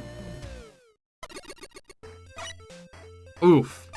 That one left a bad taste in my mouth. I really don't like this box you got for this level, which is why I'm more impressed at how good it is. Ugh. Powder Boy and the Stegosaurus are two of my least favorite assets in the entire game. They slow you down, your pace can be really frustrating, and normally throw you back to the last checkpoint countless times. In this level, the Stegosauruses are obstacles, but the fact that you frequently aren't fighting them, they're just in the way, is fantastic. Also, the first one that goes back to its home is simultaneously a great gag and a great way to introduce it. I don't mind the Stegosauruses in this level, honestly. I think they're mostly out of the way. As for the oil, it's still challenging, but never unfair. The other main part of this level to talk about, I think it's unfair in the boss fight. That's like the only part where I'm just like, that's awful. Not a huge fan of levels with too much dialogue, since frequently they don't go anywhere. However, this one is genuinely hilarious. It ties in the enemies, the gimmicks, and also the aesthetic. So using a mishmash of several different tile sets actually feels fitting. Using the dialogue to bring the level together and make it more cohesive feels makes the level feel better, and I love the joke with Light's Lab. Genuinely a great level, and other people should look at this for how to make dialogue work. Good job. What just happened? Like, I know I played a level, but it's all sorts of meshed together. At least the oil wasn't that annoying in this stage. Oh yeah, the moving environment was funny and caught me off guard. That was nice. Well, someone was having fun here. Most of the time, that person was me, actually. Then there were parts of this level that were very much not fun and not very funny either. But let's talk about one of the neat aspects of this level. It takes an interesting attack. It takes an with fighting Stegosaurus. In fact, for large chunks of the level, you don't fight Stegosaurus at all. You watch it harmlessly amble back and forth in the sky. You initiate a fight with it only for the tectonic plates beneath you to hurtle you into the Earth's core. You watch it Poochie its way into the atmosphere. It's a good set of gags. It also lets you familiarize yourself with Stegosaurus patterns as you deal with it for longer and longer stretches of time atop count bombs. Until you're finally having real fights with it. That's cool. Less cool, all the oil spills going on here. Some of the time, they're placed deliberately to constrain your movement while enabling an enjoyable pseudo-pogo segment. We dodge the swallow eggs, rockets on your way, left, right. But then sometimes they're just used really poorly, like where the monkeys are involved, or whenever you have to jump in really tight spaces, meet platforms. I don't know, maybe there's some deliberate environmental propaganda here. Dino's good, petroleum bad. This was a Oozeworm review. Say no to fossil fuels or something. Speaking of something, that last elevator segment sure is something. Still not sure what that something is, though. It's certainly not fun, though, as the enemies are supposed to stay on the platform as it rises, maybe? Because it didn't work out that way. All the time paradoxes must have wiped poor Alicia Otis out of existence. Anyway, this level's cute and has a lot of nice flourish and Easter eggs that probably took a bit of time to set up, which I appreciate greatly. Kind of Psi Power PK Ouija is. What's that thing Luigi does where he sits on his stomach? His best, that's what it is. Technically, this level managed to introduce its concepts mostly well enough and had a difficulty curve. It's just a shame it wasn't fun. I think this is the review I agree with most for this one. It mostly comes down to the fact that long stretches of powered up oil is akin to walking on nails in real life, and it's absolutely everywhere. Like, I understand what you're given a box asset that you have to use it, but surely there were better ways to do it than long stretches of oil, and then there are some absolutely baffling design choices, like, I guess you just go left and die? Regardless, there were some cute uses for the shifting tiles, but the cute uses never were part of the level design and more for a little joke, which is a shame because level design-wise, they were mostly just regular run-of-the-mill moving platforms. But really, almost everything to do with the usage of the oil soured everything else about this level, and that's awfully unfortunate. And we are done with, was this tier 7 or tier 8? Keep hearing patrons arguing with each other about their favorite book series and what counts as canon. Like, hello, I'm right here, just ask me. We already talked that, so skip that.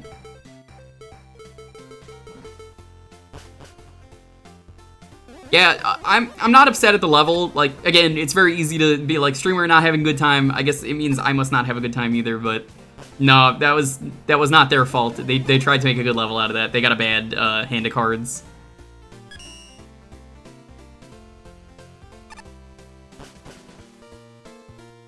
Right, we have to go to B1.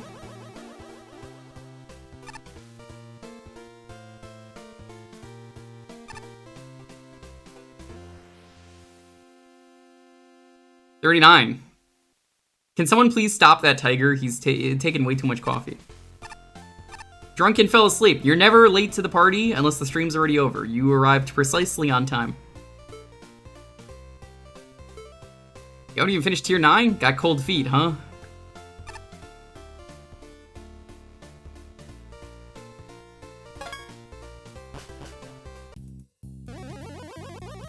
Of course. Why am I surprised?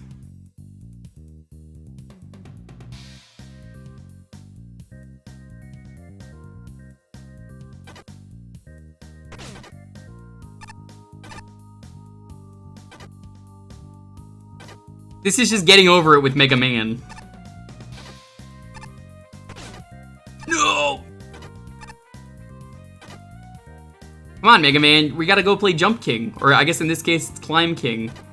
They say there's a smoking hot babe at the top of this ladder.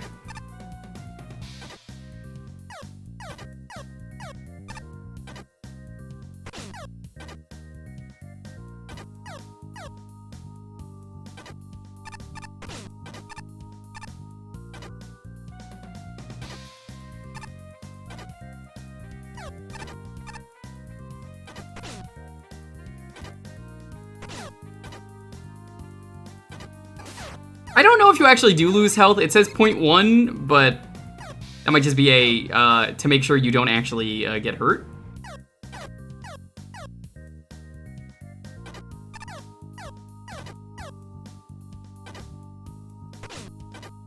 No. God, this really is getting over it with Mega Man. Why did you make getting over it? Who made this? It's genius. I love it.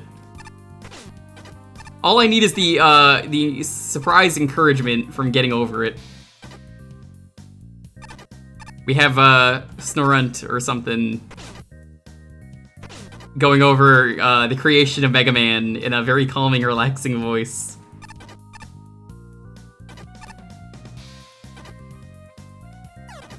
Something something sexy hiking.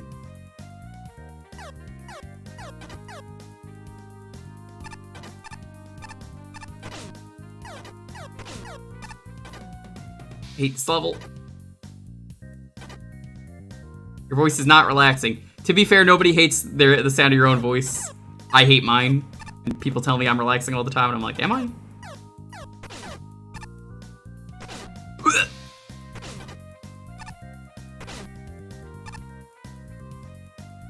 Okay, welcome to the next 2 hours of the stream. We're starting over.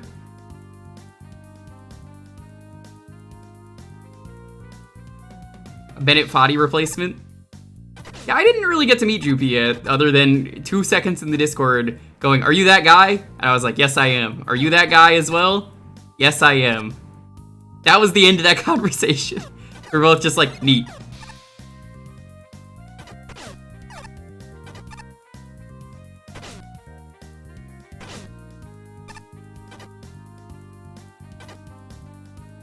Why would you bring up that game? What, getting over it?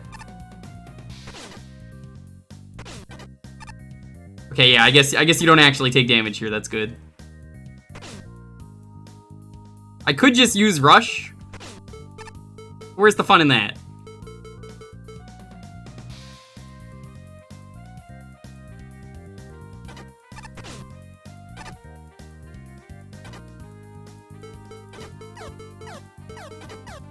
Try it?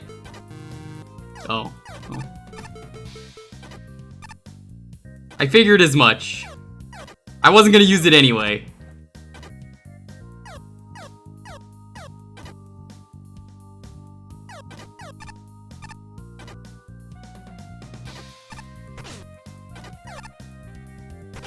How the fuck? Oh my god. Bruh. Concrete still works? I will not use it. For hard mode in this.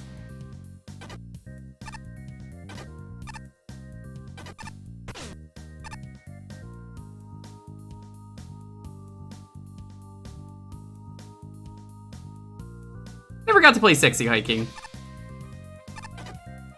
I've heard the name on the internet for years, and obviously Bennett Foddy made getting over it because of that.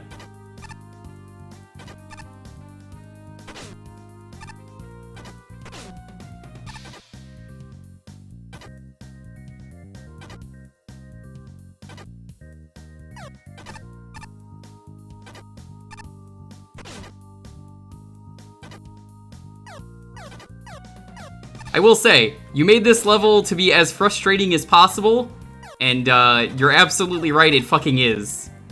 I already know the reward of this. Because it's kind of a meme. A mega meme, one would say. What could be at the top of the ladder room other than climbing ladders faster than Mega Man 8? Because, I mean, let's be real here, is that not the greatest reward of all time?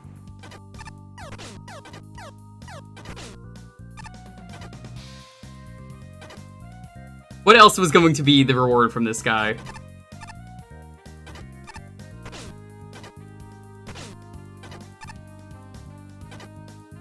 Patience is key. Thanks, Bennett.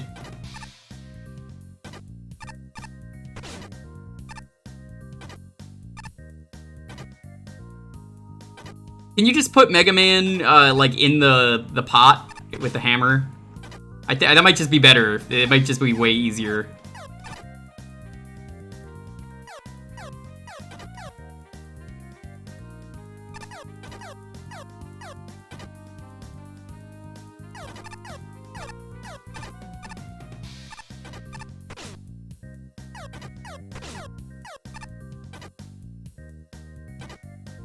Just in time for a ridiculous level.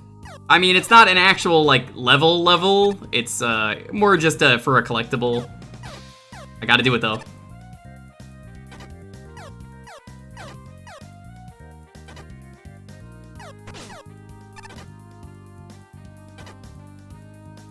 You know what this feels like? This feels like every fucking Maple Story jump quest I did years ago. I hated them then, I hate them now. They were never good. To everyone who has played Maple Story, you understand my pain.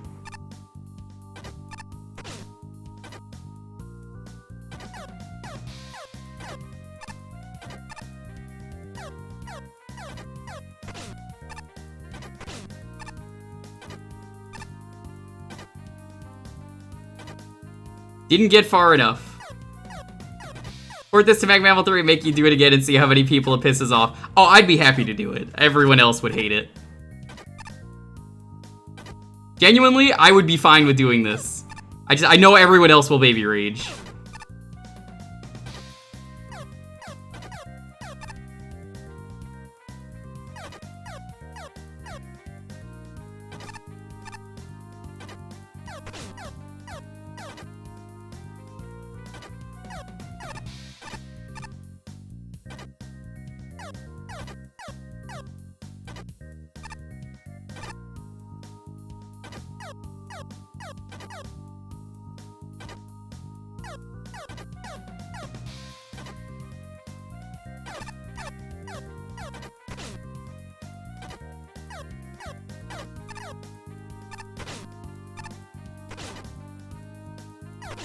Yeah.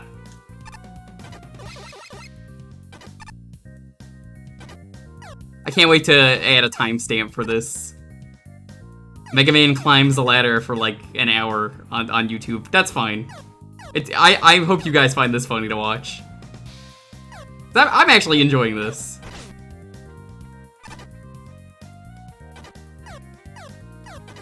You slide over one block gaps. I know. It's more of a muscle memory thing. One of those brain do thing. And I'm like, okay. And then it's like, that's not what I wanted. Like that.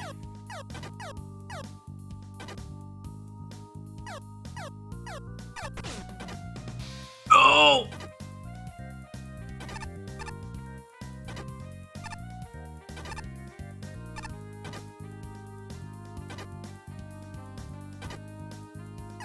Weird joysticks you're supposed to stick on the Famicom controller? Probably... Ooh! And also, how is this, like, physically even possible on this cruise ship? Don't think I haven't noticed. What is this Doctor Who, empty space?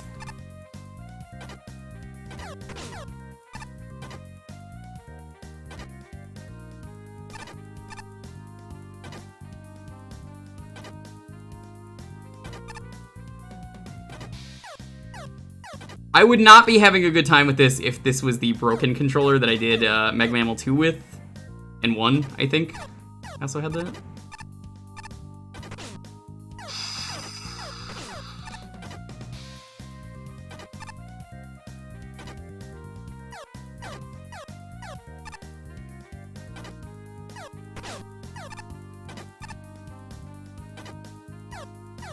Ugly orange sticks of crap. Sounds like it. Nope, that's too soon.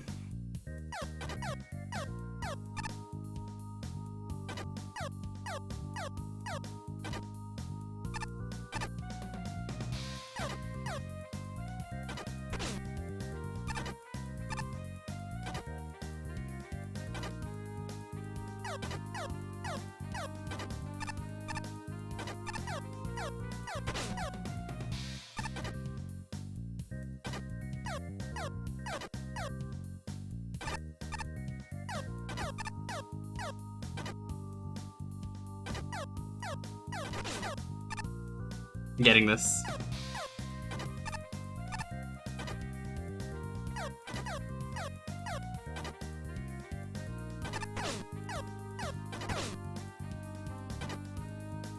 I should have jumped up. Cheating.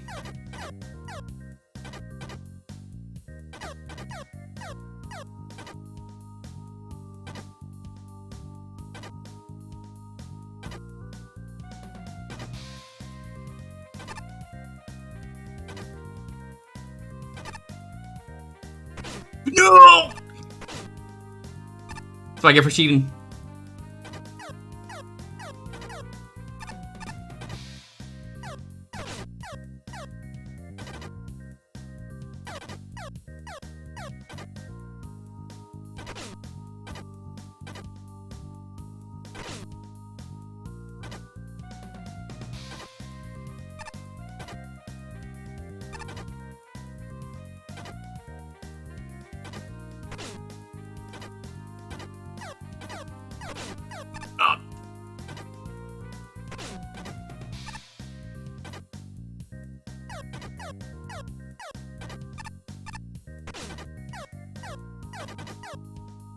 If you could do this damageless, kudos to you. I'm not that guy.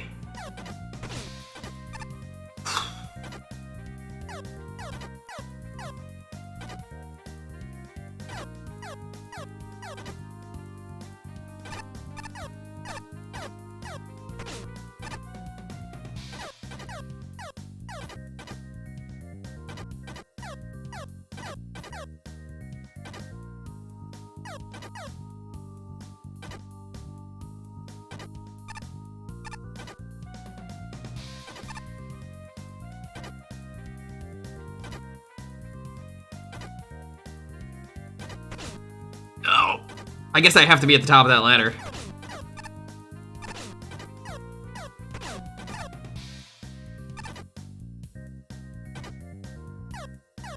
I mean, it's entirely optional. I wouldn't really call this Kaizo. Like I said, it's getting over it. It's not Kaizo. Kaizo says this is bad. I think this is well made. It's genuinely a well made thing.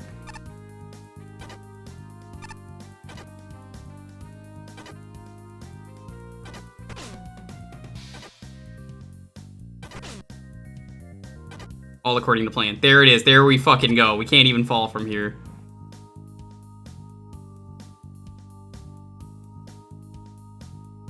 That was not bad at all. Got the HEV gloves. Gloves for a mechanical suit designed to withstand high levels of radiation that have a magnetic grip for some reason. Ooh, that's very fantastic. How long was that? Wasn't timing it. Seriously, why did that go up so high? That was definitely impossible.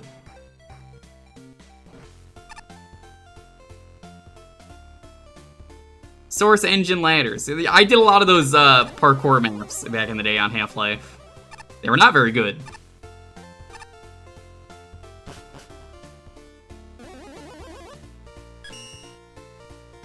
HEV gloves, okay. Ah, there it is. The meme item. Not worth it.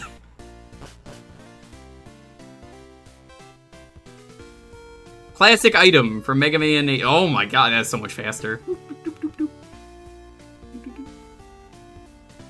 Ladders in Half-Life are magic. They really are. Look, Gordon, a rope!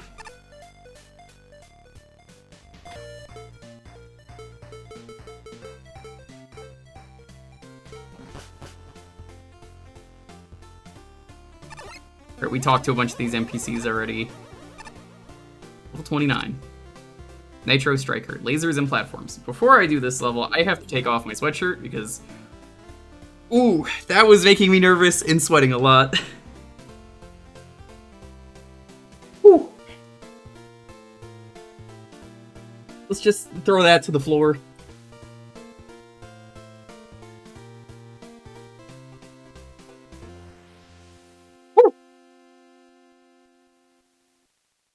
Sort that in a moment. 27 minutes late. Oh no.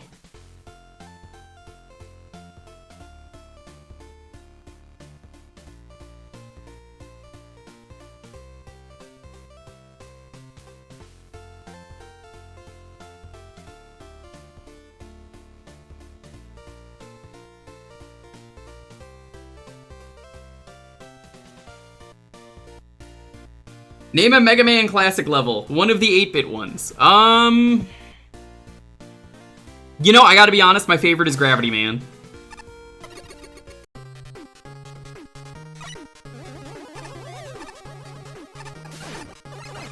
I really like how like something like that is possible on the NES. Oh, I like this gimmick.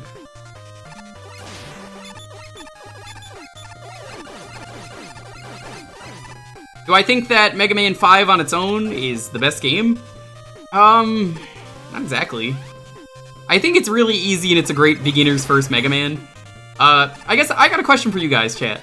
So a friend of mine who raids me, he's probably gonna raid me tonight, he usually does. He's gonna be playing Mega Man at some point for the first time soon. Should I tell him to start with Mega Man 1 and then he never has to play that again, or should I just tell him to start with 5 or maybe one of the other ones? Because I think he'd have a good entry point with 5.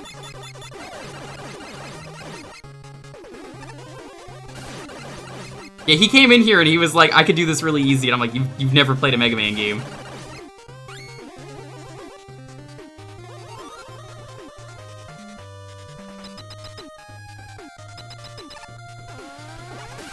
Hey, it's this boss that does, that sucked that one time we did it earlier.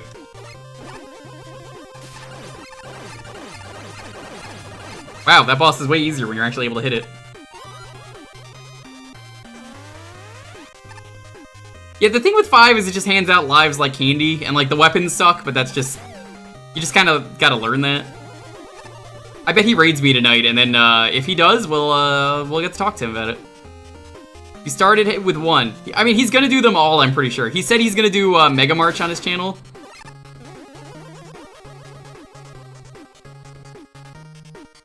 Faster than you.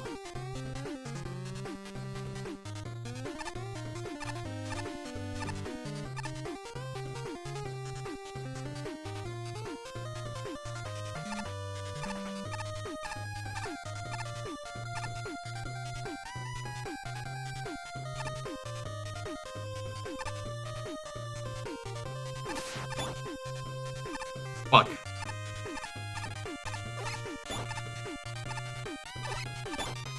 There we go.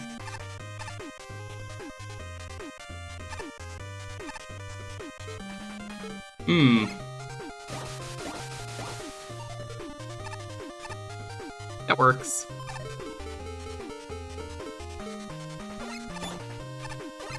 Oh! That's kind of funny. I like that. I like these different speed lasers. 4 is the first one that's good with no asterisks. Yes, I was talking about this, I think, the other day on stream. I think 4 is the one where they... Honestly, if you asked me, like, 4 is just really good. Like, it holds up. A lot of purists say 2 is the best one, and I don't agree with that.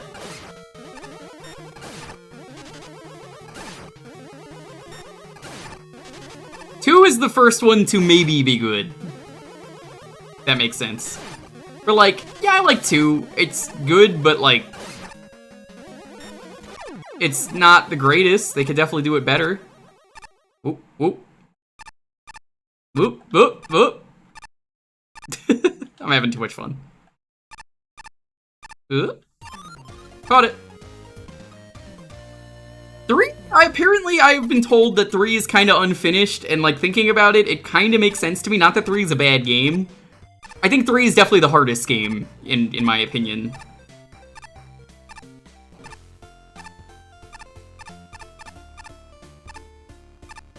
I'm actually kind of curious. Who's the only one you ever beat? Maybe it's worth giving some of the other ones a shot. You could definitely beat 5. Anyone in this room can beat 5. Glitches and user-unfriendly movements. Yeah, apparently that might be part of the whole unfinishedness of it, because like, even the intro is just missing from that game, which someone pointed out to me. Give me a second, I just got a message from someone.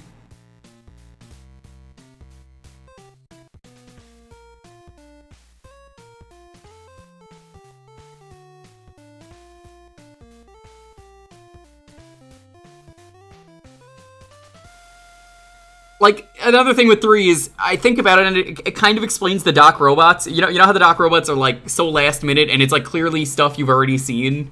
Because you have to refight all the robots from 2. It suddenly makes way more sense that the game was just unfinished, so they just threw that in extra content. So it's like, yeah, actually, that does make a lot of sense. Again, I don't know if that's true. That's just a rumor I heard. Level fall is pretty straightforward. A, B, A plus B. Yo, Sirenova, what's up? Good to see you. Yet to see a doggo. Starting the countdown timer. I told you the other day, my dog is in New York. I don't have her. I can give you, hold on, here, I'll give you a dog right now. There you go, there's the dog.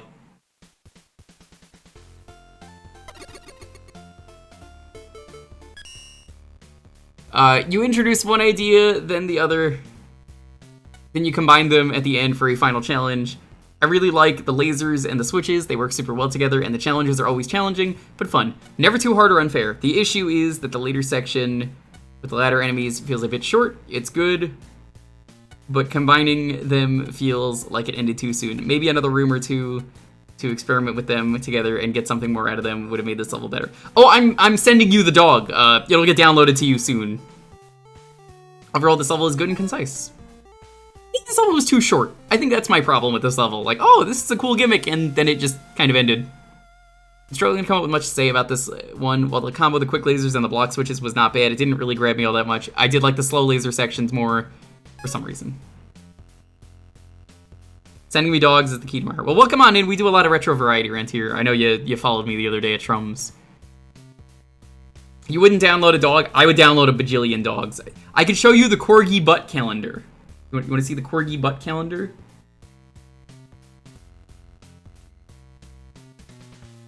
Okay, I can turn the camera on for a moment. I'm gonna have this is gonna be a little bit awkward, mostly because I am sitting in the dark and I don't want to get up, so I'm just using my phone light.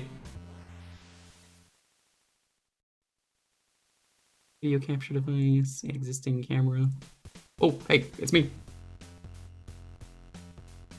But consider dog calendar. Feeling gorgeous. Look at those corgi butts.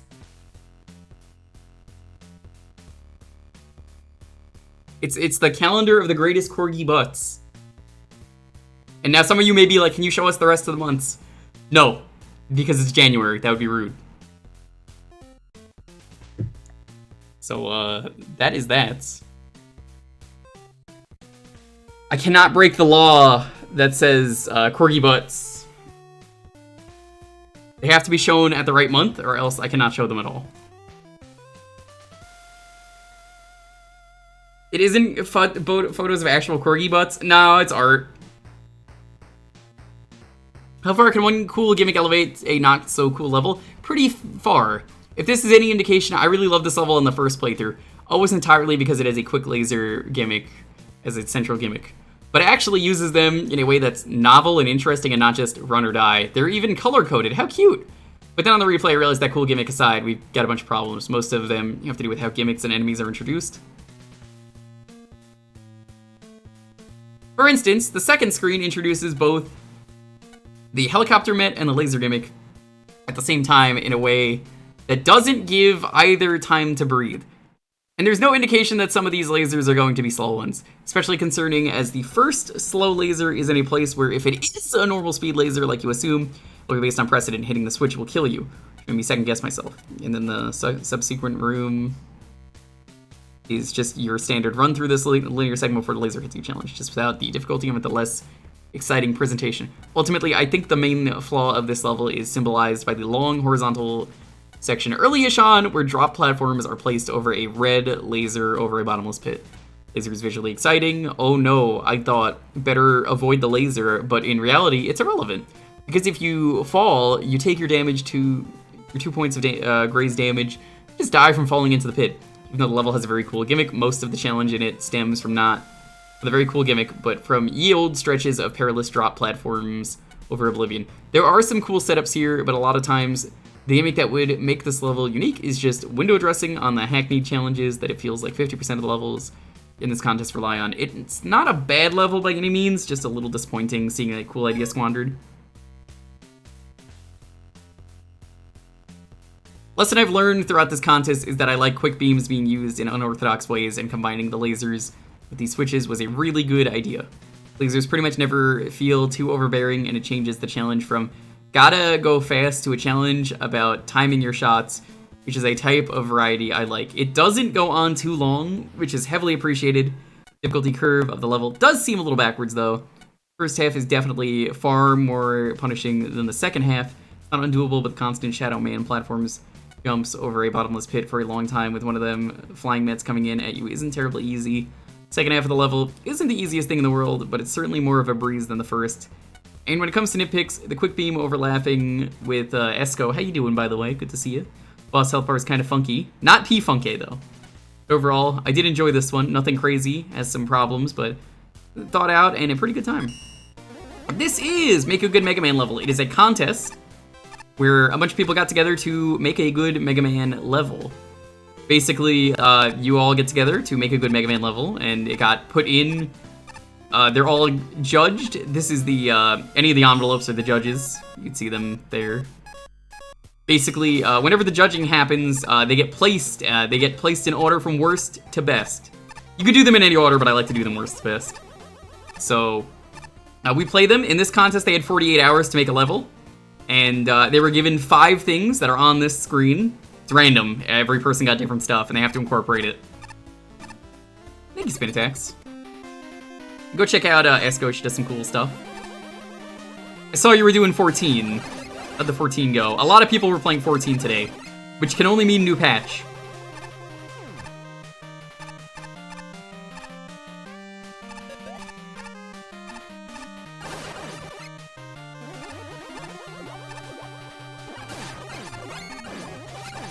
You know, Ace, you got me thinking, what are my favorite Mega Man levels? If I had to pick like 10 Mega Man levels, I'd probably put Gravity Man at the top, but now I'm thinking like, if I had to pick other ones, who else would I put?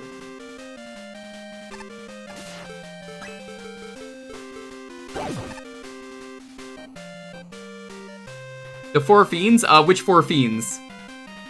I guess we're Bacante, so it's 4.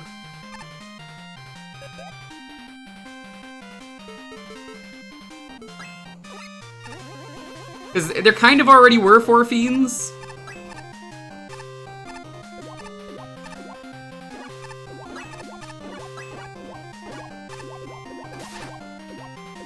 Oh, this is kind of neat. I like what's going on here.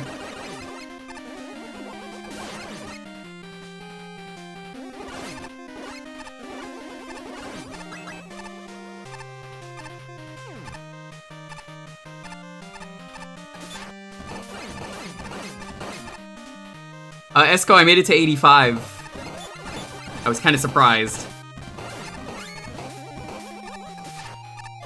Just in time for the event to end.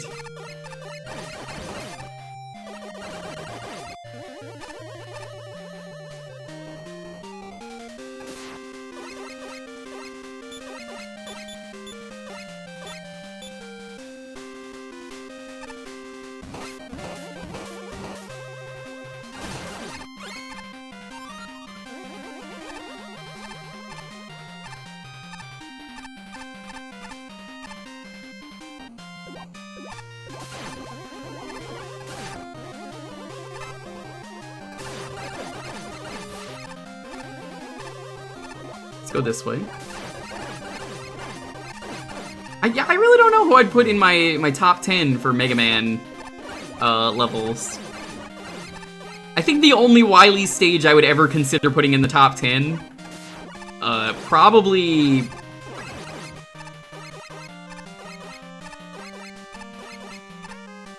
I'm guessing I would have probably done, for my top 10, probably Wily 10 Stage 1 is probably the only one that I'd consider putting in there.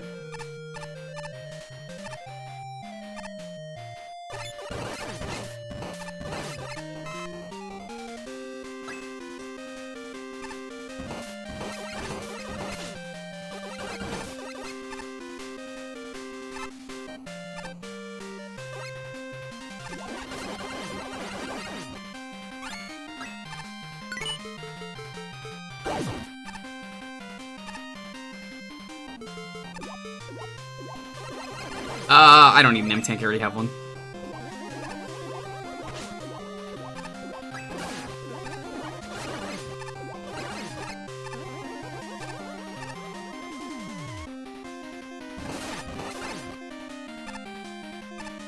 Backtracking in this level, not bad. You don't have to go that far.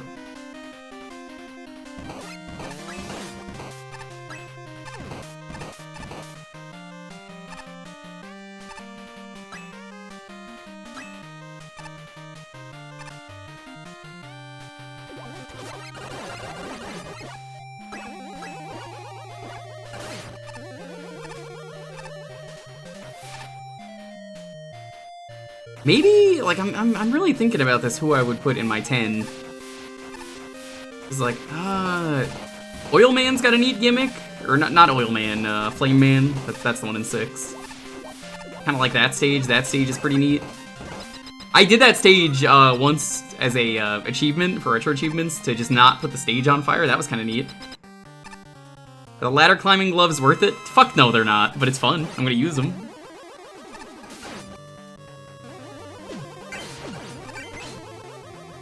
I like some of the stages in 9 and 10 a lot.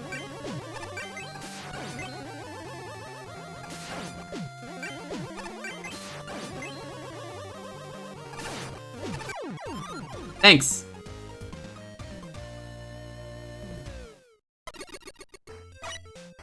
That was good. I liked it.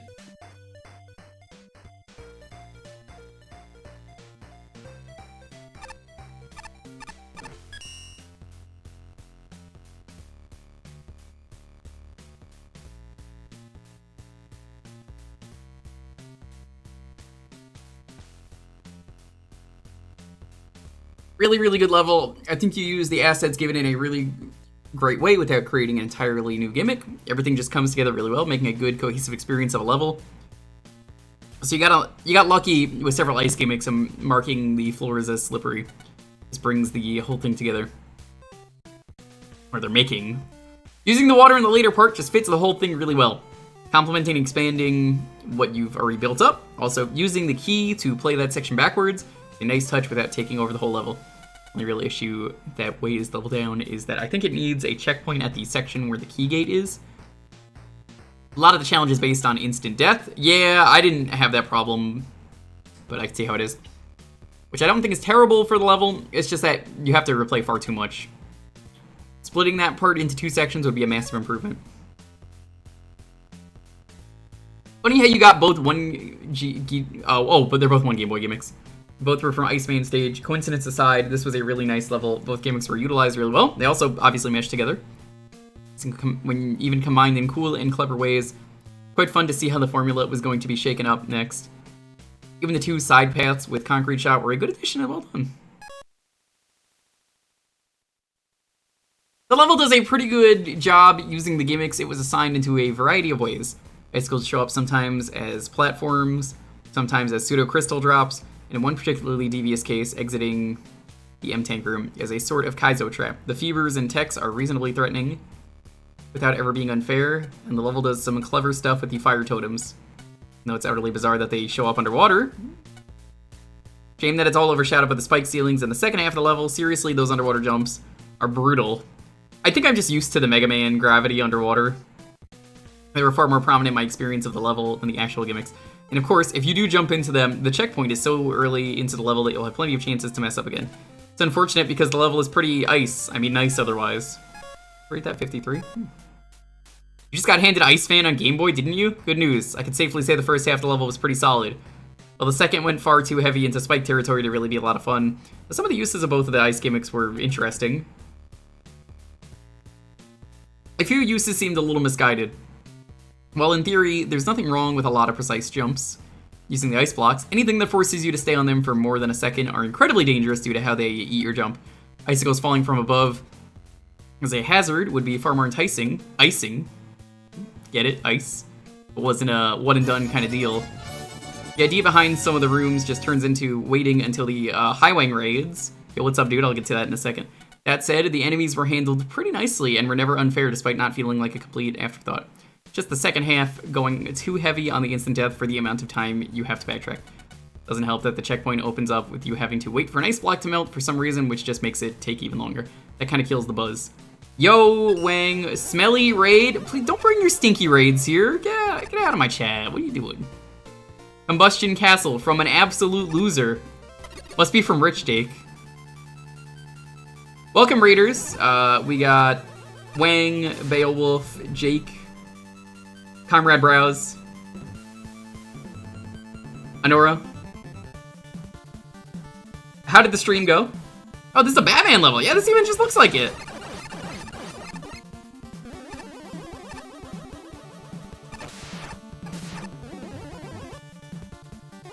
Batman NES is a pretty good game.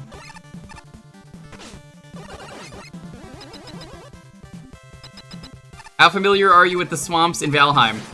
The swamp in Valheim fucking sucks.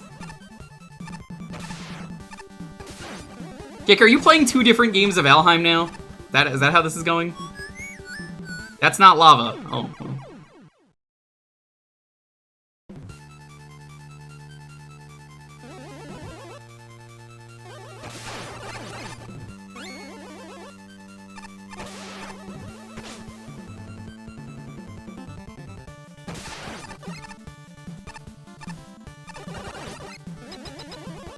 When Seed for the Swamp gave him eternal agony from the bog of eternal stench.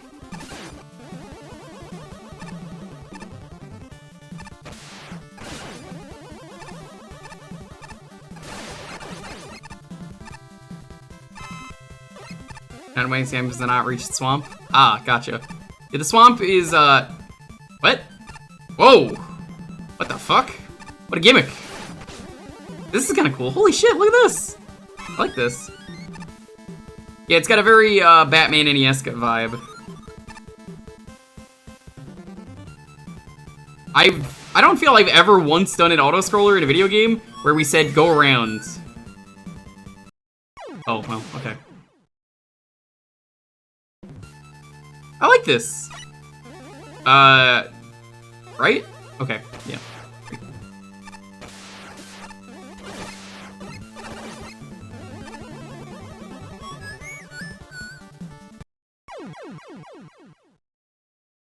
Yeah, can we maybe stop arguing about Final Fantasy Zero Nova? I know you're new here, but like, come on. Don't be starting fights with people.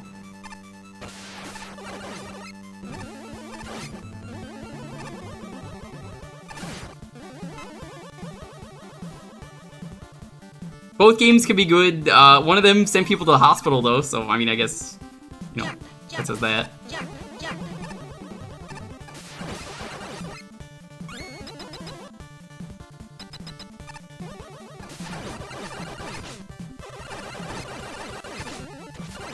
I'll never forget Pandemonium Warden for that being a real thing that happened. Mind you, that was kind of sort of the player's fault, but also kind of the dev's fault. But yeah, maybe let's not talk about Final Fantasy arguments. I already had to tell people once to stop about something today. That's not favoritism because you're new. It's making people uncomfortable.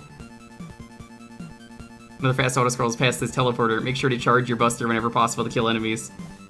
It's just, please do not be a jerk here. That's all I ask. If you're gonna be, like, contrarian and, like, getting into fights with people, that's not necessarily gonna work. Best Battle Network game? Either 3 or 6, I don't know. We're here to play Mega Man, we're not even playing Final Fantasy. There's nothing wrong with saying, Final Fantasy is good or bad. It's just, you know, if you're just gonna do it for the sake of arguing, maybe this is not the chat for you. Also, because you kind of just like were like, I'm gonna unfollow if you don't show your dog. Also, what the fuck? Whoa, that was weird. Well done. You may face my master now. He's an old foe with a burning hatred for you that is as hot as the sun. Recommend being careful around them. Hi, Pharaoh Man. I was also joking. It really does not come off that way, dude. I mean, you're welcome to stay here. I get it.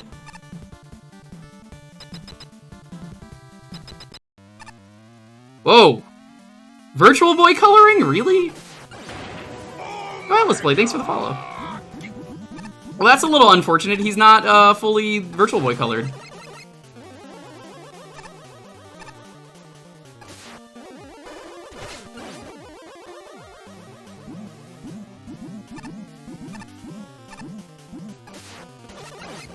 I don't feel like the level should have ended here. Maybe that's just me. Yeah, I thought it was gonna be Pharaoh Man. Why Mercury?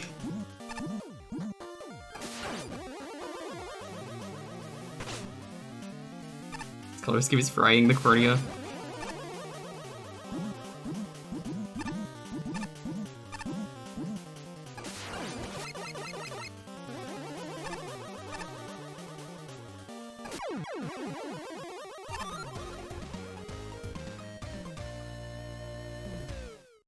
Tiger, you don't have to leave. You don't have to leave, you can stay. Peace and quiet. When you got 99 kids at home, it's important to make time for yourself. Oh, yeah, we were talking to you. Alright. Let's look at the reviews. We added Mercury to the engine for the asshole factor of him stealing items, bolts, and ammos. Has he been doing that? Because I haven't noticed him doing that. Really a solid level. It doesn't break new grounds, but it just plays well for the most part. The auto-scroller gradually gets faster. I'm not a fan of the auto-scroller. I think it's a little too fast. Even when they're really fast, you make sure it's fair, and the warning is a nice touch. Also, the point where you stop the auto-scroller with the button is neat. That was really cool. Weird that it never showed up again, but that's not a huge deal, to be honest. Gotta take some points off, though, because the one auto-scroll... Hence, the level freaks out for a second. Other than that, it's a well-paced level, but it never really gets challenging. It's a sort of quick to run through. But it's fun without being over the top. The level just doesn't hit the mark from good to great. Damn near impossible to find the console. Yeah, I just recommend emulating the Virtual Boy. You could make the games white, and then it's just way easier on the eyes. One of these days, I gotta stream Virtual Boy Wario Land. It's like the one really good Virtual Boy game. Oh, geez, you scared me with the first fast auto-scroller. We actually streamed the Virtual Boy. We tried every game out. Jack Bros is really good. I definitely recommend Jack Bros. Scared me with the first fast auto-scroller, but I have to say, it's a good way to make auto-scrollers less boring. That was my main concern when I saw that your gimmick was auto-scrolling. I was scared of having a boring, slow level to trek through. But you delivered the exact opposite and gave me an exciting and fast stage. The last auto-scroller is a bit dumb, as the missile from the enemy can snipe you easily. The checkpoint is right there, so it's not that bad. Okay. It's kind of neat how much this level does with so little, especially in the aesthetic department. Just having Mega Man leap into the action and having those those lava waterfalls in the foreground and having some low-key but intense music playing in the background. That is not Ninja Gaiden, sorry. Oh, Cyranova, you don't have to leave. I'm not saying you have to leave. I'm just asking you not to get into fights. If you want to leave, that's fine. I can't force you to stay here. But if you're just going to try and get into fights with someone, it's not even just here. That's not a good fit for communities. You're more than welcome to stay here, though. That's the last I'm going to say on that. I don't say leave. I don't say stick around. Make your own decision, but it's just not the best look to just start immediately getting into arguments when you jump into a chat. Anywhere, really. You want to stick around? You're more than welcome to. I'm happy to chat you up and see you around.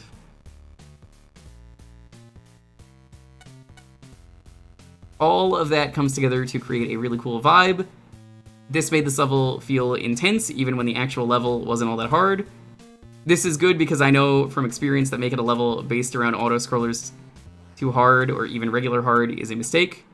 There are some issues here and there. It's not clear how to progress. You accidentally hit the button at the end of the first auto-scroller twice, for instance. Oh. I was able to stand in a pit during one of the auto-scrollers, and there's a bit of a reverse difficulty curve. The first auto-scroller is way harder than anything else. And there's a Walt Riot awkwardly hanging out in the last auto-scroller that contributes nothing to the level other than let you occasionally run into it while you're forced against the left edge of the screen and die. But if this is a big problem with this level, though, it's that it's over before it even started. Jump, jump, slide, slide bit that makes up the second half of the level are over way too quickly. I wish there had been more non-scrolling platforms that you could blaze through between auto-scrollers, rather than an underwhelming Suzak and Phoenix fight. I like that fight. It almost feels mean to rate the level this low, but I think you could have done a lot more here.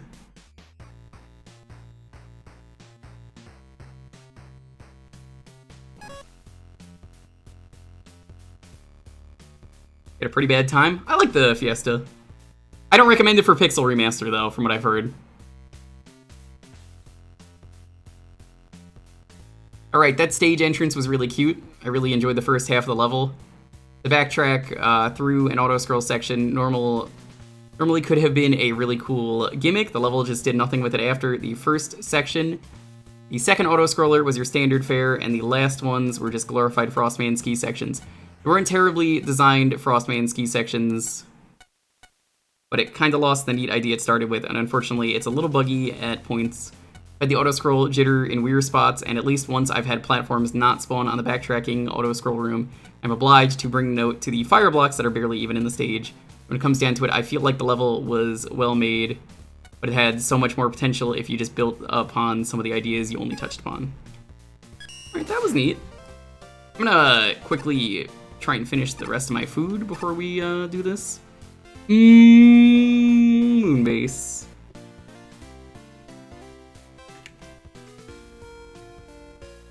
Give me a moment.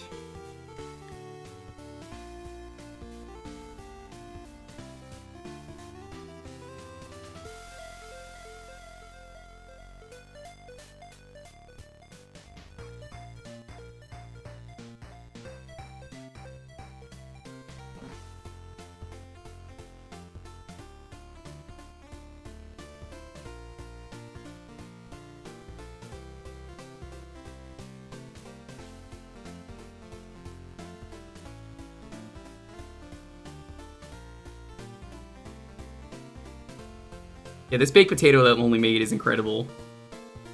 It's got cheese, it's got sour cream. I even did the pro strat of melting cheese curds onto it.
Gotta say, cheese when it's a little melty is the best form of cheese. Dude, if you haven't tried cheese curds, it's one of the best things you could try.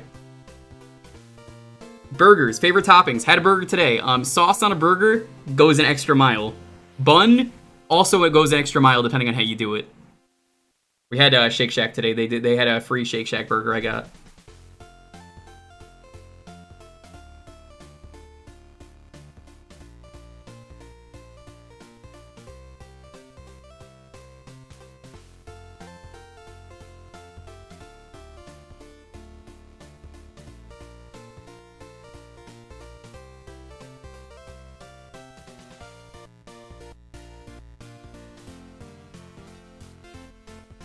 Level is a reference to my favorite song by Egglub.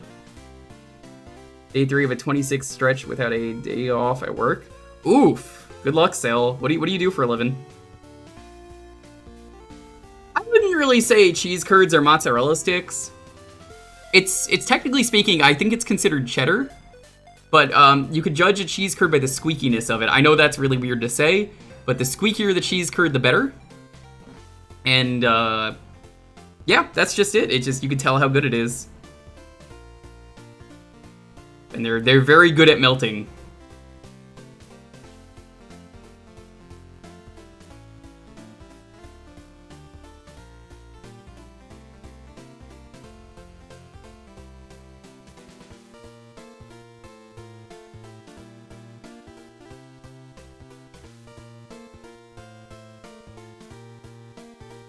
The level's name broke the leaderboards once. I've not connected to the leaderboards once, mostly because I haven't really needed to.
Alright, I'm almost done.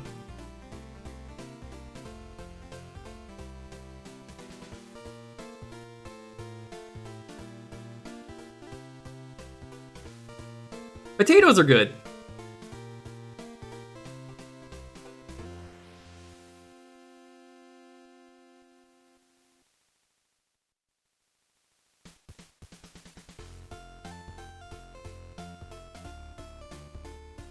Yeah, you'll find cheese curds mostly in Canada is the big place you'll find them. Eat actual food. Yeah, I almost got a free pretzel today, but the store apparently doesn't exist anymore.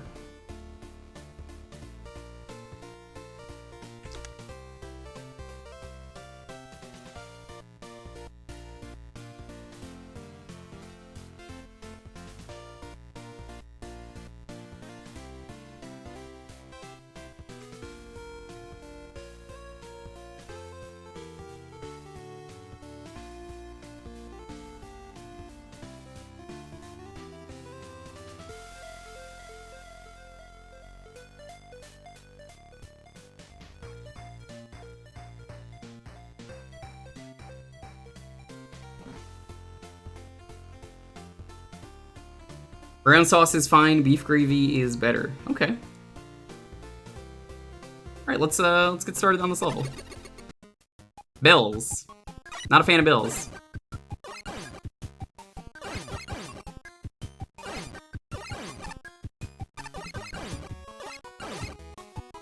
Whoa, what the fuck? What? Why did that open?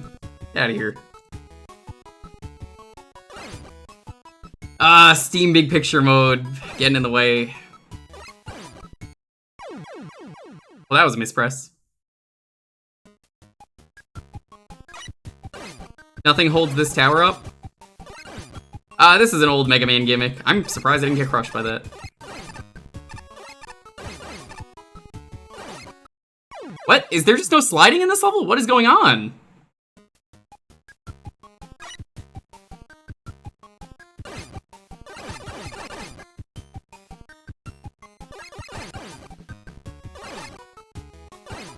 Can't really stick around feeling ill. Alright, please feel better. There we go. That is weird.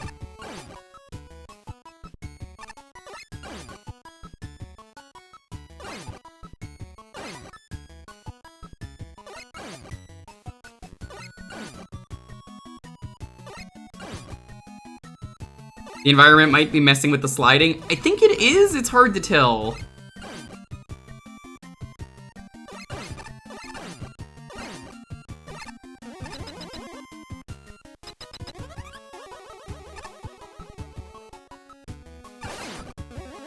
Interesting. Reskinning the enemies.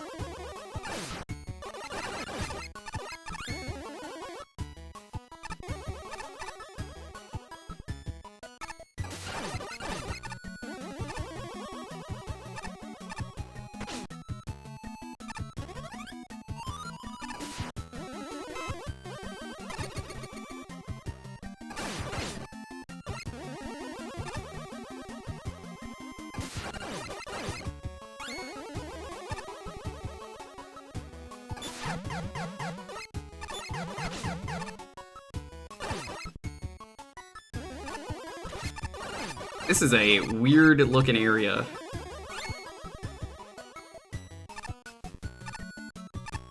Whoa! Challengers from the future. Yeah, nope, that's where the bells are from. The bells really don't look like Mega Man enemies to me. Maybe that's because Wonder Swan. Who even made Challengers from the future? Was that like in-house Capcom?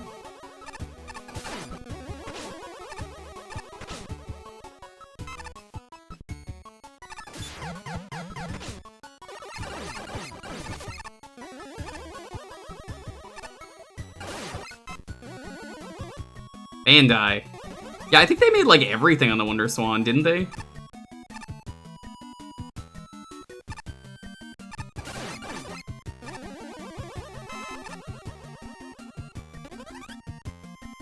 Whoa, that doesn't look good. I don't like the random shift in color. I feel like using the bricks there would have been better.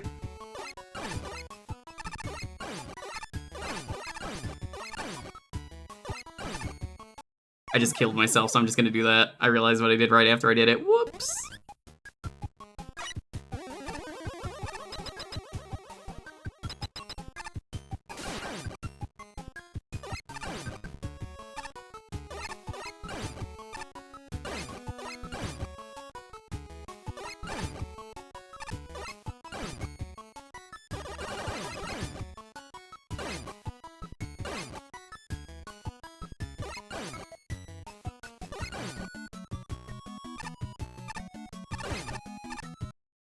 Whoa. Interesting puzzle.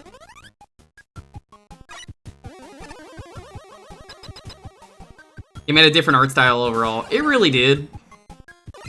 I mentioned I have to play it proper. So I played it long ago on stream and then gave up because I couldn't kill a single Robot Master. So I have to get revenge at some point.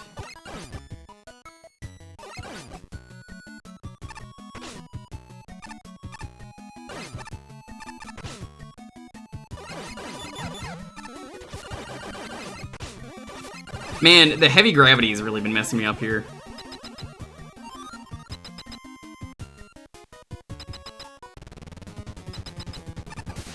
Whoa, it's Bandana Bell. I mean, I should have known from the Kirby music. Okay, that's pretty funny. It's cute. I like it. Can't believe they didn't put Bandana D into Smash.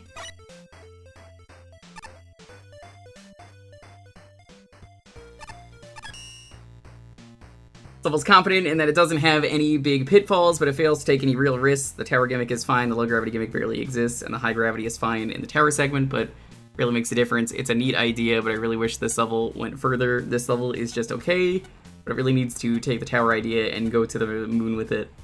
I want to like this level more, but it falls short. The end boss is cute. I guess he's never played Kirby. Kind of flew past me for a bit, but the last tower climb did stand out the most since it combined the higher gravity with the tower. Also because the one part with the Gabiole is a bit awkward to get through, but hey, it's doable enough. Bandai's manga business for imploding before they could give us all the Lucky Star volumes. Is Lucky Star, like, coming back? Didn't it get, like, a new anime announcement recently? I think the worst thing about this level is almost certainly its tile. Can we just agree to call it Mbop? Or even better, Zigzagoon base, like the Pokemon, because all those M's look like a zigzag, and Zigzagoon is a good boy. I don't really think it does in this kind of font. Just like this good boy of a level, if my score seems kind of high, and I bet for some of you it will look kind of high. 93, Jesus. Consider the following. This level is basically perfect in the Goldilocks sense of the word. Take away a section, and it's perhaps too short, and a section being added would just make it feel too extraneous. Not to mention, it'd break up the almost palindromic structure of the level. I think that's what sets Zigzagoon base apart from any number of levels with similar themes. Two tower segments that bookend the level hold everything together. The level isn't very hard, but that's a consequence of all the challenges being telegraphed well in advance. If you die in this level, it's entirely on you, which makes sense because it'd be surprising if a level with a box like this one had any extremely difficult enemy challenges. Yeah, honestly, what's going to kill you is the heavy gravity. Level does do some really cool steps with the Wander Bells and Sprinklins. My favorite has to be the Dirty Harry moment where the Silver Durable Wander Bell variant is slowly ambling towards you, but if you spam the Buster to kill it, you'll break the tower and get crushed. Final Sprinkling setup is really cool too, if a little difficult. Oh, and of course, Bandana Wander Bell is just the cutest little guy after a level all about restraint. It's so filling to just mash fire at the level's end. To conclude, level really hit a sweet spot for me and is easily one of my favorite levels in the contest. Think of Bells, you can only think of Twinbee. You know, I like Twinbee. Twinbee's a fun game. You ever played it? It's a fun time.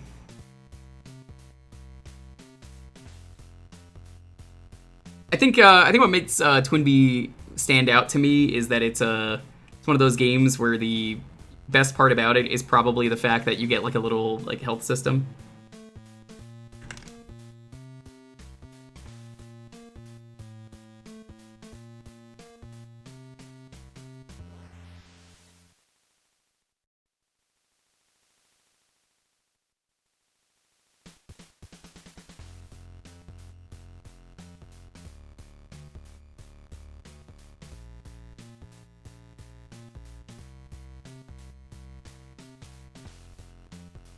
Art style is adorable, though. I like the platformer, even if it's a bit long for its own good, given the lack of saves and passwords. Yeah.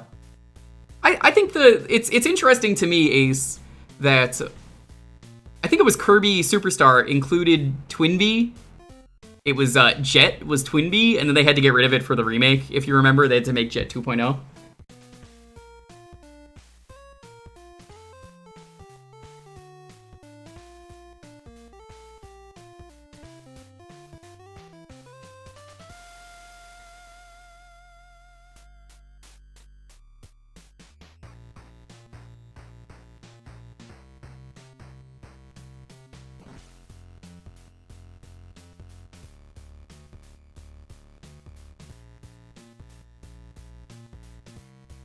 Capsule J had to be retired, hence Capsule J2. Yeah, I think they also did a Capsule J3 in the most recent, in Robobot. That's what it was.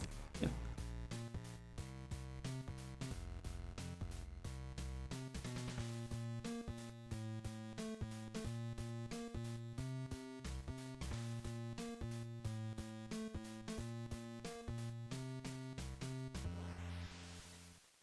Alright, let's see this. I was grabbing a drink. Definitely enjoyed the usage of the Darkman Tower in this level. The first time was your average run-of-the-mill introduction. Seen it before, but not only was putting the second one in high gravity a nice and easy way to keep things fresh, and replacement in that last section was mostly the one sprinkling is pretty smart, being both a little threat and more importantly making you think about how you're taking care of them rather than just firing like crazy and getting crushed by the tower. Real shame is the parts of the level that don't revolve around the towers are kind of boring and forgettable. Outside of a few nice Shigaraki placements, the guy from My Hero Academia, this felt like a bunch of filler until we got to the next tower. The beginning is a nice setup, ending is a great payoff, but the middle is just kind of there, and that's it. At least the boss was adorable. I'd play as him in Mega Man Star Allies. Play Mega Man Star Allies. Zatsupai. No. He got 25th place? Damn, dude. Good for you. This is Yggdrasil.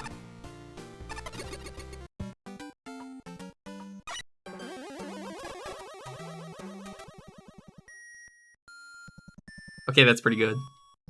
Hey, get out of here. What?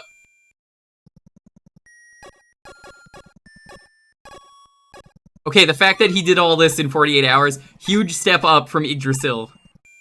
If you told me this was the Yggdrasil guy, I wouldn't have believed you.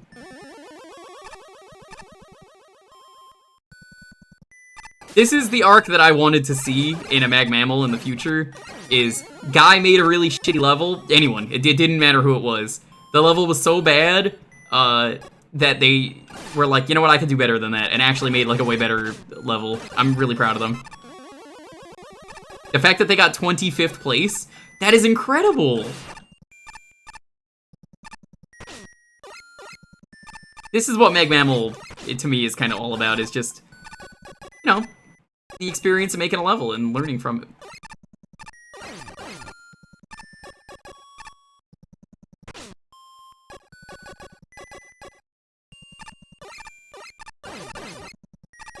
Not a big fan of this segment, though, just because everything keeps respawning.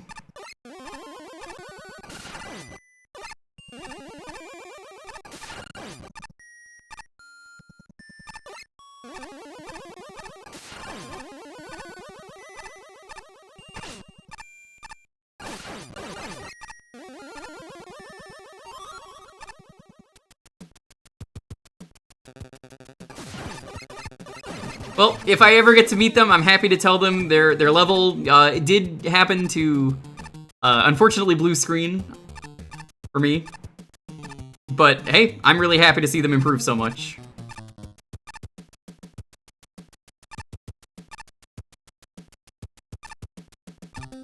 Yeah, the timing here is really awkward. It's... Oh. Ooh, I don't like this segment, jeez.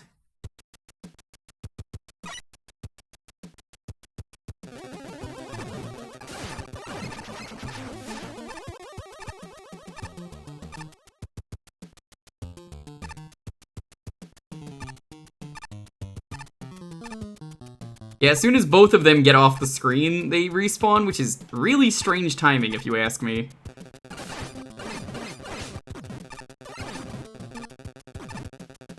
Don't know why the timing is like that, but that makes that really awkward.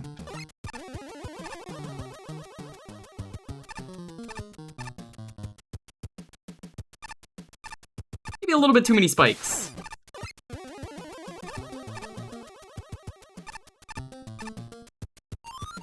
What is with everyone in Mag Mammal just doing Mario levels all the time? What is it, Mario is some kind of popular game or something? Get out of here. It's always like the somewhat high-ranked levels are Mario. Okay, well maybe not the one that was like Mario enemies going to war. That one wasn't super high up.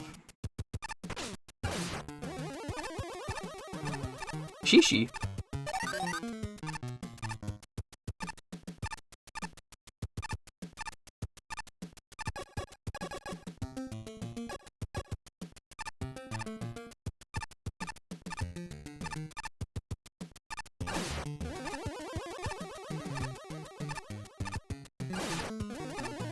Seven 1 is neat. Not the biggest fan of it.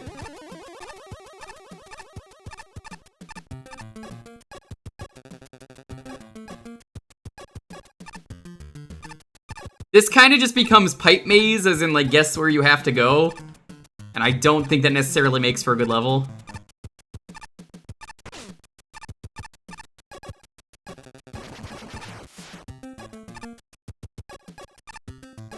Man. Because unfortunately, this has now become guess the pipe you need to go down.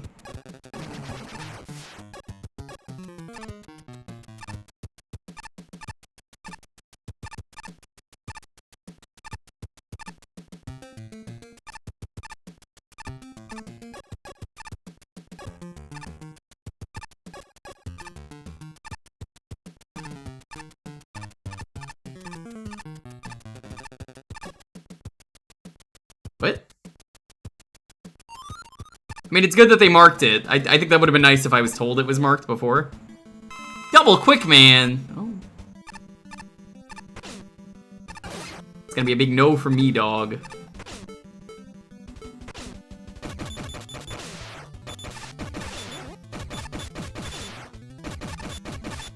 What? Not. I thought he gets hit by that.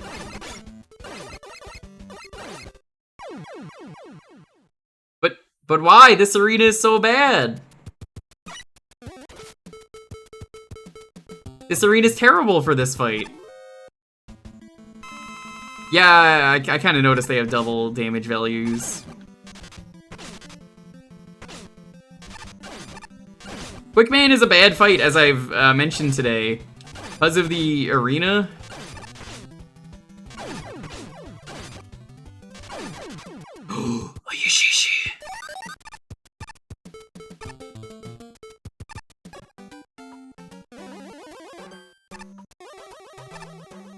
Oh, hey, Mega Man, can you believe it? These Mario Brothers let a dangerous pipeline easy accessible whenever people talk about the detour.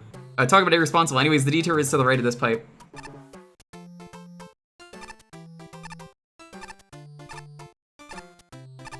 You clipped me talking about potatoes? What? Why?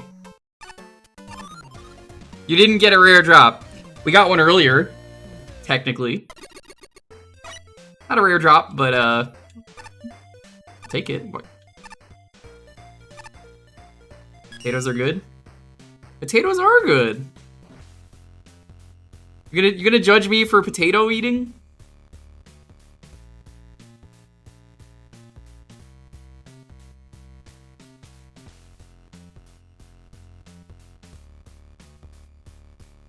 Normally, I'm really not a fan of just mixing graphics from different series like this. I personally am not a big fan of it either.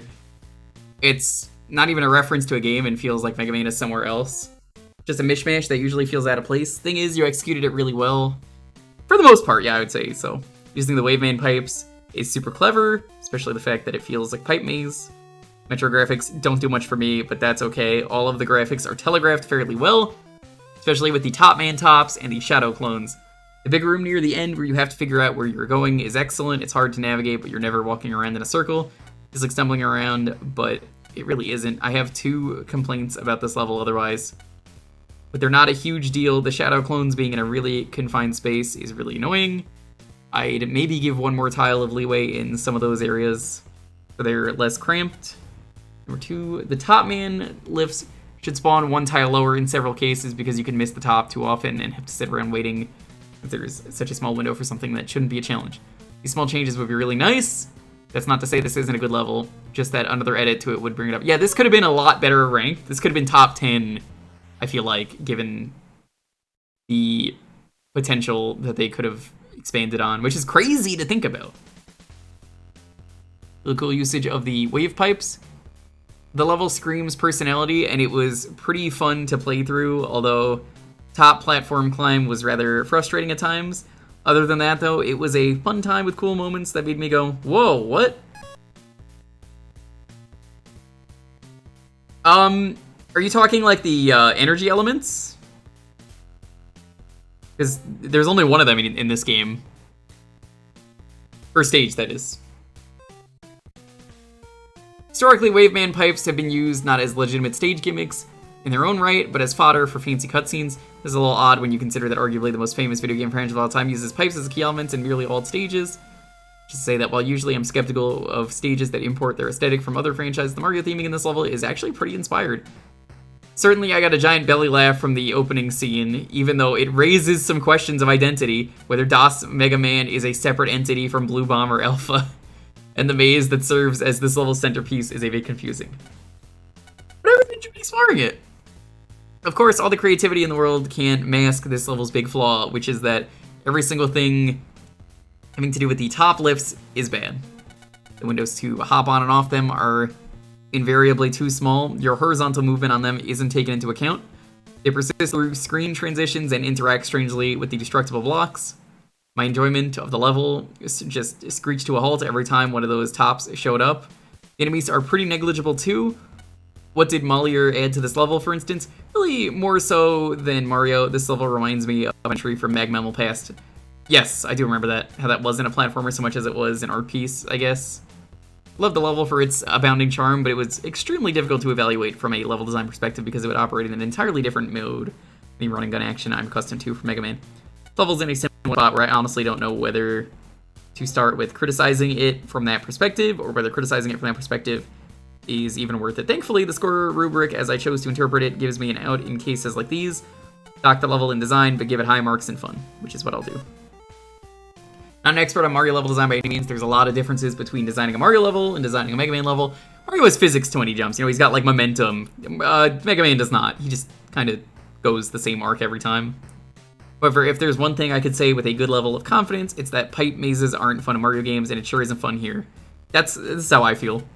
That entire last stretch of the stage felt pointless and just like a time waster. First pipe section was probably the best part, although it doesn't go much farther than introducing the pipe gimmick to you. First top section is incredibly obnoxious, has some jumps that are way more annoying for their own good, and felt really janky with the tops interacting with some of the destroyable blocks. Lastly, I just want to know if anyone ever sat down and thought to themselves that they really wanted to fight the Quickmen at this two Quickmen at the same time, especially when they inexplicably have different damage charts from one another. It's just sort of a rough experience at the end of the day. The main thing this level really has going for it is the aesthetic, and it's certainly an aesthetic that's not new at this point. Maybe with more cues taken from actual pipes levels from Mario, things could have ended a bit cleaner. That fish down there has been giving me the stink eye all day. What's your problem, fish? Really? He doesn't change if you hit him? That's a little disappointing. Fun trivia, this used to be a swimming pool. More fun trivia, I was here when they converted it to an ice rink. Whoops! Central computer. Yo, hold on, I gotta talk to that Slinky. Can't wait to try my new skates and get out of the ice. She's so cute, but I'm too nervous to ask her. She probably doesn't know I exist. He's so cute. Don't stare, don't stare. Work up the nerve to ask him out. I hope they get together. This is the stage with the Monka DMCA?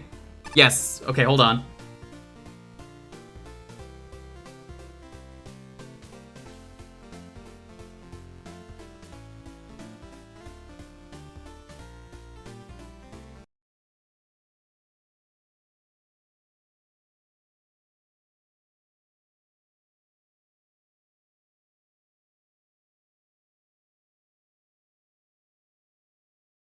There we go. What are we getting this time, Popsky?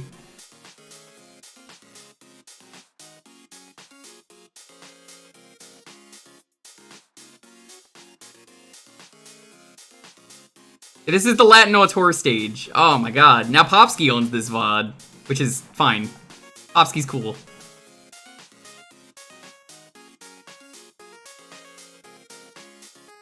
As much as I would love to play this music, can't. Sorry. Latin Auteur sucks. Boo, Latin Auteur! Latin Auteur is the final boss of this level, if you don't know. This is the Latin Auteur stage. Oh my god, now Popsky owns this VOD, which is fine. Popsky's cool. As much as I would love to play this music, can't. Sorry. Latin Auteur sucks. Boo, Latin Auteur! Latin Auteur is the final boss of this level, if you don't know. Not author. Everyone thinks it's Latin author and it's a typo. Nope, it's Latin auteur. We don't know why they chose Latin auteur as their name. They're the scam artist. Whoa, this music is so good. How did you know Popsky is my favorite musician? No way, he's yours too?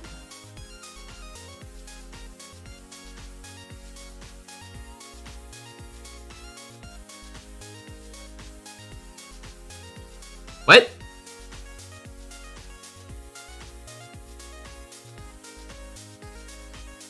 Dude, Popsky only has ever had to file one DMCA strike.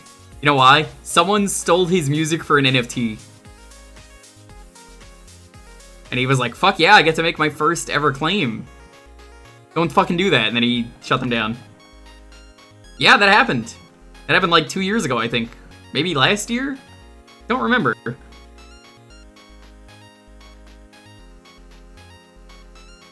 It was like, here's musical NFTs. And yeah, that's why Popsky had to make a DMCA. He was like, you don't fucking get to do that. You didn't even ask.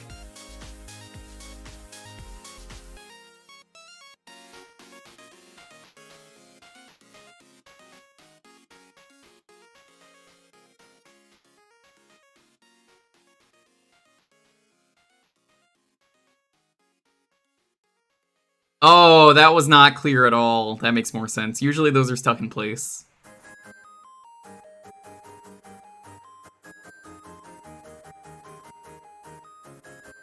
Yeah, again, fuck Latin auteur, fuck anyone who is a YouTube scam artist. Not a fan.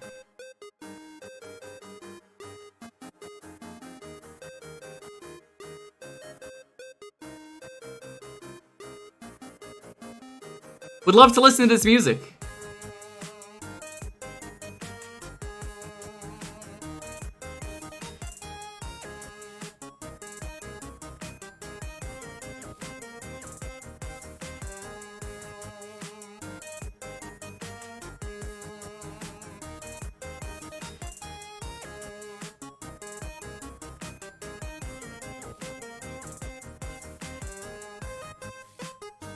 No. Remember, I said I can't. Believe me, I would love to play the real music.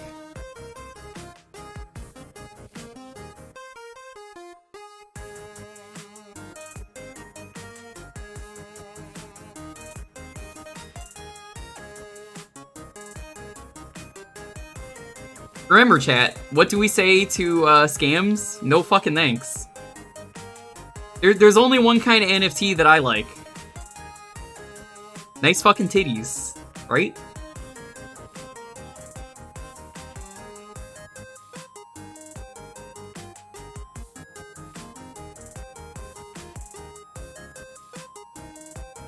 Nope, furry time. Fine with that one. Non-flushable turds, that's a good one. Every once in a while we get one of those. Neat frog things.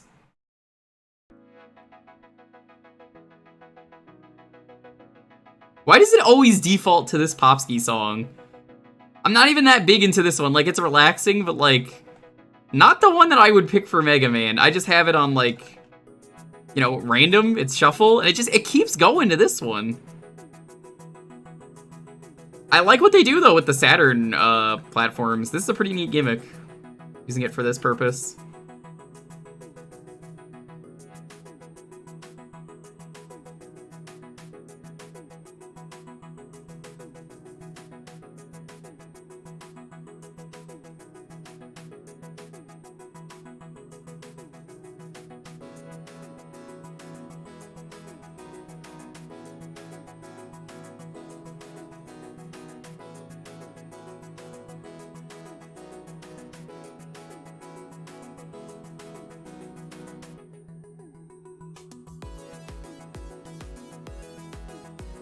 Bampton sweepstakes shouting fun.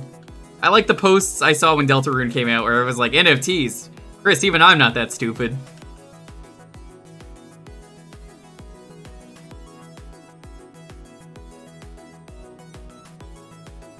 Morning, pal. You probably know who I am, but the creator of this level wanted me to thank you, Coatless Carl, for the 8-bit version of Oh, this is awkward.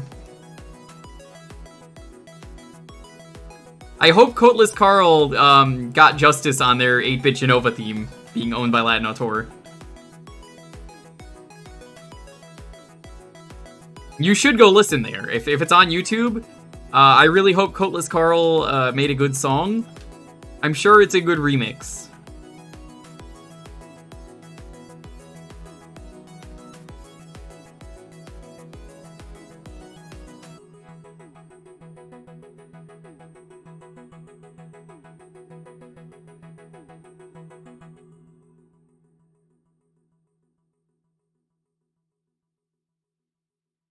Chris, I want to be a big shot, not a big shit. It shuffled. They did this the other day. It shuffled the same song twice in a row. Let's do this one.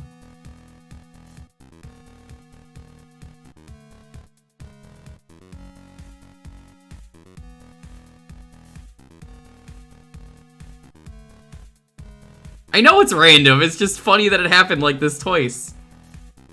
Shuffle be weird sometimes.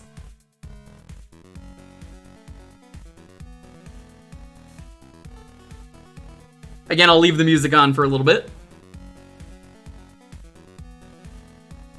Until we're done.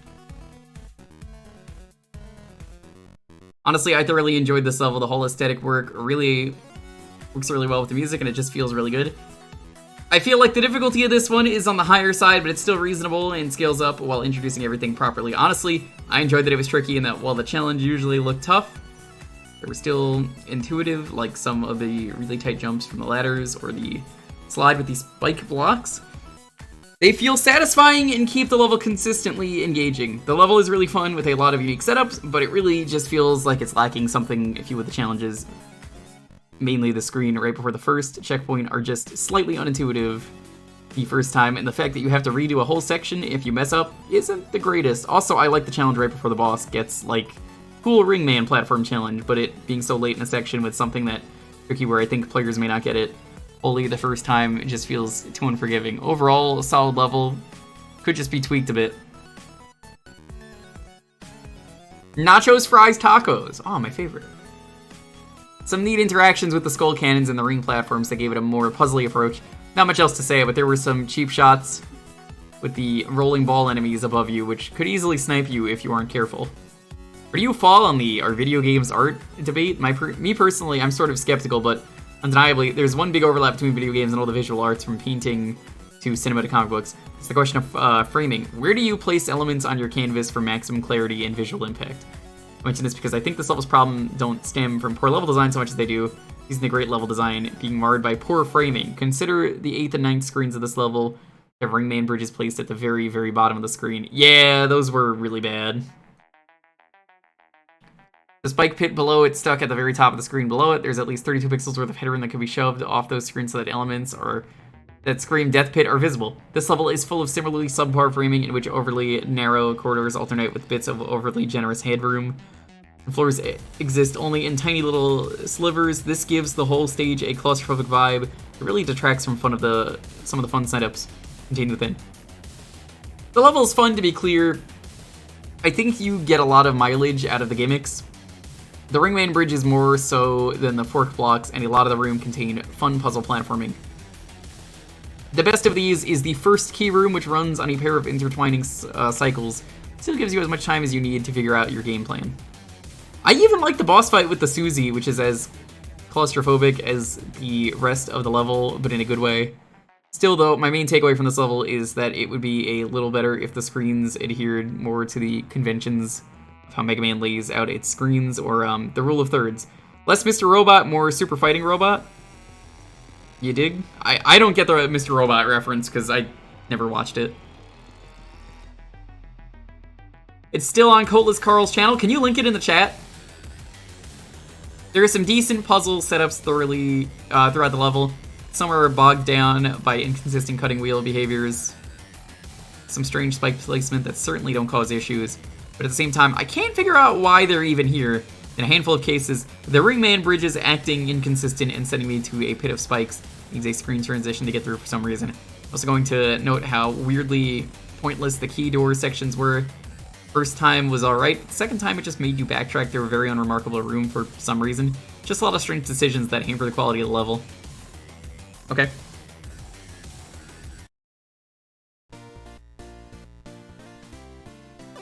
It's a V2, but that's where I found it, right?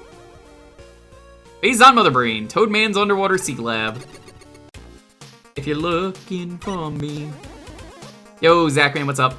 Mega Man, below us is an underwater laboratory. Toadman built it in order to develop a nefarious device that will let him harness and enhance the water Shaco's power. The device he's building, Toadman intends to flood the planet in order to demonstrate his power to those that doubt it. We have to go in there and stop him.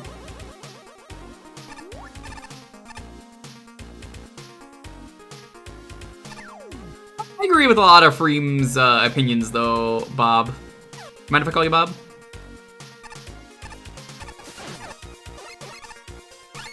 My favorite song choice in all the contest levels. You know, this is a good song, but you know what makes it even better? I don't have to mute it. That's more of just joking about the previous level, but yeah. Whoa! I'm sure there's a secret up there. That also helps, it sure does.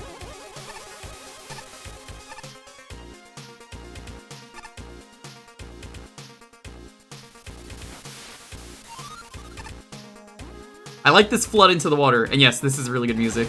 What is this from? Do I have to ask if it's Freedom Planet? Because I kind of feel like it is.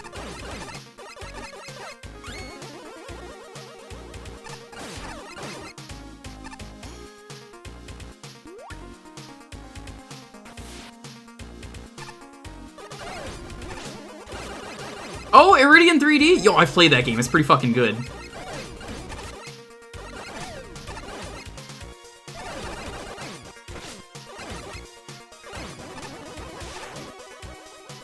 Yours had Freedom Planet music. Well, we're playing Freedom Planet whenever we beat this, so... Again, I've never played Freedom Planet.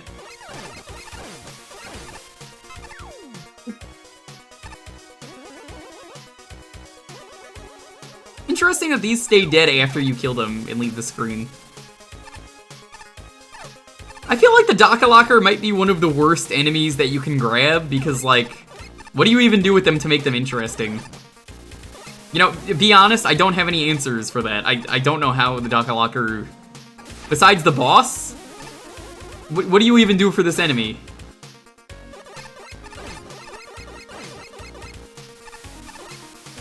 Good night, Rears. Thanks for stopping by.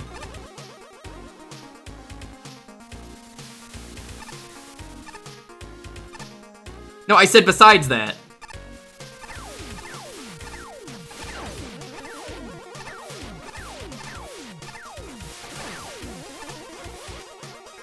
Because, like, making them a boss? Yeah, that makes sense. It works. It fits in.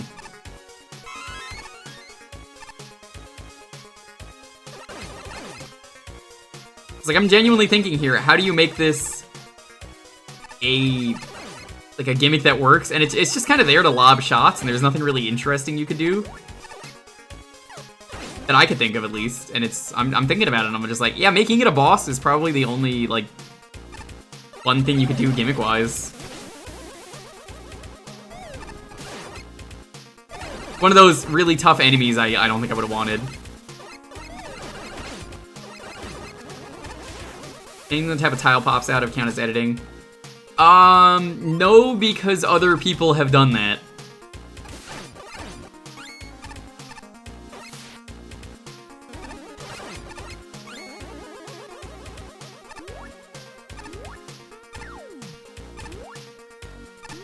Were you here earlier during the level? What?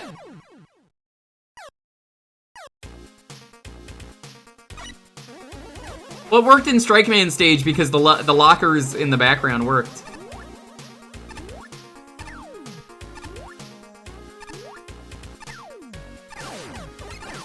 That would have been nice if I knew the spikes were still there.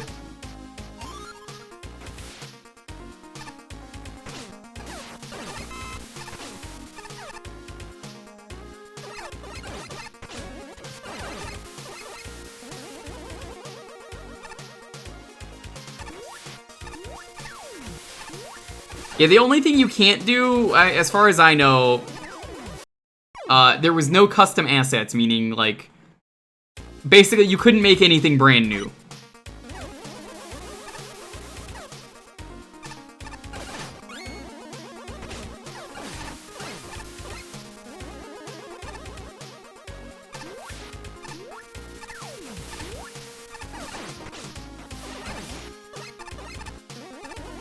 Yeah, you can't make like a custom enemy or a custom boss.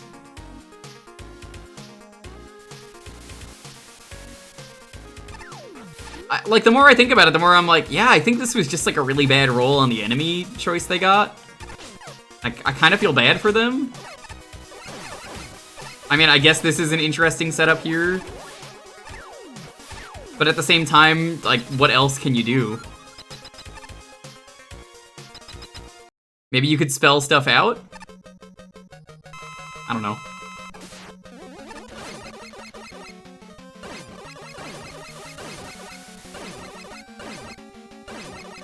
Fucked up, that Toadman is still easy no matter what arena you put him in.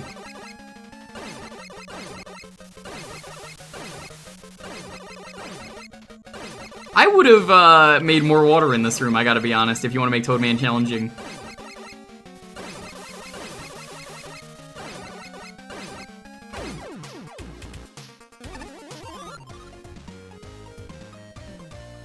You could use them as walls? I don't know. It's a lot of energy. It's even more than last time. This should be more than enough, right? Well, the only way to find out is by trying, and if it's not enough, I can just get more. Number one praise of this level is the pacing. Using ABABAB format really works wonders. Means I never get bored of one gimmick while the other one always had something new to offer. I just want to acknowledge that Venus waterfalls can be terrible gimmicks when you made them work. The waterfall section always felt fair and well telegraphed, so you were never confused about what was going to happen. It was clear and fair, but still challenging. Going from a section based on a lot of waiting to the faster-paced falling platform segment was great.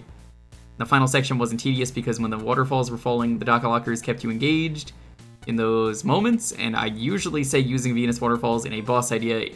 A boss is a bad idea, but it's Toadman, so it was fine. Really well-designed level, good job. Combination of its two gimmicks is really well handled here, but after a bit, feels like I'm going through the same sections again, just a bit changed to make them harder. Wish I could say more here because I did enjoy it quite a bit, but it didn't really leave me with much to talk about. Is Dr. Light trapped? Probably. Was there a subcontest going on called Make a Hard Toadman Fight or something? There's about a dozen entries which have you fight Toadman over spikes or on oil or backwards and heels or something. All of them are just silly. Toadman is still absurdly easy. Yep, exactly. That's the thing. You could have added more water to the point where it's like, yeah, you actually have to like stand there. That makes him slightly harder, but even the super hard Toadman they made for Mag Mammal 2, I beat it on the first try. Level itself, though, is better than it might look at first glance. I think that what makes this level work is that there is a structure here alternating between the sections in the submarine and underwater segments to make it feel like you're making progress and moving forwards. Even though the aesthetics here are so rudimentary, I also really enjoyed some of the faster sections of the level where you had to hold right and traverse the concrete man platforms, especially towards the end of the level where you jump past a wall of waterfalls and through boss doors safety. That felt super cool.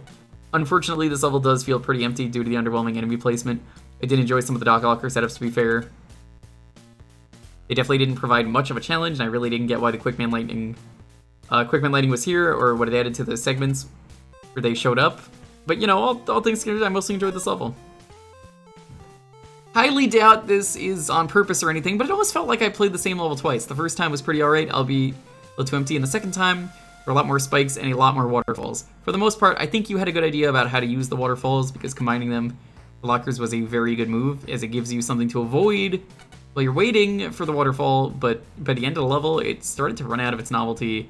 Kept doing the same setup multiple times, while the lockers and the two gimmicks were used. Well, the other two enemies were pretty ignored for the most part. See, maybe this gave me an idea. What if you use the lockers out of reach? I think that might have been more interesting, that the shots are coming from different directions and they're on different timers. I think that would have made a more interesting thing. Sure, you could hit them with weapons, but like for someone like me, Or maybe you can just use the invincibility platforms. Or like, invincibility blocks, I should say. I think that actually could have worked really well. Having it be, they're coming out at different times. But I guess them coming out at different times kind of defeats the purpose of them, at all. The other two links are pretty ignored for the most part. I also, for the life of me, cannot figure out the point of having the lights go out the 2 times it does. It doesn't make anything impossibly hard or anything. It's just there's really no point other than you have to not always have a clear idea. It means death ceiling is the 2nd time it happens. Far from bad time, but it was a little bit of a strange one. How would that be different? Well, that's exactly what I was getting at. It's still not different. It's just like, that could work, maybe? Darkwing City. Let's get dangerous.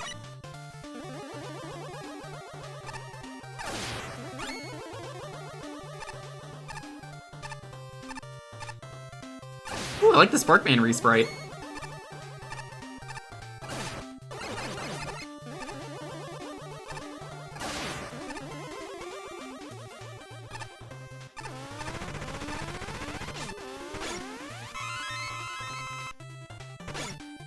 Did I really just do that? Yes, I did.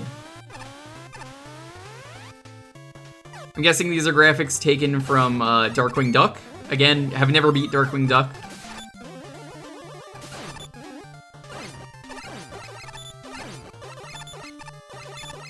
Yeah, those really want to make sure you're dead, Farron.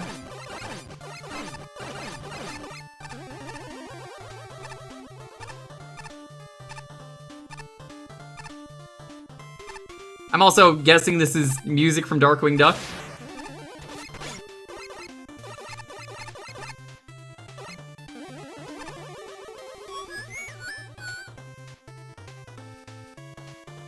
Maybe this year I'll try and beat the game. It can't be that hard, right?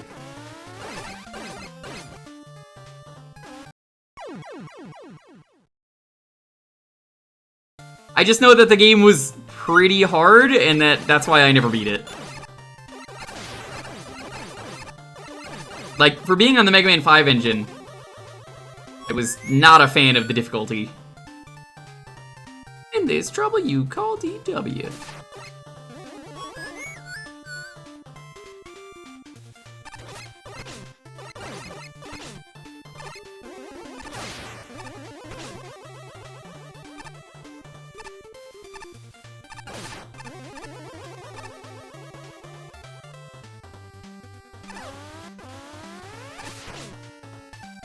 I'm gonna skip that because I don't have the time.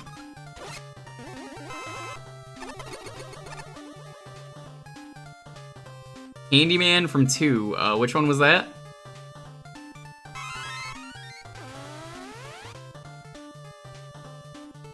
This is a custom song. It's not from Darkwing. Oh, okay.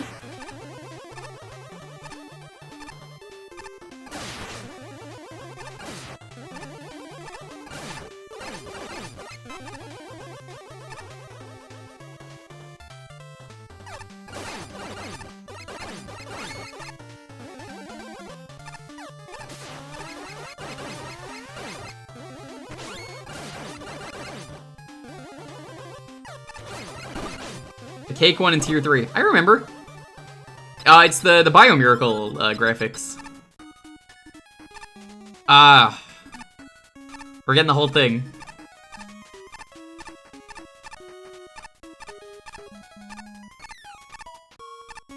When there's trouble, you call DW. Darkwing Duck. Let's get dangerous. Darkwing Duck. When there's trouble, you call DW. Darkwing Duck. Darkwing, Darkwing, Dark. Great room. Doesn't need to exist. Happy it's there. The terror that flaps through the night. Hardman? Really? I don't agree with that. Hey, he's not that heavy. I don't think he would do that.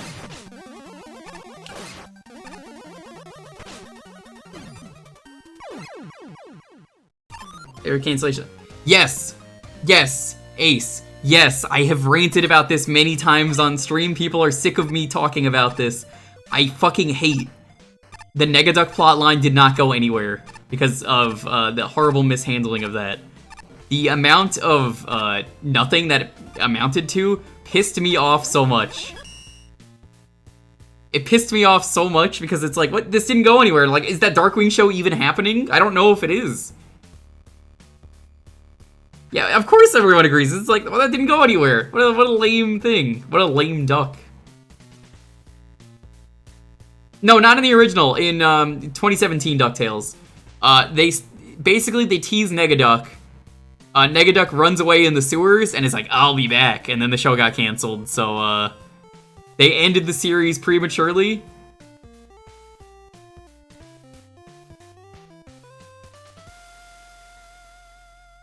Pissed at Disney for Owl House ending sooner. Yeah, apparently Owl House was too gay, but apparently that was maybe because of the fact that the CEO of Disney, who fucked up so badly that like they had to be replaced by the previous CEO. So like that era of Disney kind of sucked apparently, which I hadn't watched a whole lot of stuff from that era, but that explains that apparently. Yeah, 2017 got an ending. The ending was really good, but it definitely felt abrupt, like it just kind of ended. I've heard Owl House is good. I have to check it out at some point. It's been on my list. I haven't thought about Darkwing Duck in years. The graphics here are really nice, and the billboards are such a good touch. A little short, but concise in a very good way. 2 intro challenges work to easy win, and then it just jumps into mixing them very quickly. They never made me feel like, okay, when is the level going to actually start? The quick laser sections were short, engaging, and always felt fair. Really slow-moving ones aren't a new idea, but they were still executed really well and are fun to play. The boss reskin just tied the whole level together. The whole level never overstays its welcome and never gets boring. Good job. DuckTales was so good, it was better than the old one. And I know a lot of people call me out on that one, saying like, no, it wasn't. And I'm like, what? Like, most of the characters in the old DuckTales didn't have personalities, like the triplets. I could not tell you as a kid which triplet was which. There was Chewy, there was Ooey, and there was Gooey. It turns out their names are actually Huey, Dewey, and Louie, and I've been wrong for years. I just don't get it. It's not even DuckTales, it's just every show lately that I want to like. I get into it so early on that the episodes never come out, and then when they come out, it's like one episode randomly, like after like 9 months of waiting. I love me some personality in a stage. The billboards were subtle. They added a lot of flavor to the level. As for the challenges, they were nothing groundbreaking, and they got reused a bit throughout the level. Genuinely, though, it was fun, and I did enjoy the force beam chase. Also, I didn't know Darkwing was such a heavyweight. Whackerjack, or however it's spelled. Yeah, I think that would have worked better. Did you know that if you rearrange letters in Darkwing Duck and then you get rid of some of the letters and then turn the W upside down and then squint so that the K looks like an H and the C looks like a second A, you get Hardman? Oh yeah, I don't see it at all. Silver reminds me a lot of Mega Man 1 with its level design choices. There's lots of wide open spaces. It's a little repetitive, and there's even a cute little big eye at the end. Luckily for you, I really enjoy Mega Man 1 and had a good time blasting through the level. Turns out that the core gameplay of Mega Man is fun, even when you're not using all your gimmicks. That's not to say this level doesn't have its fair share of problems, most of them involving the quick lasers. You mix and match 2 varieties of quick beams, sometimes on the same screen, but the non-fatal variety are used on the easier challenges. We're going to mix and match the less punishing lasers should be used on the harder screens to slightly mitigate the difficulty. The last screen is the most gratuitous. My playstyle usually involves holding X and right simultaneously, unless there's a compelling reason I do otherwise. So I didn't realize what a gotcha screen it is, actually. A lot of gotchas in this level. Like that one tile high tunnel that drops you into a pit of spikes unless you turn around and faceplant in death. Okay, it's also kind of weird that you can use the 2 level gimmicks together almost at the very beginning of the level, and then never use them on the same screen again, I suppose, but I like this level despite some notable flaws. Some of this might just be down to the cute city environment, complete with billboards for E-tanks and like, it's charming. But more importantly, it makes the stage feel like it's set somewhere, and come on, who wouldn't go to Flashman's Disco? Oh, hold on, I wouldn't. It's always a pleasant surprise when you play a level that actually feels pretty right in length. Enemy placement was pretty on point for most of this level, introduced pretty well and never felt terribly unfair, even those dashing plant man bugs. While I'm at it, I'll say that the boss replacement was cute, so good on that. On the other side of things, the force beam introduction could have been a little cleaner.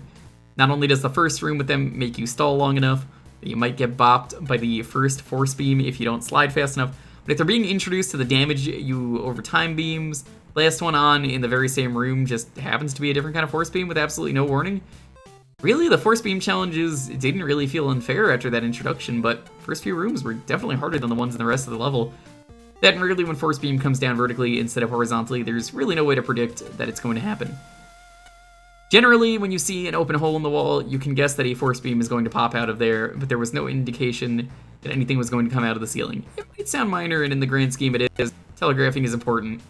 The challenges with the rocket platforms were a lot more consistent in terms of difficulty, though. But sometimes the platform cycles got out of sync on my end, which ended up making the challenge a lot harder than it needed to be. A good deal of thought was put into this, I feel. A couple aspects just don't quite add together. But even with its flaws, it managed to be a pretty fun time, and at the very least, I'll sincerely thank you for not making me play a force beam level that goes on for triple the length it should have. Positives.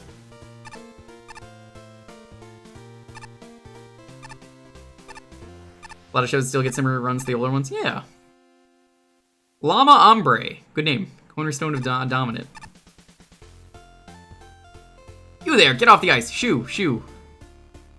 First they kicked me out of the library, then they kicked me out of the engine room. Why doesn't anyone like me? Maybe I'll go on the dining hall and drown my sorrows in soda. I'm so full of myself. That's a funny joke when you know what that enemy is.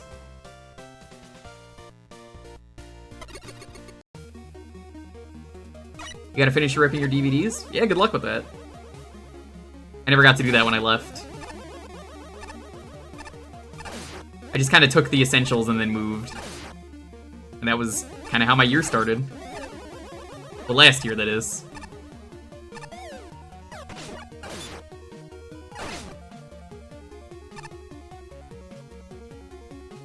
Man, I hate the way Netflix does everything.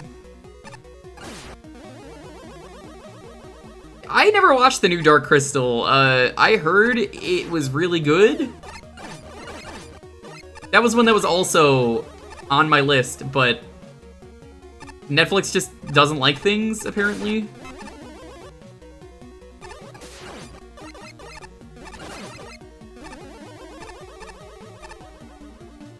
It's hard to do a Dark Crystal, though.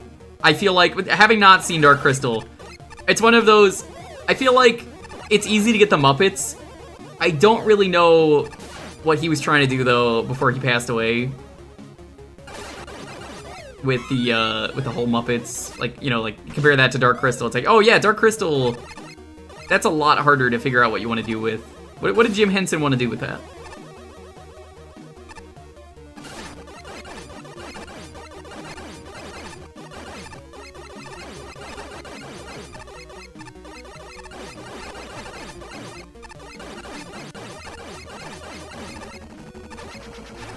Interesting use of those platforms for a fight. Don't watch anything. I'm trying to watch more stuff, though. I got bored of not watching stuff. I got into Cobra Kai last year because Dalton randomly told me, yo, watch Cobra Kai. It's amazing. And I was like, I do like Karate Kid, and I've heard it's pretty good. And then I watched it and was like, wow, this is incredible. Holy shit. It's better than actual Cobra Kai.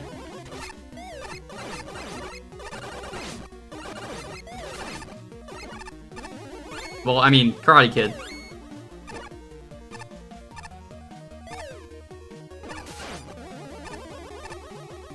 How amazing is Cobra Kai? I really liked Karate Kid 1. It makes the sequels way better. But also, I think it's better than Karate Kid as a movie.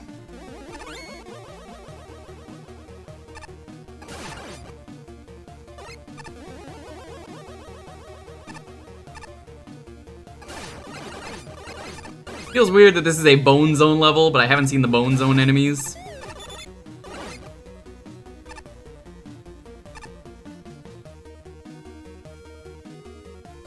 Very interesting setup here.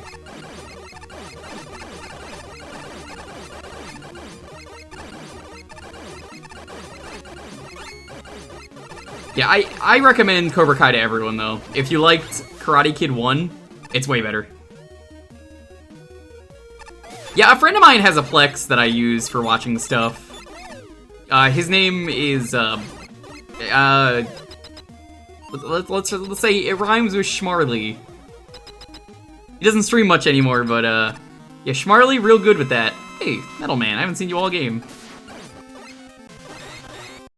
Oh, man, this might actually get interesting with the platforms.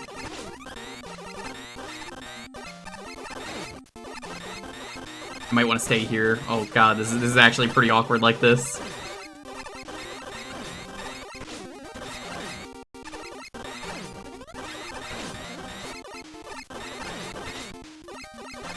Yeah, this is actually tripping me up.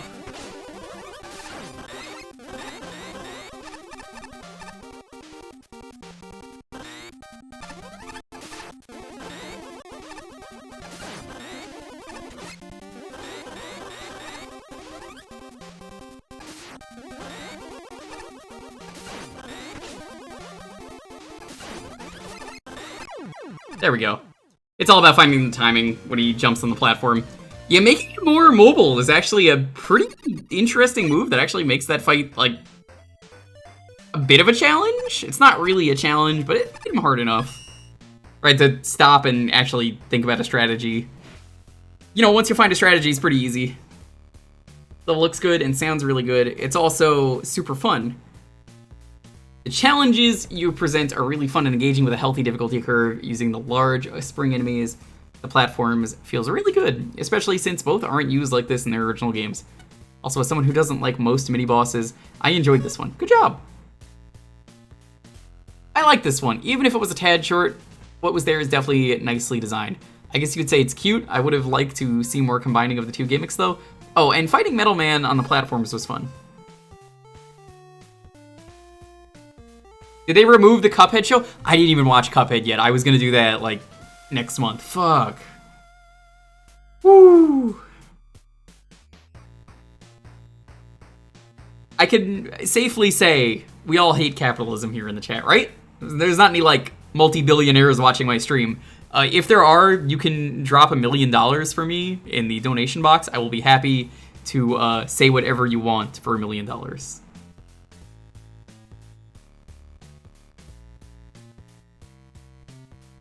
Halfway-ish through the level, there's this set of crash lift rails shaped like an upside-down L.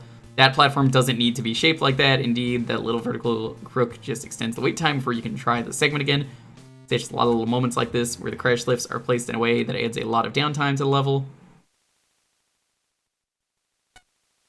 So while it's well made, there's enough drag that the level isn't all that fun. I think you should have tried a lot harder to counteract this than you did. Metal Man fight is also just weird, easy to cheese, but with a lot of downtime while you wait for Metal Man to slowly die as he jogs in place. The level doesn't always have to awe and amaze me just to be a good time. This was another one of those levels that just kind of casually delights the whole time, and I feel like I'm sitting down and playing some Mega Man. The angle platforms didn't terribly go crazy, but I always like seeing the crash platforms being used on smaller rail sections. Sure beats waiting for a whole cycle and a platform just moving a little bit is able to add a little spice to a normal section. I especially like how it was used with the Hippo mini-boss. First time the platforms are on small rails, giving you a lot of time to jump and shoot, but you gotta switch often. Second time, it's a longer rail, meaning there's a bit more wait time, but to balance out, it gives you more time to shoot the mini-boss at the top of its arc. Also the right way to plug gimmicks in the boss room. Not something completely pointless, but not something that just makes the boss unfun. Platforms add just a little spice to Metal Man's jumping, which is fun. It does, because it, like, sometimes moves him around. Doesn't really break any new grounds, but I liked it. And honestly, the second time he jumps, he usually gets off the platform. Through the Crabacombs. Good name.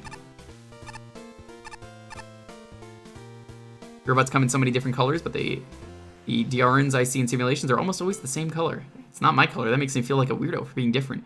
I was built like this. It's refreshing to be all around real robots with a realistic variety of paint jobs.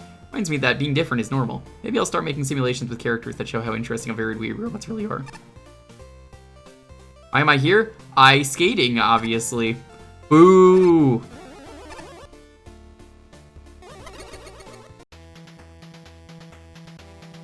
Skip?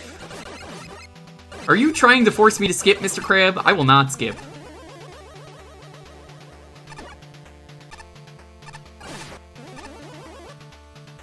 So why did this one get the skip?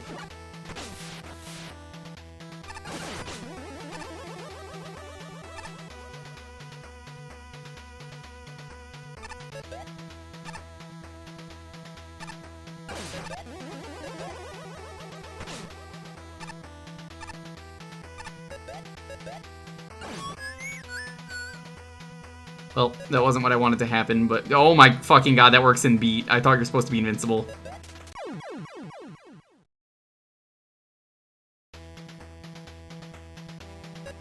Why things get skipped. Thank you. That's great. Because I've always been curious why things are getting skipped.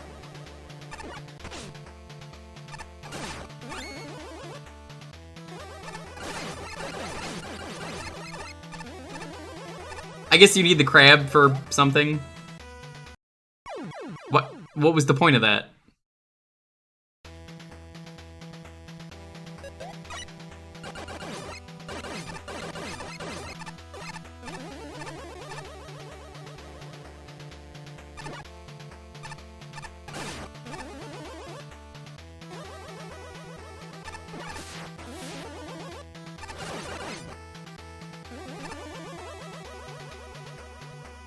Making it impossible to continue. Thank you for the heads up. I will keep that in mind.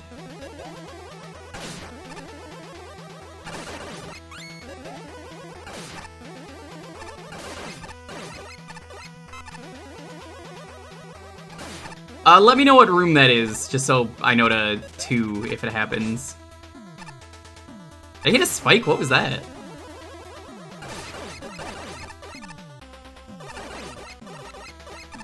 Trying to add as many quality of life to 3 as you can. I'm glad.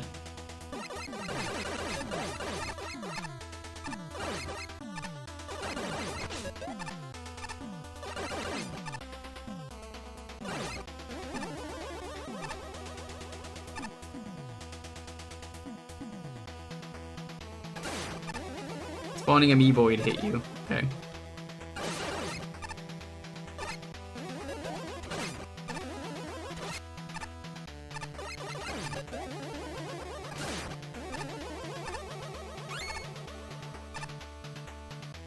Any area with vertical scrolling. Gotcha. So the bubble here. I've never liked these bubble platforms.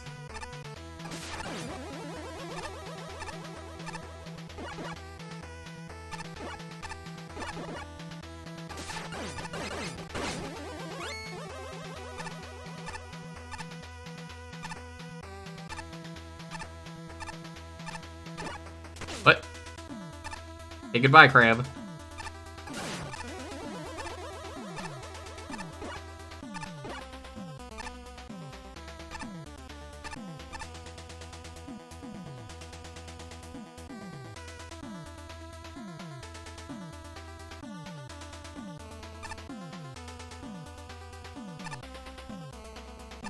Did I get scammed?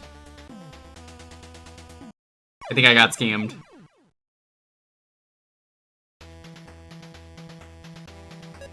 And no checkpoint, jeez.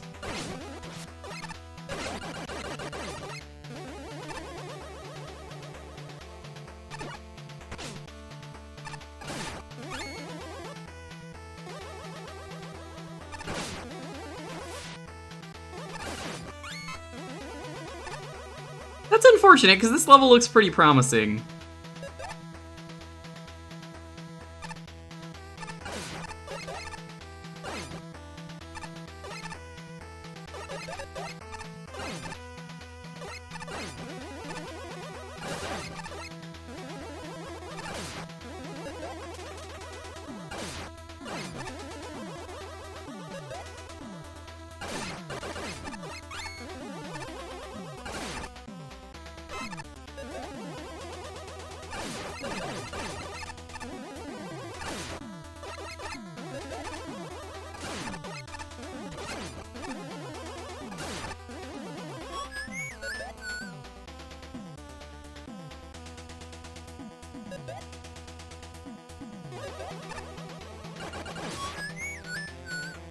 That's unfortunate. Man, I really hate that the bubbles can grab you when you're in beat. That sucks.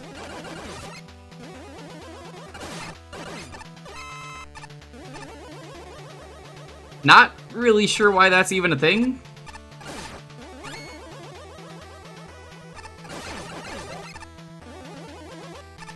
You don't think it was an issue during judging? Gotcha.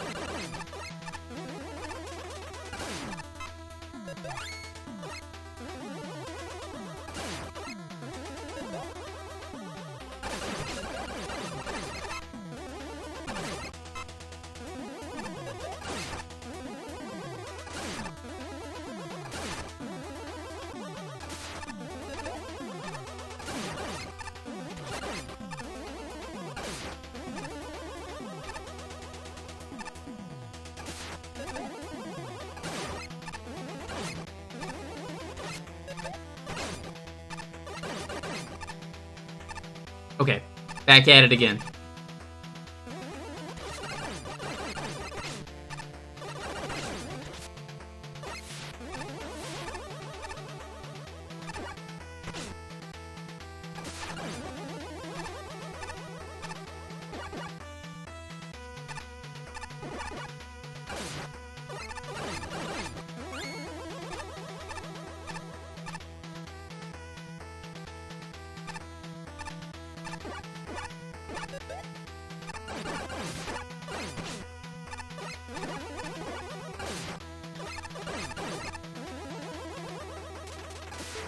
Well, I mean, that's my own fault that it didn't come back.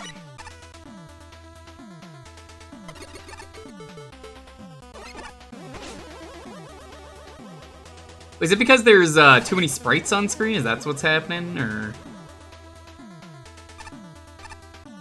Whoa!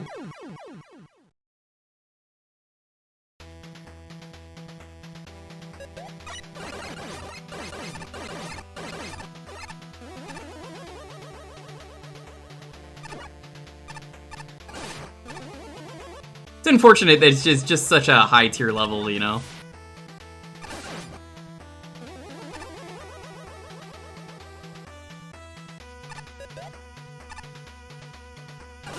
That being said, no excuse for lack of checkpoints in this level.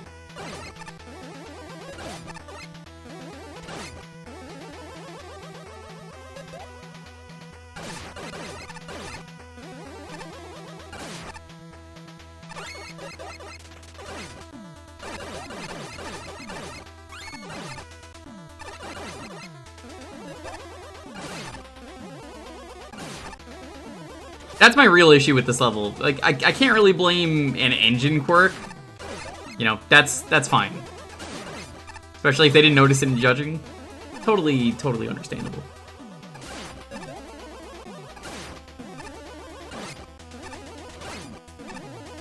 By the way, as we're winding down for the end of the stream, I guess I'll ask, hey, is there anything else I could do besides starting the next tier? Because it's either start the next tier or end the stream. Are there any other side quests I should be checking out?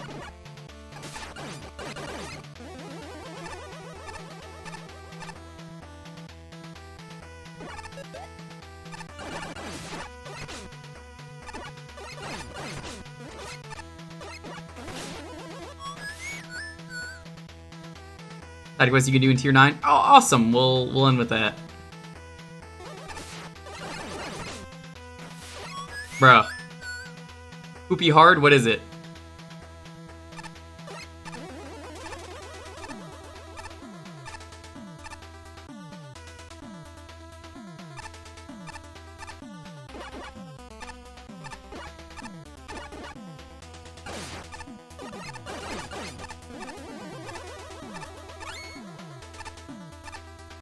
You'll see.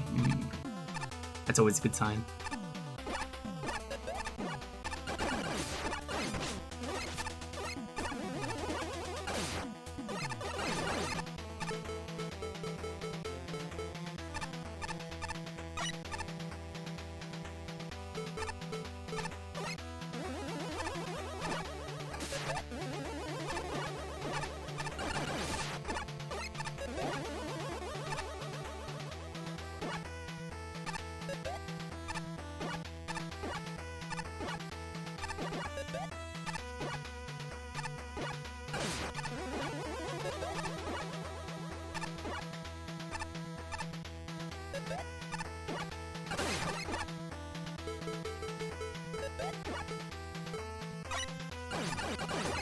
Fuck. I think I see what I have to do.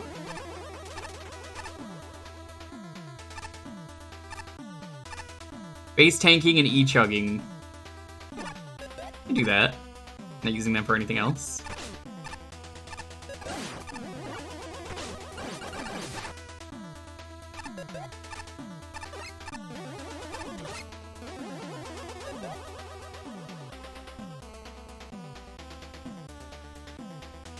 Still not really sure what I'm supposed to be doing here.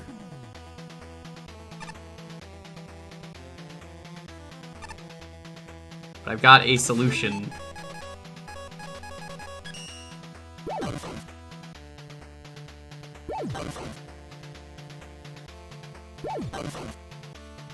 Oh, I cannot get a good angle on this.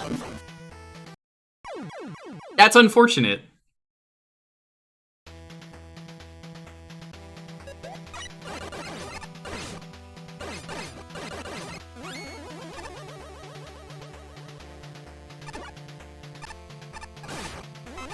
Yeah, I kind of figured there were supposed to be platforms.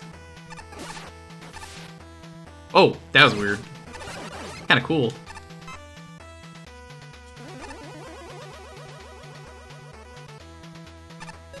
Oh, if First Man was in the dev kit, who would be the boss?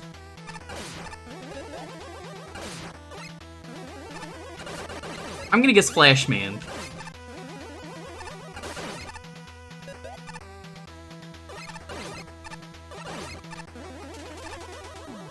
Bubble Man. That jerk? Get him out of here. Is it Elemental Hero Bubble Man?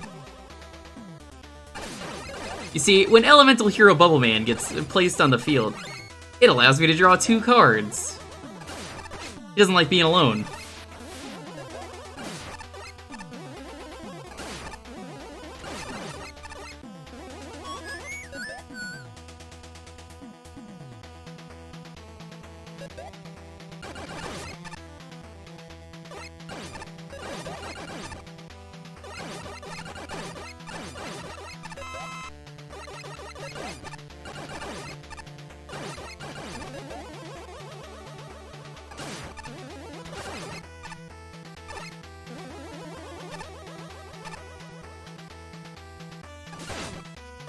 I don't even remember Mudball Man.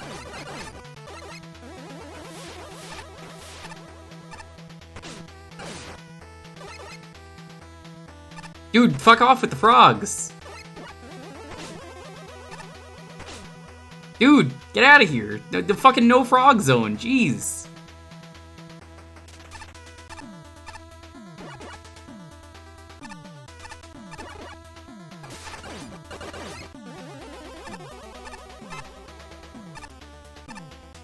Amphibia fans.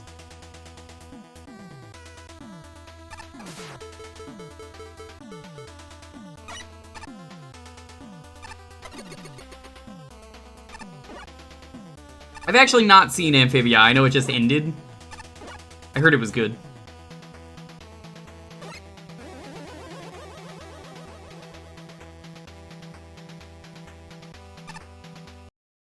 Oh my fucking god. What am I supposed to do to spawn that? I mean, this is the end of the stream, so like... I don't really mind taking time to do this one.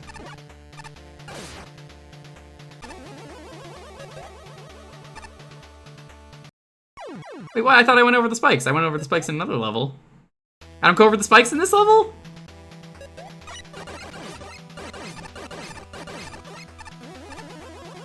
Tails, tails, tails, tails, tails. Yeah, I don't know what that was about. I think the show is about a girl who becomes a frog, but not really becomes a frog so much as like gets adopted by like a race of frogs. That's my, I don't actually know what the show is about, but if you asked me to describe it, that's what I would tell you. Ooh, let's play that. Ask me to describe something that you think I've definitely never heard of. And I will tell you what it's about. I'll make this one, pretty neat.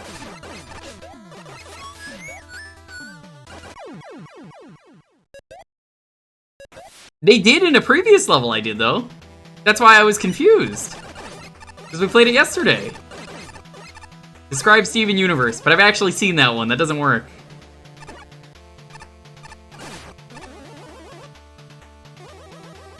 The level's not necessarily bad. It's, unfortunately, Smasher, I don't know if you just got here, something's not spawning, and it's not the developer's fault. It's a result of the engine, because it wasn't in the judging. But apparently, like, an engine update, like, fucked this level over, so they put a skip on it.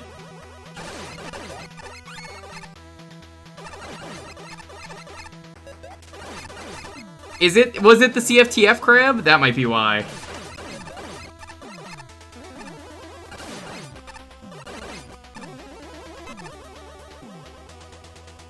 Ultraman? Nah, I know what Ultraman is. Mashin Hiro Taro? I know what that one is too. I've heard a decent number of these in the chat. Well, apparently for this part, that's what someone was saying earlier. I don't know how true that is. Right, Made in Abyss. I actually don't know that one. Okay, Made in Abyss is it's about factory workers. Okay, you get this. Now they are made in Abyss. Okay, like they have to make everything in the Abyss. So it's kind of like Undertale. They live in the dark.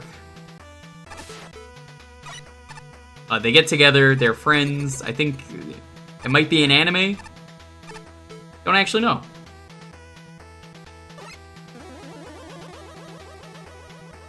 Ow, I have a lot of tokusatsu friends.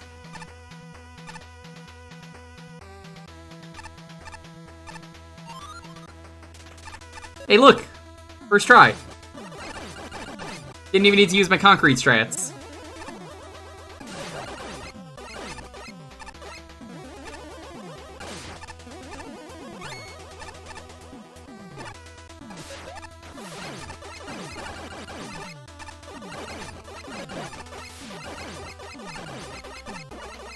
Just a lot of old Japanese friends that get into like stuff like that. They're not even Japanese, but I mean like living in Japan or just love the culture. I don't like to use the term weeaboo because like it's not necessarily used in the best way. It's more like, oh, you loser.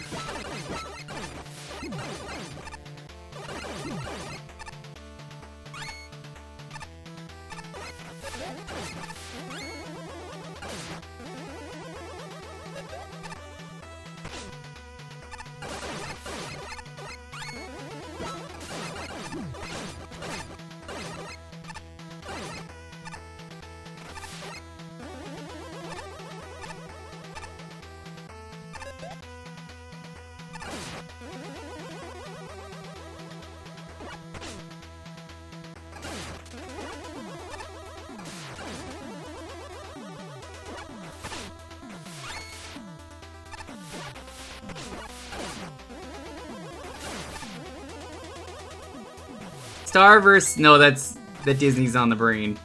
I actually don't know what Starverse's The Forces of Evil is. I'll do this one. I know the name and that's about it. Okay, so Star is a space being.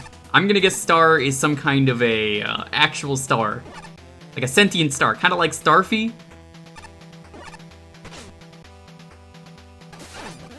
This is a very slow boy. And the forces of evil are some kind of evil space empire, much like Star Wars. These goddamn frogs out of here.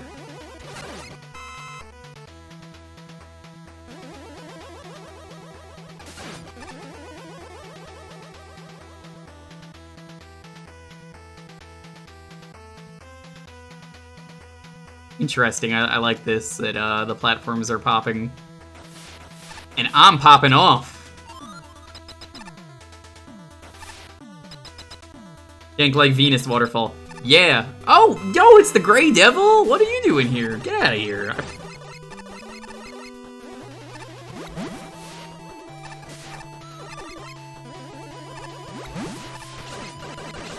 What is this? Is this just an in-engine thing already? The new boss reskin? I actually don't know what this is. Oh, I know this is from Challengers from the Future, because this is from the first level. I just was asking if everyone was actually, like, if this is like a reskin or not. I made it past this devil, is how far I made it in Challengers from the Future.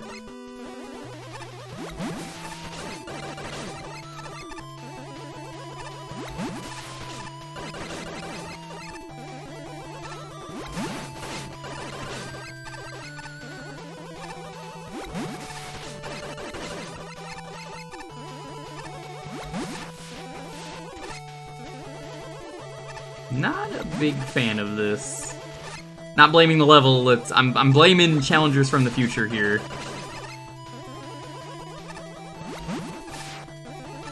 Fucking Boomo, god damn it.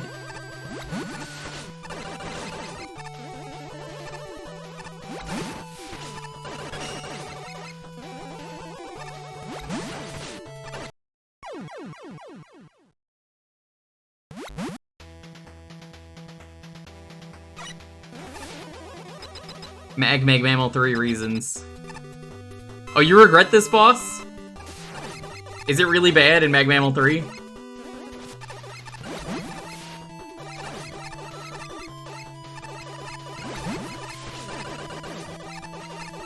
Oh, yes.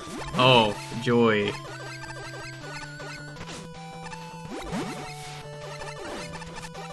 Don't worry, like I said, at some point I'm gonna have to do challengers from the future. I find it really hard to do a Buster charge shot on this guy. It's just easier to rapid fire him.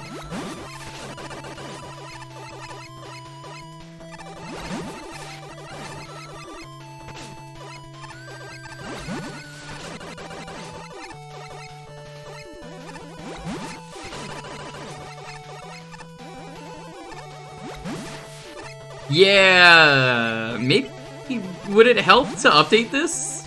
I don't know if you're allowed to for the contest. Because definitely playing this right now, I could tell you, the eye accuracy maybe a little too rough. He uses the challenges from the future. That would, yeah, that would do it. Man, fuck this game. Not this game, but challenges from the future. I cannot wait to play that game and finally put it to fucking rest. You want to make it accurate to the game. I respect it. Alright, we are not done yet. We gotta do whatever challenges have just unlocked. Crabacombs! I love it! What I don't love is this checkpoint placement. Like, legit, if you fix that, you'd solve most of my problems with this stage. Your gimmicks and the bubble crabs are fairly conducive to using spikes and pits as obstacles, and the challenges you made, especially with the 3 Gyro Man platforms on top of each other covering a hole, or the long vertical sections with the bubbles. What can I help ports to help folks reference them for their own boss? You ready to find the guy? I'll do it after this. Thank you, though. Are great uses of the gimmicks. Really good job. The issue is that since so much of the level is based on instant death, you need more checkpoints to make the level better. Going through the same sections multiple times is boring since this is not a fast-paced level. Splitting this level into 3 or 4 sections instead of 2 would go a long way in making it better. Despite that, the level feels, sounds, and looks great with the sewer theme. Has that nice dismal sewer feel. Overall, good experience. I mean, mine is because of update. It's fine, I understand. I was not a fan of this level. I'm glad the skip is there. I probably should have used it, but it wasn't that bad. Dang, these crabs are a pain at times. Well, this stage was pretty fun at times, and others it felt kind of blah. It makes sense. Clearly there were clever ideas behind these challenges, but some of them just didn't click right with me. Last bubble elevator, for example. The crabs kind of screwed me over more times than I liked. Overall, though, it was decently fun. Difficult sections in the Mega Man games and most video games really come in 2 varieties. You got tricky situations which are difficult because executing the correct maneuvers getting through them requires skill on the player's part. You then got gotcha sections which are difficult because they require you to act and respond extremely quickly. Single screen Yoku block puzzles are tricky, quick lasers and spike drops are gotcha-y, but can work in a level, but you get significantly more leeway on tricky sections than you do on gotcha sections when it comes to how punishing a level is. Players get less angry when the mistakes they make are due to something they could have foreseen. This is a long prelude to say that while this level is very, very hard at points and it's light on checkpoints as well, I don't think that's necessarily a bad thing. The sections done over at pits have very generously timed and obvious cycles. I never thought that my failure on these sections was due to anything other than human error. Meanwhile, while there were a couple gotcha enemies, the Kurowns in particular, they never showed up over spikes or pits. It's not ideal that the difficulty curve was close to backwards, and that the earliest part of the level was harder than what came afterwards, especially when you had to hop between ledges placed directly above one another. But I can forgive that. The levels are really, really well made from a technical standpoint, if you ask me. Clean level architecture, interesting setups, that sort of thing. That final segment in particular is Ace. No, Ace is right in the chat. The bubble elevator turning into a more standard wave bubble puzzle to dodge spikes and M445s was really cool. And a nice showy capper to the level. Grey Devil was pretty cool as well. I suspect I'm in the minority on this one, but I really like this level in spite of how tough it is in spots. I'm curious how she would have felt if, you know, with the issues that I had. Just a really solid platforming experience. Well, we got ourselves a perfectly fine level, so let's get talking. A few placements of the crows didn't feel well thought out, given how they act almost instantly upon spawning on screen. It's more annoying when the screen just keeps going up vertically. There were probably a few more spikes than really needed, and a few jumps just felt more janky than they really needed to be. Now, you certainly did have unique ideas for these gimmicks using the gyro blocks in a way that there's multiple ways to go down, and you have to determine the correct one while dodging enemy fire in the bridge of waves bubbles at the end that slowly get smaller as some of them hit spikes. These are neat ideas in theory, but I don't think the level takes full advantage of them. The gyro situation can be handled very quickly, and the enemies prove a little threatened, while the wave bubble section at the end is cool in theory. It really ended before it began, and given the fact that it was underwater, it was very easy to just skip the whole last part of it entirely and jump up to the boss door. They're kind of saved for special moments when I almost wish more of the level was dedicated to these cooler sections. More of that would have been great. Okay. I keep doing that by accident. Ah, you emit a powerful aura. Shall I introduce myself? Then call me the Berserker. My incredible rage is so powerful that it is spoken of in legends. This personality trait of mine can be quite the vice at times, so I've learned to conserve that rage. Rage can be used productively, and in order to maximize this, you must build up a reserve supply of it. It's my philosophy, and I could tell, many benefit from learning a thing or two from it. Here's my challenge. Complete the simulation cornerstone of dominant while defeating 5 enemies or less. Make that carefully and use your movement options effectively to get by. Once you've completed that, talk to me and our reward will be in order.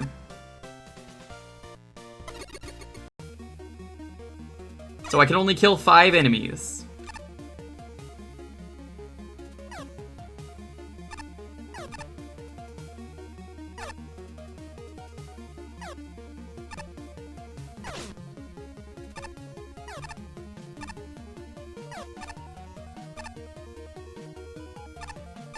I'm going to assume the 5 enemies are, probably, if I had to guess, things like the hippos.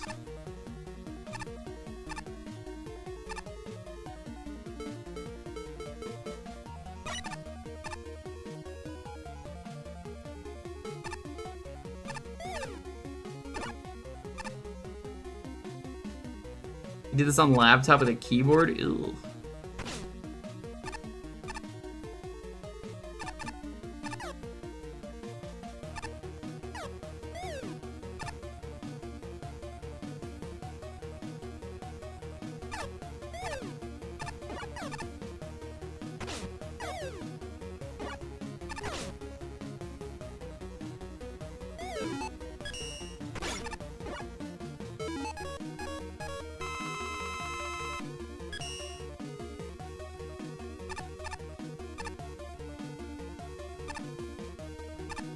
I don't know if destroying those shots counts.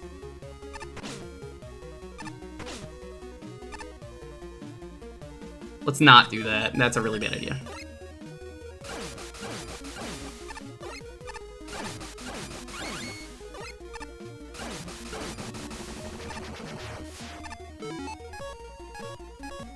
Still kill the homing missiles though? Okay.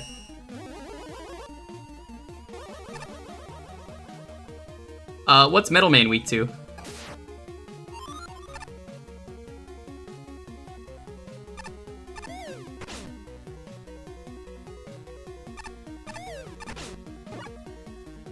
Salt water.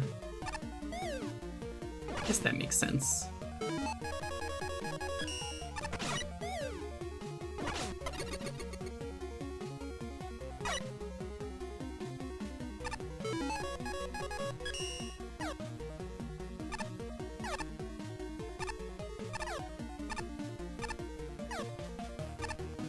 This is a fun challenge, I like this. So how much room do you have for, I guess, 2 enemies? You can kill any 2 enemies.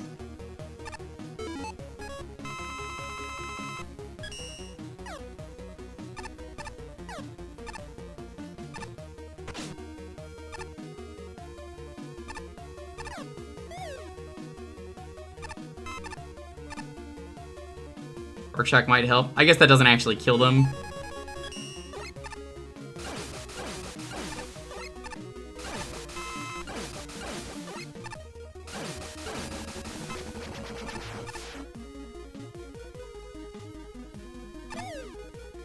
Not bad, honestly. Pretty easy challenge. Swatter!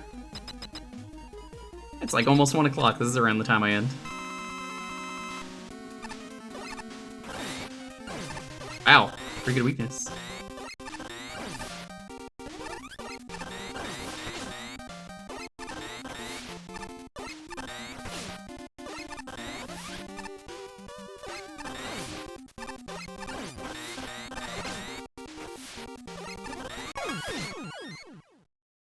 Easy.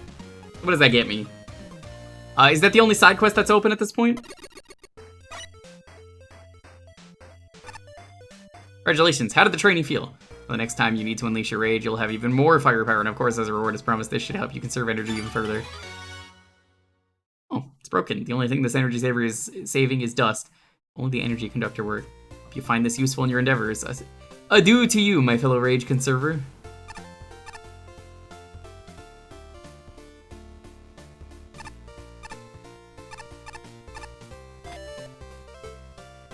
Man, I could check tier 10 if there's anyone.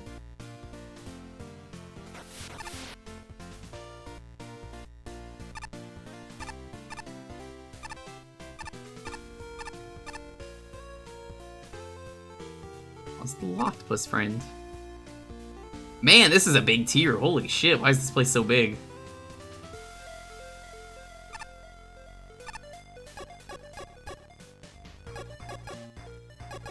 Favorite levels? Oh, wait, go back.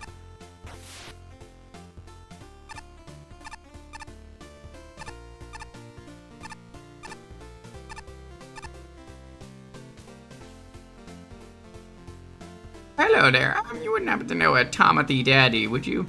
You seem to have dropped their credit card, but I have no idea where to start looking for them. Sorry, man. I'm not sure I've heard of them. That's a shame. I'm not sure what else I could do here. I think I'll just go back to my room for a day. I had made plans with Bonnie, the cabin mate, but then Bonnie decided to spend the day at the boutique, and I'm sorry, you don't need to hear my personal problems. Or find your Tomothy Daddy, make sure to tell him.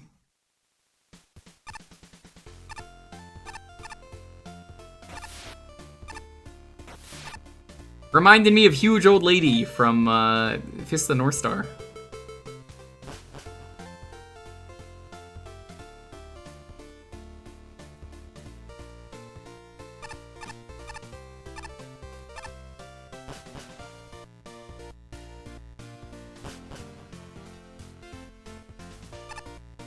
Why is there a hole here? I see that all the time.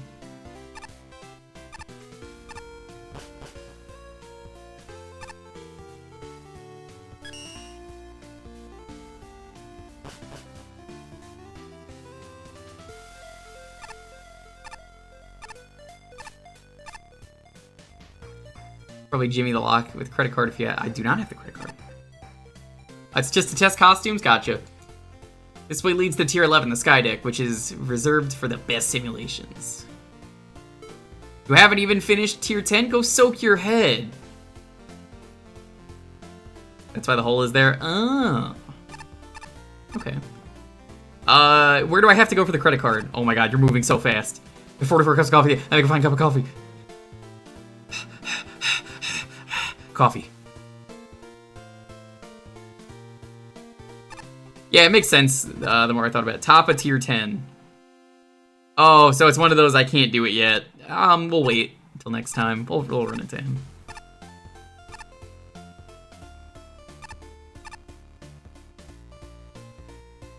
How about I dunk you in the pool then?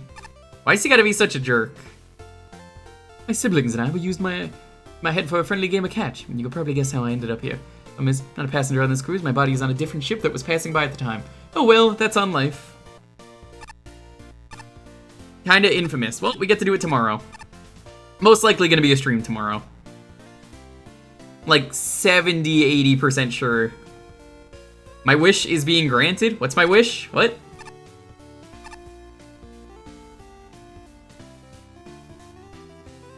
The one with Guts Man? Or not Guts Man, Gravity Man?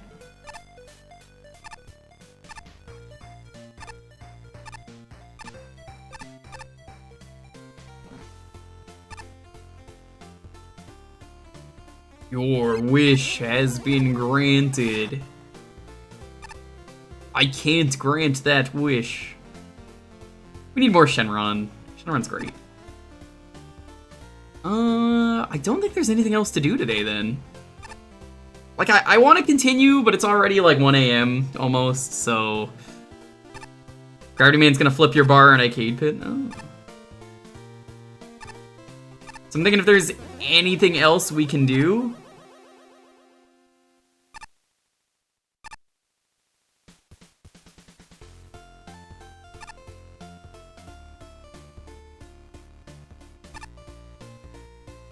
Be careful what you mention on stream. Uh-oh.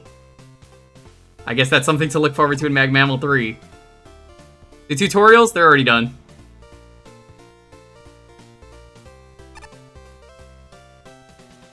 I have no idea what even was the specific thing, and now I'm just like, what? Which one was it? Oh, that's gonna make that fun to go through. I guess I get to find out sometime this year, hopefully.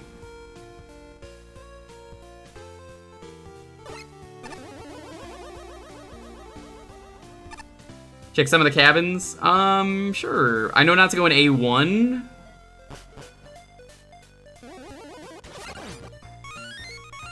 Thank you.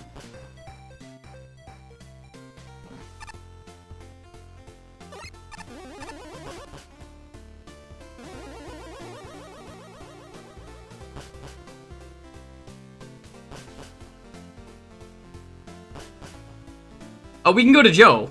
We gotta do that. Just kidding, we're not going back in here.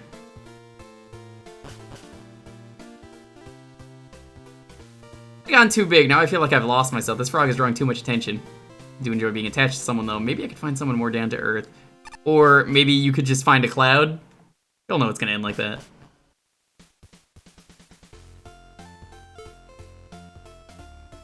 Tough Place has memorable aesthetics. Hmm.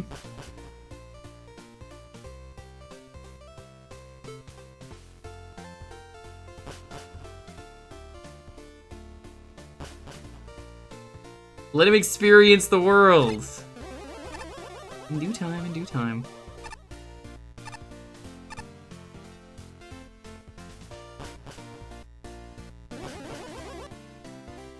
We're gonna go talk to Joe in a bit. The work you do is valuable. Lucky to have you here. Thank you. Gotta stay awake. Philosopher's Club, we've already talked to them. Hello there. Oh, you look like someone who'd appreciate the sweet goods I brought with me onto this cruise. Sounding special weapons here, but not just any old weapon, rare special weapons. Already sound appealing to you? Normally I'd charge 10,000 bolts a pop for these, but feeling generous today. How about one exclusive rare weapon for 400? Excellent! You, my friend, are now in possession of a rare weapon. It's a scam. The rare saltwater, the exclusive rare version of the saltwater. Douse your enemies with ocean waves rejuvenated with extravagance. Now, there's more where that came from. If you ever want another weapon, hit me up. What the fuck is a rare weapon? Just shiny? Is that it? It's just...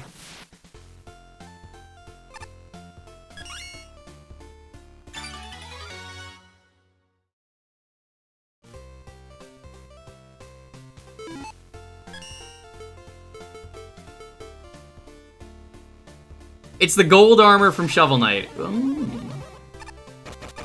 Can I turn these off? You can, okay. There's only 4 of them from the looks of it? Okay.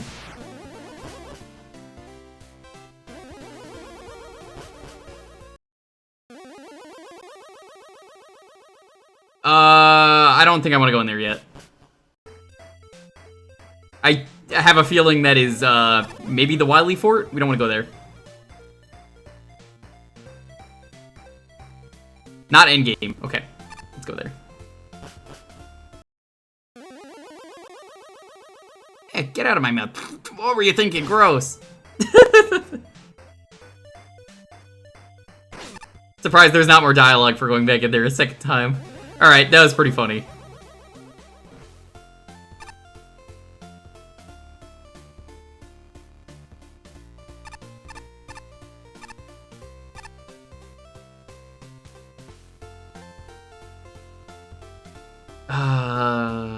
Joe, where are you?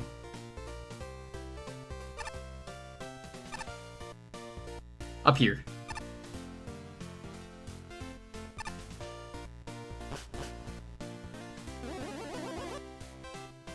Got anything for me to look at? Not sure if I could do anything with that.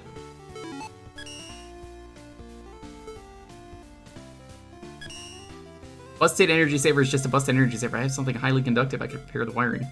Bundle Soul is just a solar powered toy, but if I could plug it into your buster,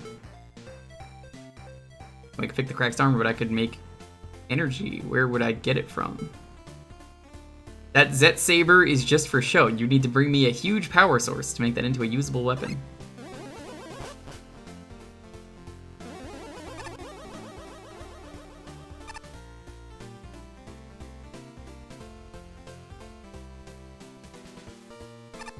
Alright, in that case, I think we're done for today.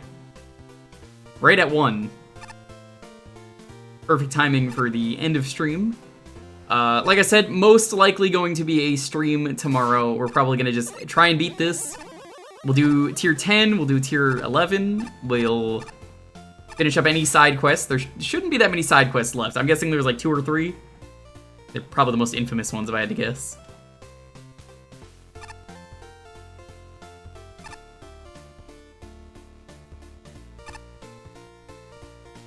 We'll do that. We'll do the Wily Fort. I'm calling it the Wily Fort. I know it's the Box Cartel Fort, but, like, it's the same thing in terms of, like, the end game. So we'll finish that. Then we'll, beat the game. If by some miracle we do it early enough, Ace, how long is your Mega Quince Revenge? Is that long enough where if for some reason I needed to squeeze out some extra time? Is that long enough or short enough? How is that? It's like the Quince Revenge thing, I can probably look into grabbing that. Standard Mega Man game length with a quick character. I might have to hold off on that then. I'm interested in doing it, but I don't think it'll work out then tomorrow if I end up streaming. Regardless though, I think the plan is gonna be we are going to finish this tomorrow if I stream. There's a good chance I'm going to be streaming.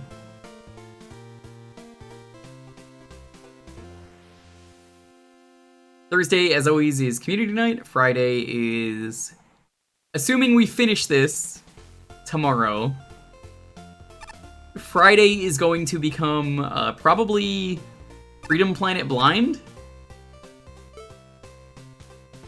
That's fine. I thank you for the good answer. So I'm thinking maybe, like, assuming we don't finish this, we'll do it on Friday, but I'd like to do Freedom Planet soon. Saturday, probably going back to normal schedule for real of Tuesday, Thursday, Friday, Sunday. I'm thinking, like, if anything, Sunday maybe is going to be the stream I was going to do last week for Sunday, but then, you know, Popsky actually showed up finally. Working Friday, Saturday. I'll link you the VOD if you're around. It'll go up there at some point. Hopefully Freedom Planet is a one and done stream because I can't imagine it being that long of a game. But Sunday might be homebrew night. We might just check out a bunch of homebrews. Sunday's always fun for coming up with themes and checking out some cool stuff. It's good for, like, I just want to check out something real quick and just show off some things that I think are really cool, so maybe we'll do a homebrew night. There's a lot of cool NES, Genesis, and GBA games that I found that would be really fun to check out. Maybe I'll come up with something else, but I'm probably leaning towards that. After Freedom Planet is done, we're going to start Sonic Adventure 2. All emblems. We're going to do the Dreamcast version because I've never played the Dreamcast version. Plan is going to be just get all the emblems and do the Retro Achievement set. So look forward to chat raffle for Chow names. The Chows are going to be hacked in. By that, I mean only one Chow is being hacked in, but you know, it'll make it way easier to get the stream done. So we're just having for fun Chows on the side. It'll make more fun. Freedom Planet was like 8 hours. That's like one stream for me. That's fine. Thank you, Haseo. Appreciate it, even if you're here at the end of the stream. What is our raid message for today? Let's go raid someone.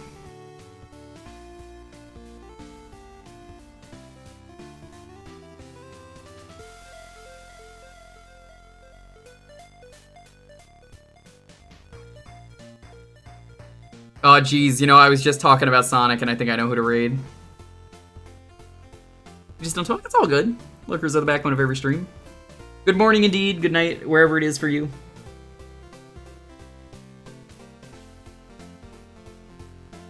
I don't really have a raid message.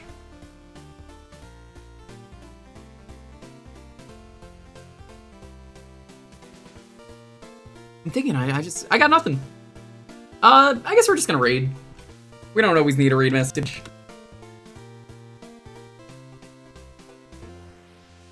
Actually, hold on. What was that thing with the ladders that I was saying earlier? Getting over it with Mega Man?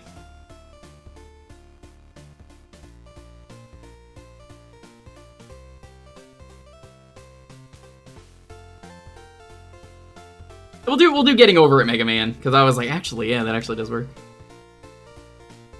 Getting over it with Mega Man. Alright. We're gonna do that. We are gonna raid. Let's just make sure he's still going. He's playing the shittiest Sonic game out there. That's right, he's playing Sonic Boom Rise of Lyric. We're gonna raid Upside Down Matt. No. Force is kind of okay in some parts. Upside Down Matt is doing what he calls Jank Ueri. He loves Jank, and he's playing Sonic Boom Rise of Lyric. Yeah, this game's real bad. I don't really have anything nice to say. They even removed the Knuckles glitch from this game, so like, what's even the point? So yeah, most likely stream tomorrow. Thank you all so much for watching. Stay safe, be excellent to each other, have a wonderful night. Cheer him on. Maybe he's playing this unpatched and can do the Knuckles glitch, who knows? Anyways, stay safe, be excellent to each other, have a wonderful night, and peace out.